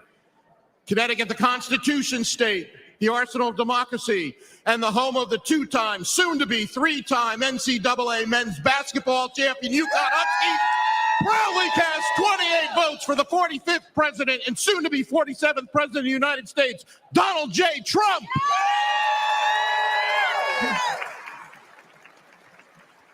Pursuant to the announcement of the delegation and the rules and procedures of this convention, Connecticut, 28 votes, President Trump. Alaska, 29 delegates. The great state of Alaska pledges all of its 29 delegate votes to Donald J. Trump. The state of Alaska, the largest state in the nation, 2.5 times the size of our fellow state, Texas. The furthest northern state, western state, and eastern state, the largest bears in the country, largest moose, biggest military, more retired veterans per capita. Once again, we pledge all of our votes, 29 delegates, to Donald Trump, the next president of the United States of America.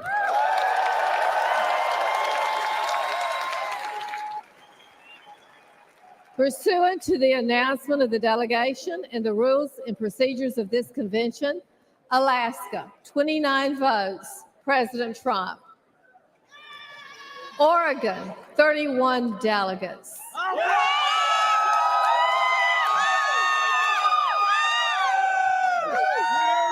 Madam Secretary, I'm Tracy Hunnell, National Committee Woman for Oregon, home of Congresswoman Lori Chavez DeRemer and Congressman Cliff Benz, home of the Beavers. Oregon is also home of the deepest lake in the country and the deepest canyon in the country. We have the third most climbed mountain in the world, and we're the wind sailing capital of the world. Oregon is an outdoor lover's paradise with every geographical terrain on the planet within our border. Madam Secretary, the great state of Oregon proudly casts our 31 votes for President Donald J. Trump.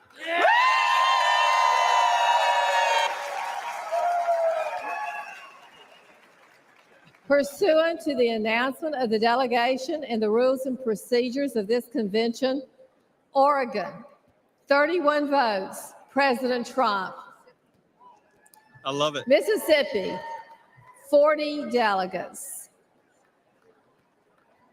Thank you, Madam Secretary. Governor Tate Reeves, on behalf of the great state of Mississippi, the hospitality state, the birthplace of America's music, home to B.B. King, Elvis, Faulkner, and the best catfish in the entire world, where our food is fried and our tea is sweet, where breaking economic development and employment records daily is as common as college baseball national championship teams.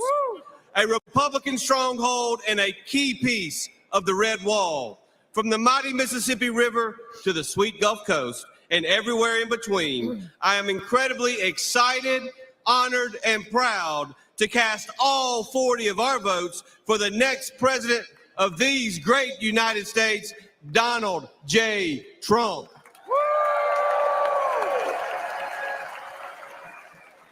Pursuant to the announcement of the delegation and the rules and procedures of this convention, Mississippi, 40 votes, President Trump.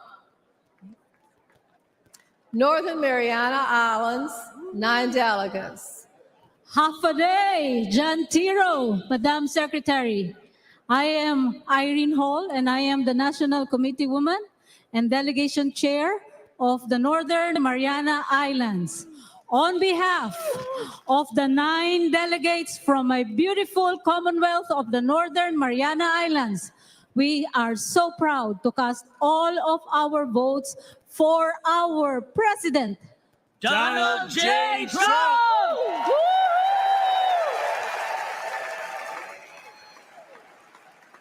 Pursuant to the announcement of the delegation and the rules and procedures of this convention, Northern Mariana Islands, 9 votes, President Trump. Wyoming, 29 delegates. Madam Chairman, I'm Wyoming Secretary of State and Wyoming Delegation Chairman Chuck Ray. The Cowboy State is the energy capital of our country. We supply coal, oil and gas, soda ash, ag products for the entire world. And Wyoming, the Cowboy State, is Trump country. We've supplied the highest margin of victory for President Trump in both 2016 and 2020. And with that, Wyoming, the cowboy state, casts all of its 29 delegates for President Donald J. Trump.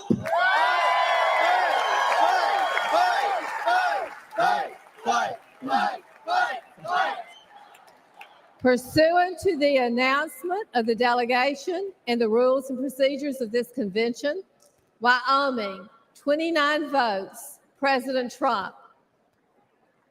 Maine, 20 delegates.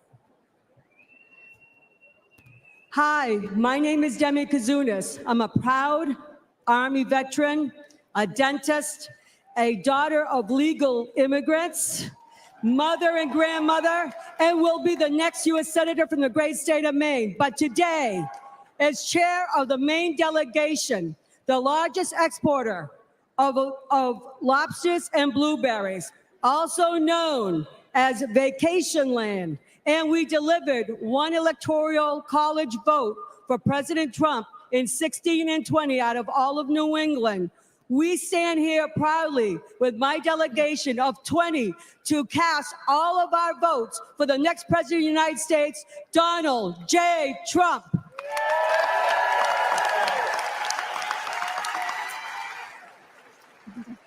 Pursuant to the announcement of the delegation and the rules and procedures of this convention, Maine, 20 votes, President Trump. Missouri, 54 delegates. Madam Secretary, Missouri, the Show Me State, home of the four-time Super Bowl champions, the Kansas City Chiefs. Home of the best United States Senators, Josh Hawley and Eric Schmidt. From the great Northwest of the Pony Express to the Lake of the Ozarks, Bass Pro Shop, and St. Louis Arch, the mighty Missouri is casting 54 delegates for our favorite president and the next president of the United States, Donald J. Trump.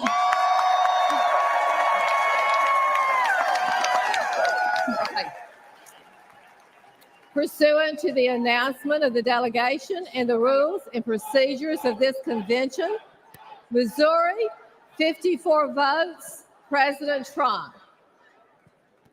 Idaho, 32 delegates.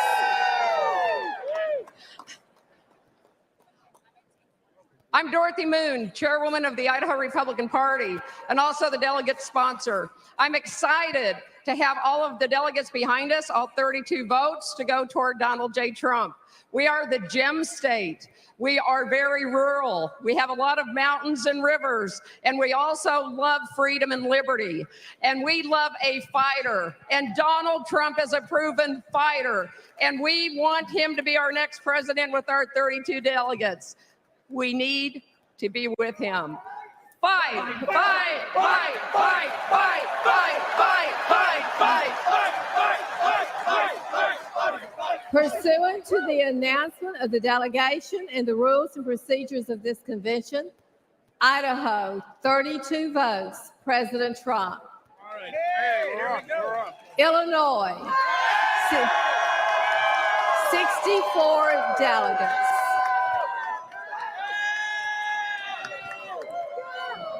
Madam Secretary, I'm Congresswoman Mary Miller, and I'm proud to represent Illinois, the land of Lincoln, the first Republican president. And on behalf of parents who are horrified by Joe Biden's attack on parental rights, on behalf of farmers who are being crushed by the Biden economy, on behalf of our daughters who Biden is forcing to compete against men in sports, and on behalf of the victims of the Kamala Harris border crisis, Madam Chairwoman, Illinois proudly casts all 64 votes for President Donald J. Trump.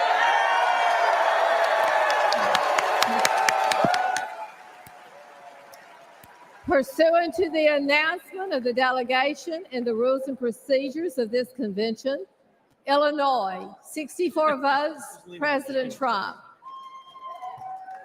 North Dakota, 29 delegates. Madam Secretary, I'm North Dakota State Auditor Josh Gallion and chair of our delegation. I'm a United States Air Force veteran. I'm here with our chairwoman, Sandy Sanford, and the rest of our delegation. North Dakota, we love our farmers. We love our energy producers. We back the blue. We are very appreciative of our military installations, Minot Air Force Base and Grand Forks Air Force Base. We feed the world. We fuel the world. We defend the world. The great state of North Dakota proudly casts all of its 29 votes for President Donald J. Trump.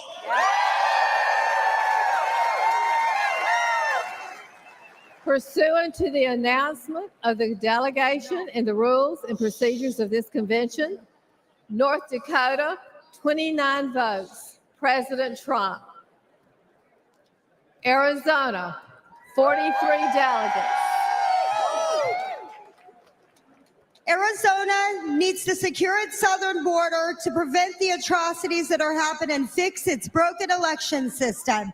And that's why I, Shelby Bush, the delegation chair, and our wonderful state chairwoman, Gina Swoboda, and this entire delegation cast their 43 delegates to Donald J. Trump!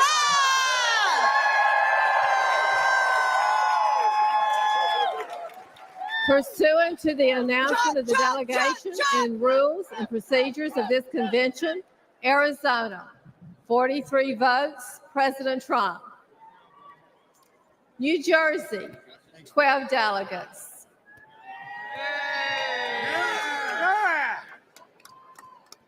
Madam Secretary, I'm State Senator Michael Testa from the great state, the Garden State, the state of New Jersey, a state where President Donald J. Trump has invested heavily. And we think and we know that he can win New Jersey this year. Madam Secretary, we should all be thankful right now that we are able to cast our votes for President Donald J. Trump after what took place on Saturday. So the state of New Jersey is extremely proud to cast all of its delegate votes for the 45th and soon to be 47th President of these United States, President Donald J. Trump.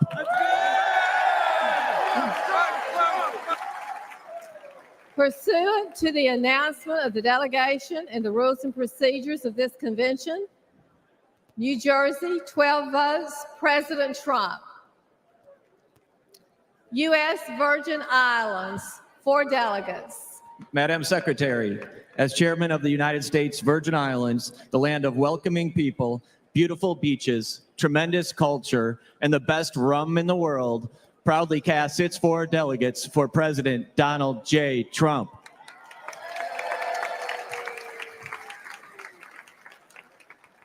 Pursuant to the announcement of the delegation and the rules and procedures, the U.S. Virgin Islands, 4 votes, President Trump. North Carolina. North Carolina, 74 delegates. Madam Secretary, I am Lieutenant Governor Mark Robinson, and God willing, I will be the next governor of North Carolina.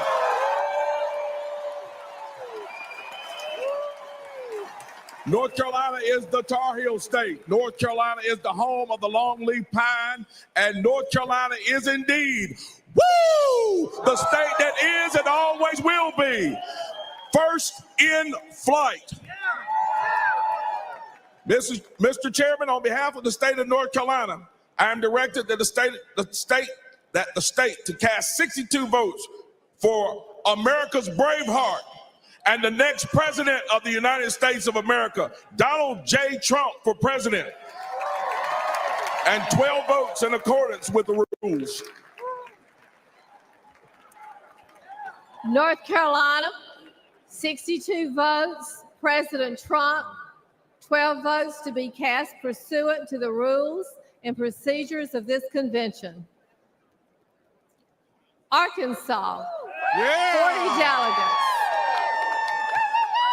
Madam Secretary, Chairman Wadley, I am Joseph Wood, Chairman of the Republican Party of Arkansas, the natural state, the land of opportunity, home of the 47th Governor, Sarah Huckabee Sanders. Yes.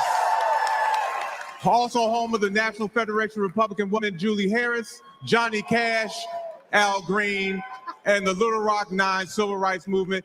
We cast our 40 votes to continue to fight and save America with Donald J. Trump. Our votes for Donald J. Trump. Who Big Louise?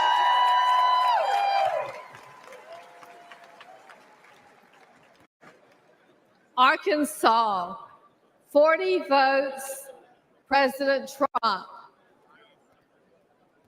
Virginia, 48 delegates.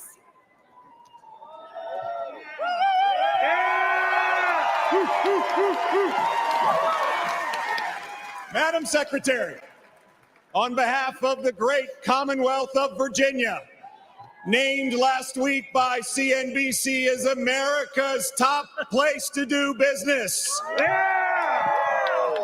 Home to 850,000 of the greatest Americans, our military and veteran heroes.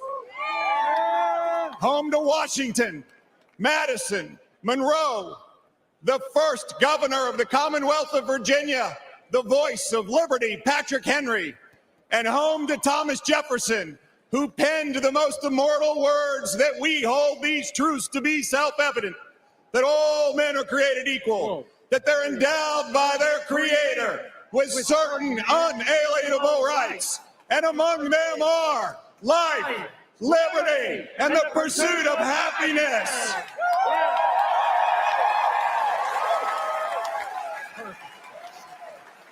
Proudly, as governor of Virginia, along with our great chairman of the Republican Party of Virginia, Rich Anderson, we cast our delegate votes for the next president of the United States, Donald J. Trump, and his vice president, J.D. Vance.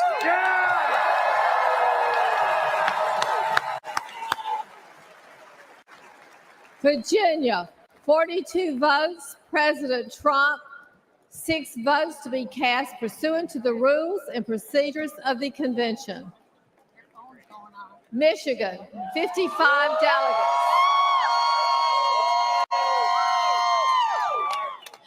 Madam Chairwoman, I rise from the great state of Michigan, where the Republican Party was founded under the Oaks on July 6, 1854, home of the gas-powered automobile, Flint, Vehicle City, Motown, Michigan State University Spartans, the 2023 football national champions, Michigan Wolverines, Cereal City, USA, the Great Lakes State, and sadly, the worst governor in America.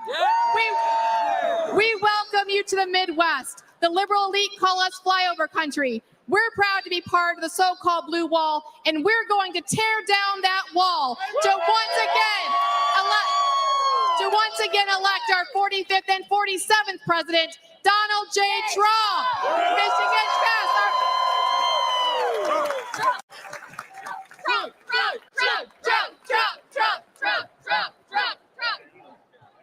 All right. Michigan, 51 votes, President Trump.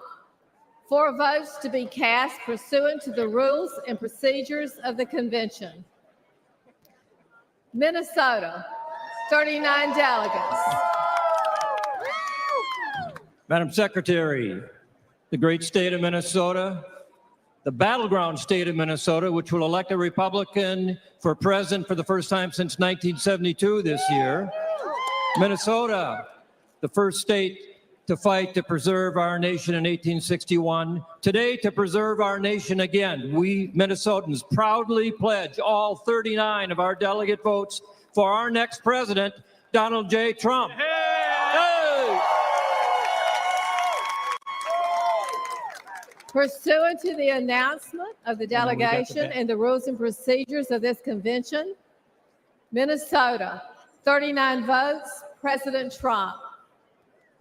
Colorado, 37 delegates.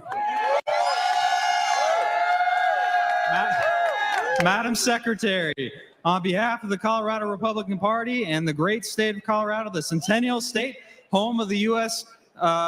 Air Force Academy and Space Command, along with the best Rocky Mountain peaks and powder skiing in the world, I have the honor of announcing that our delegation, with unity and purpose, while responding to our president's call to fight, fight, fight, unanimously votes for the 45th and soon-to-be 47th President of the United States, Donald J. Trump.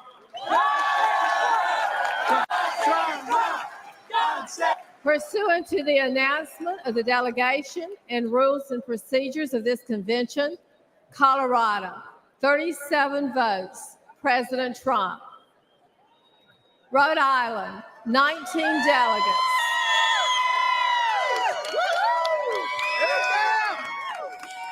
Madam Secretary, the ocean state, where almost 90 years of Democratic control has led to the industrial vandalism of our ocean. Wind turbines in our ocean are killing our fishing industry and marine life, which has led to all pain and no gain. We were the first state to declare our independence from Britain and the last state to ratify the Constitution because we believe in states' rights. We are home to the independent man who wonders what happened to that independent freedom of religion spirit that Roger Williams brought into Rhode Island. Let's bring back the spirit and soul of America with patriotism and intelligence rather than blind, ambitious power. Madam Secretary, the great state of Rhode Island proudly casts all 19 votes for Donald J. Trump.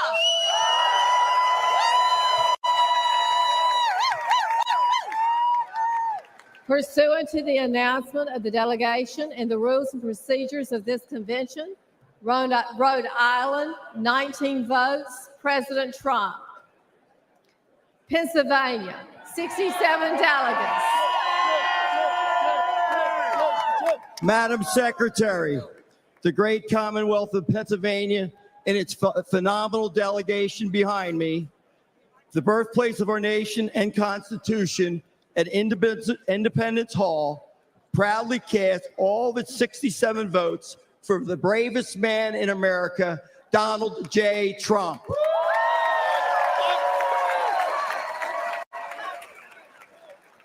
Pursuant to the announcement of the delegation and the rules and procedures of this convention, Pennsylvania, 67 votes, President Trump.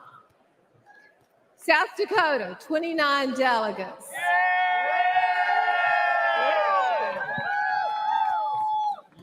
Madam Secretary, I'm Larry Roden, Lieutenant Governor of the great state of South Dakota. I'm proud to speak on behalf of myself and Governor Noem and our delegation. We represent the freest state in a nation built on the principles of freedom. On behalf of South Dakota's, I wanted to say one thing. President Trump helped bring fireworks back to our Mount Rushmore. That monument honors 4 of our greatest presidents. And I believe there's room for one more. Just saying. On behalf of South Dakota's 29 delegates, I proudly cast all our votes for President Donald J. Trump. South Dakota, 28 votes, President Trump. New Mexico, 22 delegates. Madam Secretary, I'm Jim Townsend, National Committeeman from New Mexico, joined with Tina Zhuk, National Committeewoman from New Mexico, and the delegation from New Mexico. New Mexico is known as the land of enchantment. We remember well when our citizens flourished and jobs were always available.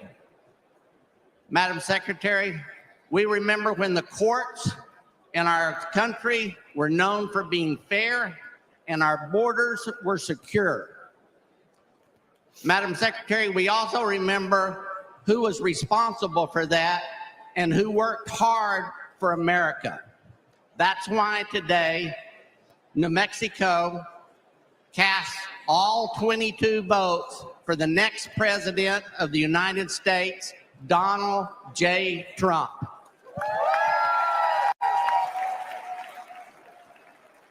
Pursuant to the announcement of the delegation and the rules and procedures of this convention, New Mexico, 22 votes, President Trump. Montana, 31 delegates. Madam Secretary, Montana is big sky country, abundant with God's blessings. Montana is the most patriotic state in the USA. Montana is debt-free and sanctuary city-free. As Secretary of State, along with all the delegates from Montana, we stand with a leader who has reshaped American politics and reinvigorated our spirit as a nation. He delivered on his promises: record job growth, historic tax cuts, securing our border, and protecting our Second Amendment. It is our honor to cast 31 votes for our next president, Donald J. Trump. Pursuant to the announcement of the delegation and the rules and procedures of this convention, Montana, 31 votes, President Trump. South Carolina, 50 delegates.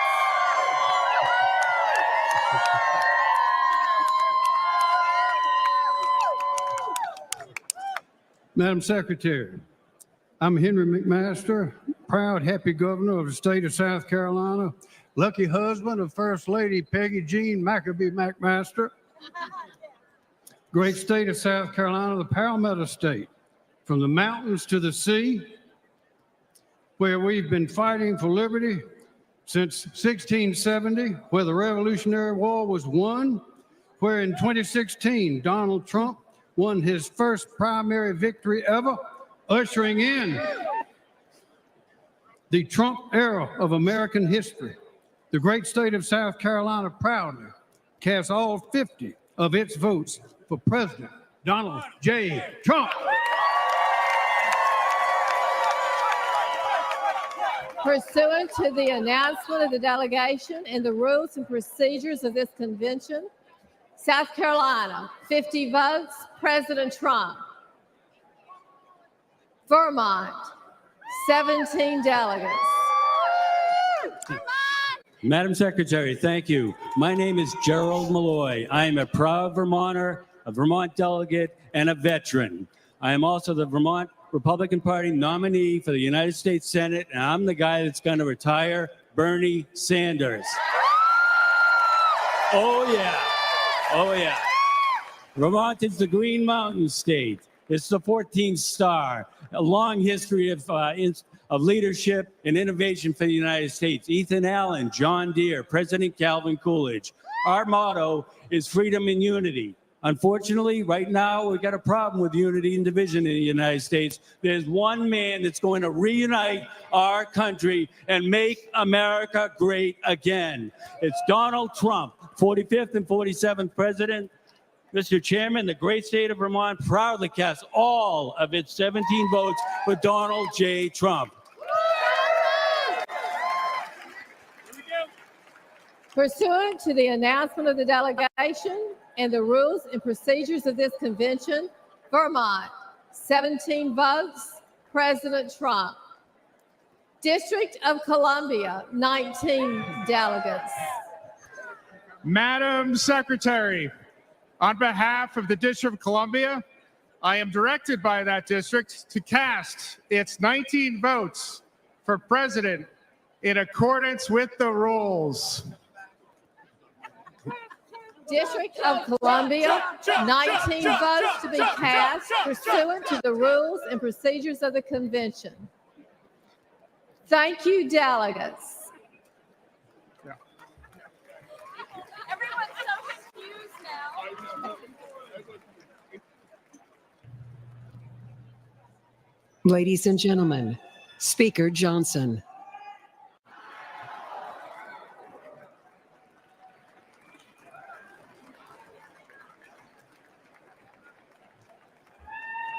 All right. The chair is prepared to announce the results. the following candidate received the following votes: 2,387 votes for President Donald J. Trump.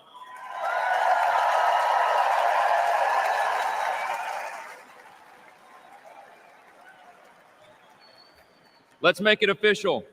Accordingly, the chair announces that President Donald J. Trump, having received a majority of the votes entitled to be cast at the convention, has been selected as the Republican Party nominee for President of the United States.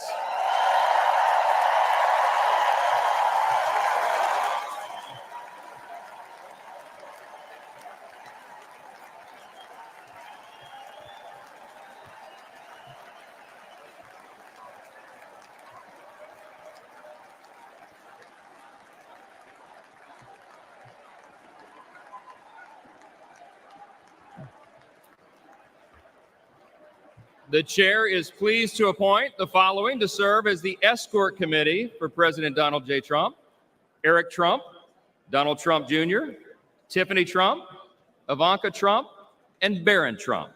Thank you very much.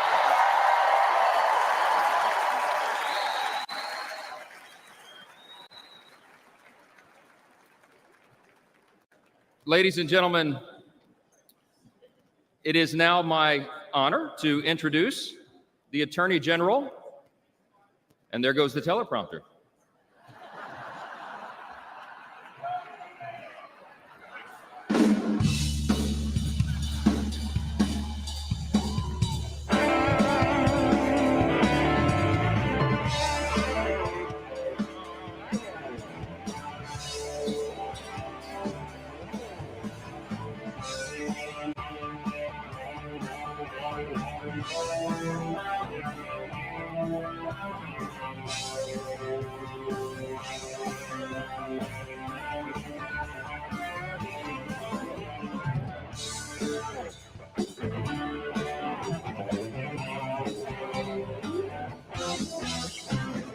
Out on the road for 40 days.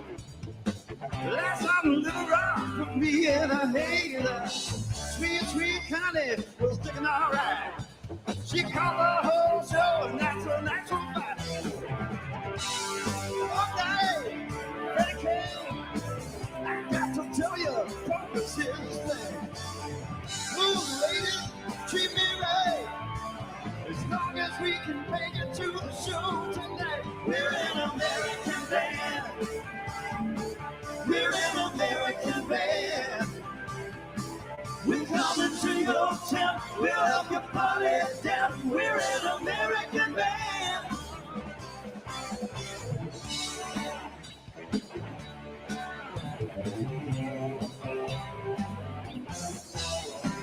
For your kiddos and on.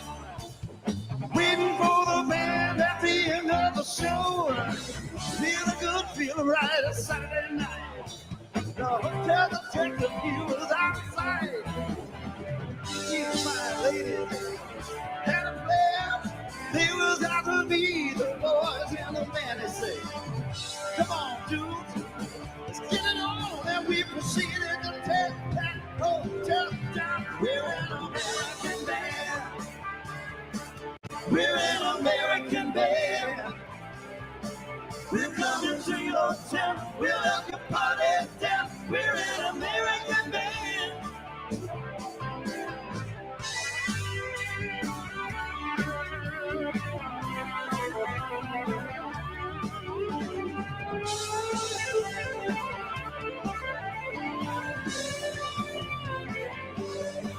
We're an American band. We're an American band. We're coming to your town. We'll help you party down. We're an American band. We're an American band. We're an American band. We're coming to your town. We'll help you party down. We're an American band. We're an American band. We're an American band. We're an American band.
love me. Didn't I see you crying? Oh, didn't I see you crying? Feeling all alone without a friend, you don't feel like dying. Oh, didn't I see you crying? I want you to want me. I need you to need me. I love you to love me. I'm begging you to beg me. Shine a little brown shoe. Get on down to your shirt. Get on well upon work if you say that you love me. Didn't I see you crying? Oh, didn't I see you crying? Feeling all alone without a friend, you don't feel like dying. Oh, didn't I see you crying?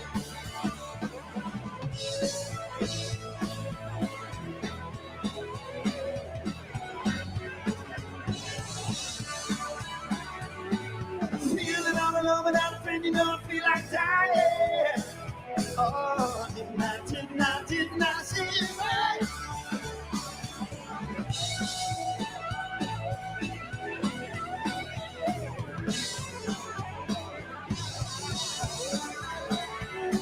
I want you to want me. I need you to need me. I love you to love me.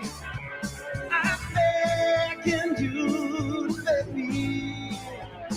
I want you to want me. I want you to want me. I want you to want me. I want you to want me.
want you to want me. I need you to need me. I love you to love me. I'm begging you to beg me. I want you to want me. I need you to need me. I love you to love me. Shine about you. Put on a brand new shirt. Get on with the work. You can say that's about me. Did not see you crying. Oh, did not see you crying. Feel it all alone, and a friend, you don't feel like dying. Oh, did not see you crying.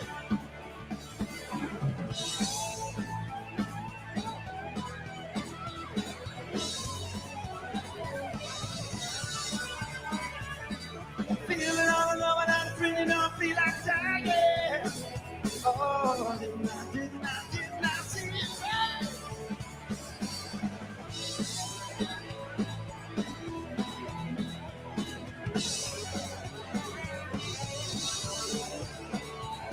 I want you to want me. I need you to need me. I love you to love me. I'm begging you to beg me. I want you to want me. I want you to want me. I want you to want me. I want you to want me.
The sheriff and his buddies with the samurai swords.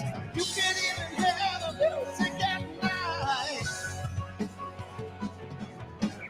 Those are part of the lost our state. People don't seem to care. They'll just keep on looking to the east, y'all.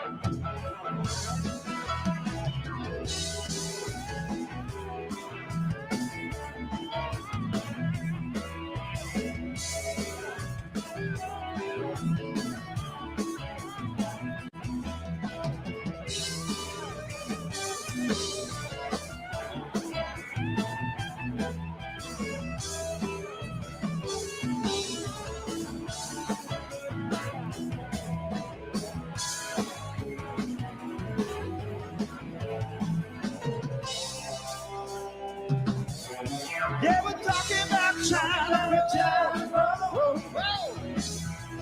Oh, Chinatown. Take it to the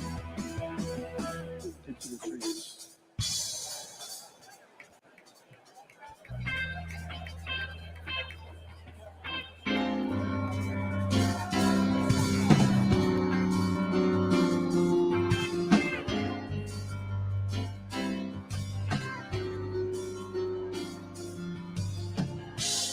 You don't know me, but I'm your brother.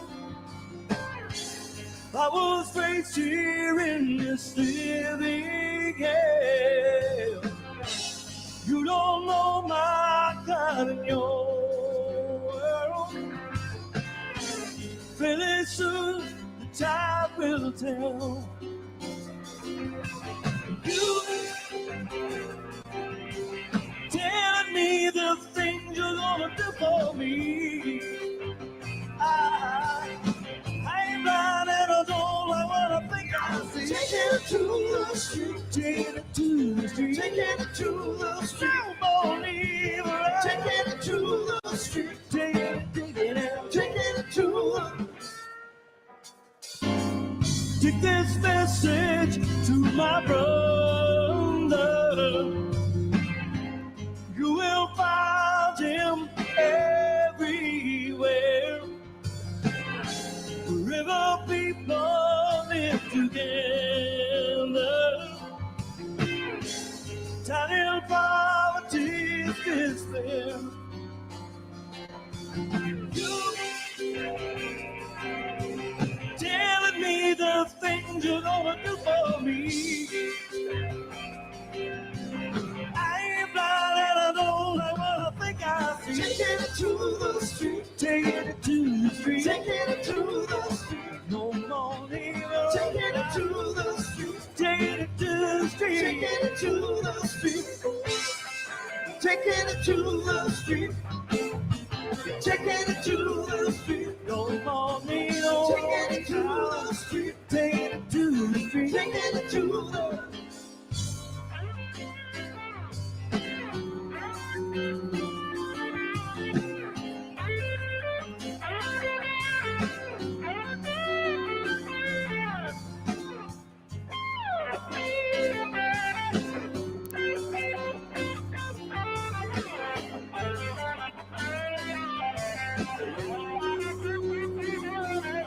Oh, you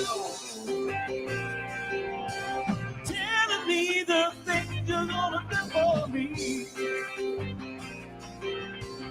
I ain't blind and I don't know what I think I see. Taking it to the street, to the street, taking it to the street. No more need to run. Taking it to the street, no more need to hide. Taking it to the street, taking it to the street, taking it to the street, taking it to the street, taking it to the street, taking it to the street, taking it to the street, taking it to the street, taking it to the street, taking it to the street. No more need to run.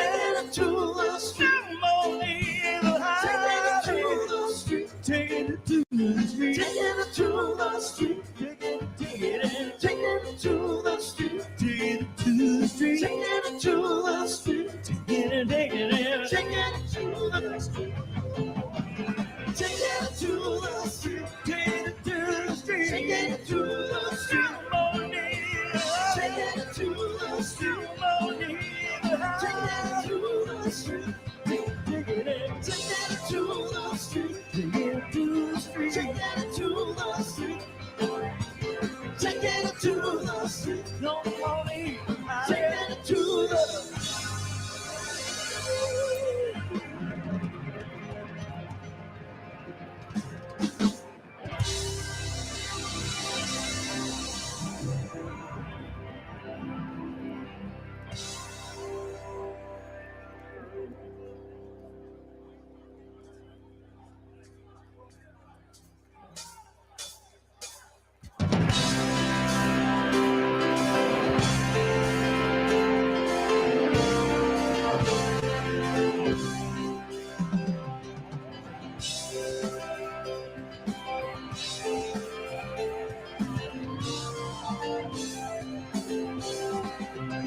soon as you are able, woman, I am willing to make the break that we are on the brink of.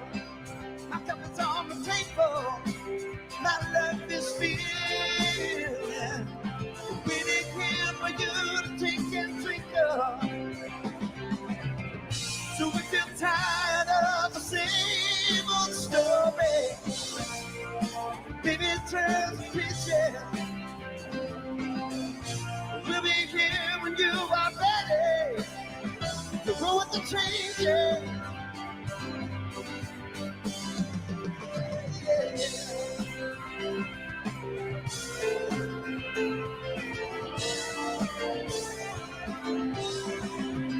I knew it had to happen.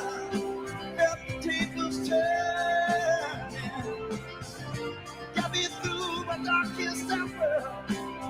From the thunder clapping, help the desert burning, till you pull on me like a sweet sun shower. So if you're tired of the same old story, baby, turn some pages. We'll be here when you are ready to go with the changes.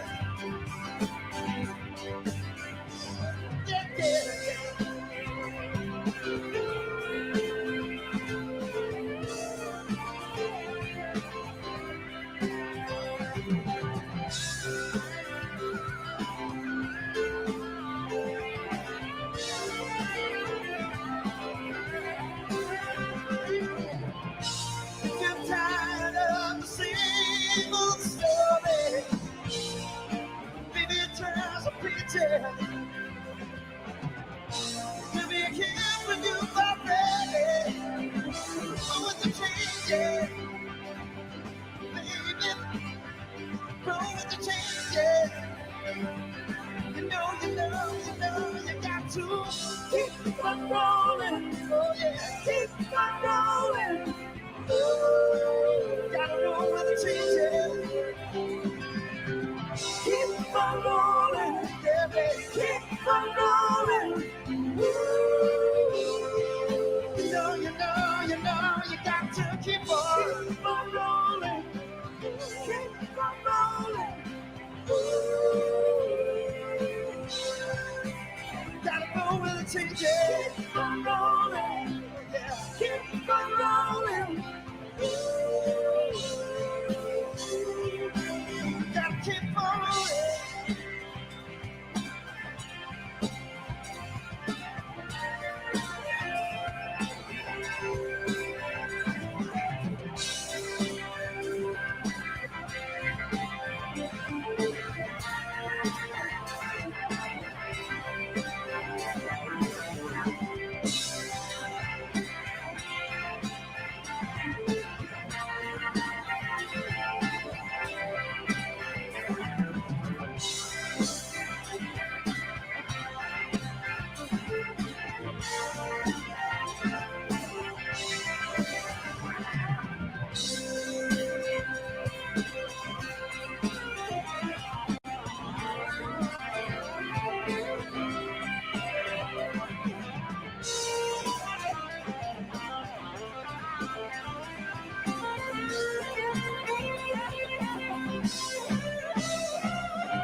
You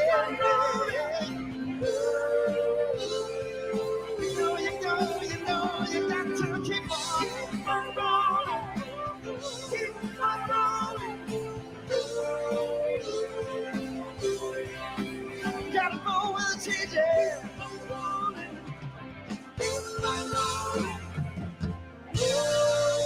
Oh, you gotta keep on. Yeah, you gotta roll with the changes.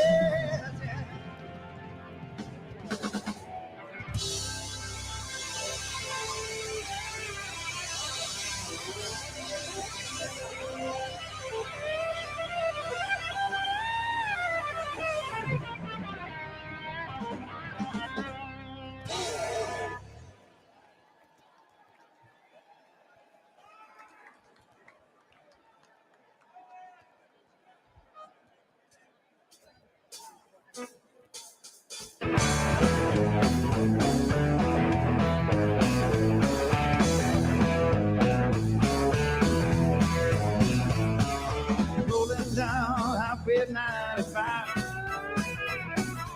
sailing through my hometown countryside.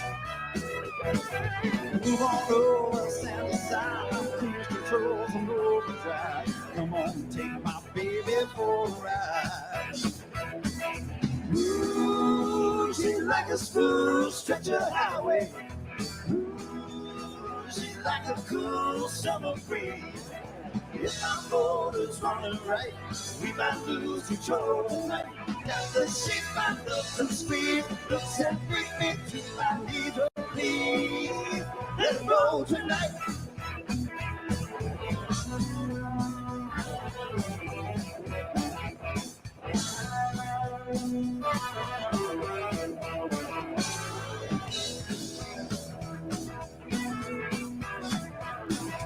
Might be doing more than 55 when I get my baby by my side. I'm throwing power line, water stroke, I'm satisfied. Come on, take my baby for a ride. Ooh, she's like a smooth stretch of highway. Ooh, she's like a cool summer breeze. If my motor's running right, we might lose control tonight. Got my shape, I love the speed. Looks that bring me to my knees, oh please. Let it roll tonight.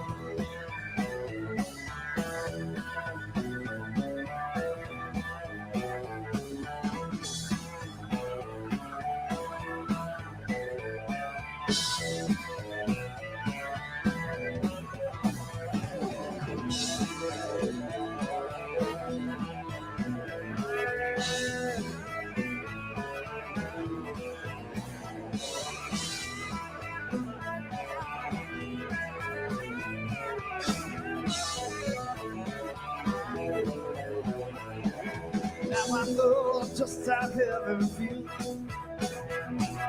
when I get behind that steering wheel. I'm so power line, for the strokes I'm satisfied.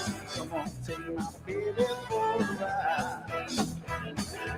Ooh, she's like a smooth stretch of highway. Ooh, she's like a cool summer breeze. If my motor's running right, we might lose control tonight. Got the shape, I love the speed. Looks that bring me to my knees, oh please. Let it roll tonight.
You everlasting someone you can see the faithful fact. So you grab a piece of something that you think is gonna last. Well, you wouldn't even do a diamond if you held it in your hand. The things you think are precious I can't understand. All you're reeling is the years, storing away the time. All you gathered up the tears, have you had enough of mine? All you reeling in the years, storing away the time. All you gathering up the tears, have you had enough of mine? You been telling me you were a genius since you were 17. All the time I've known you, I still don't know what you mean. Speaking in the conscience didn't turn out like you planned. The things are past for knowledge I can't understand. All you're reeling in the years, storing away the time. All you gathering up the tears, have you had enough of mine? All you're reeling in the years, storing away the time. All you gathering up the tears, have you had enough of mine?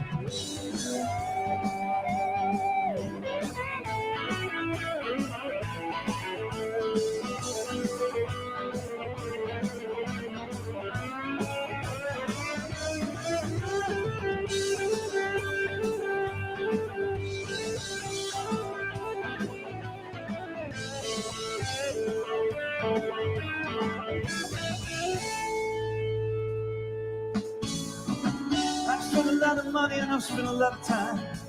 The trip we made to Hollywood has touched upon my mind. After all the things we've done and seen you find another man, the things you think are useless I can't understand. All you're reeling in the years, storing away the time.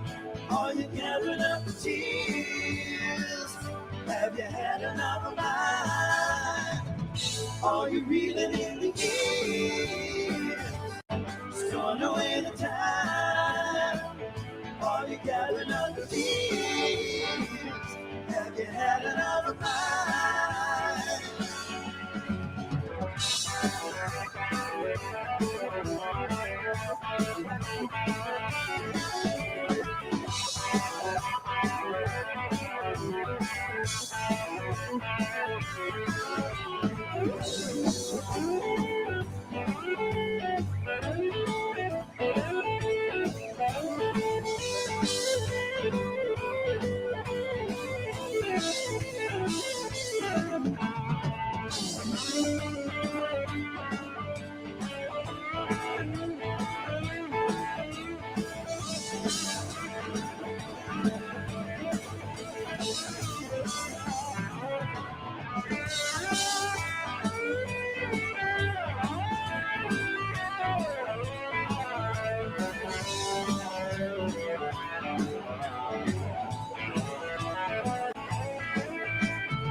All right, ladies and gentlemen, thank you for your patience. It is now my honor to introduce the Attorney General of Iowa, Brenna Bird. Please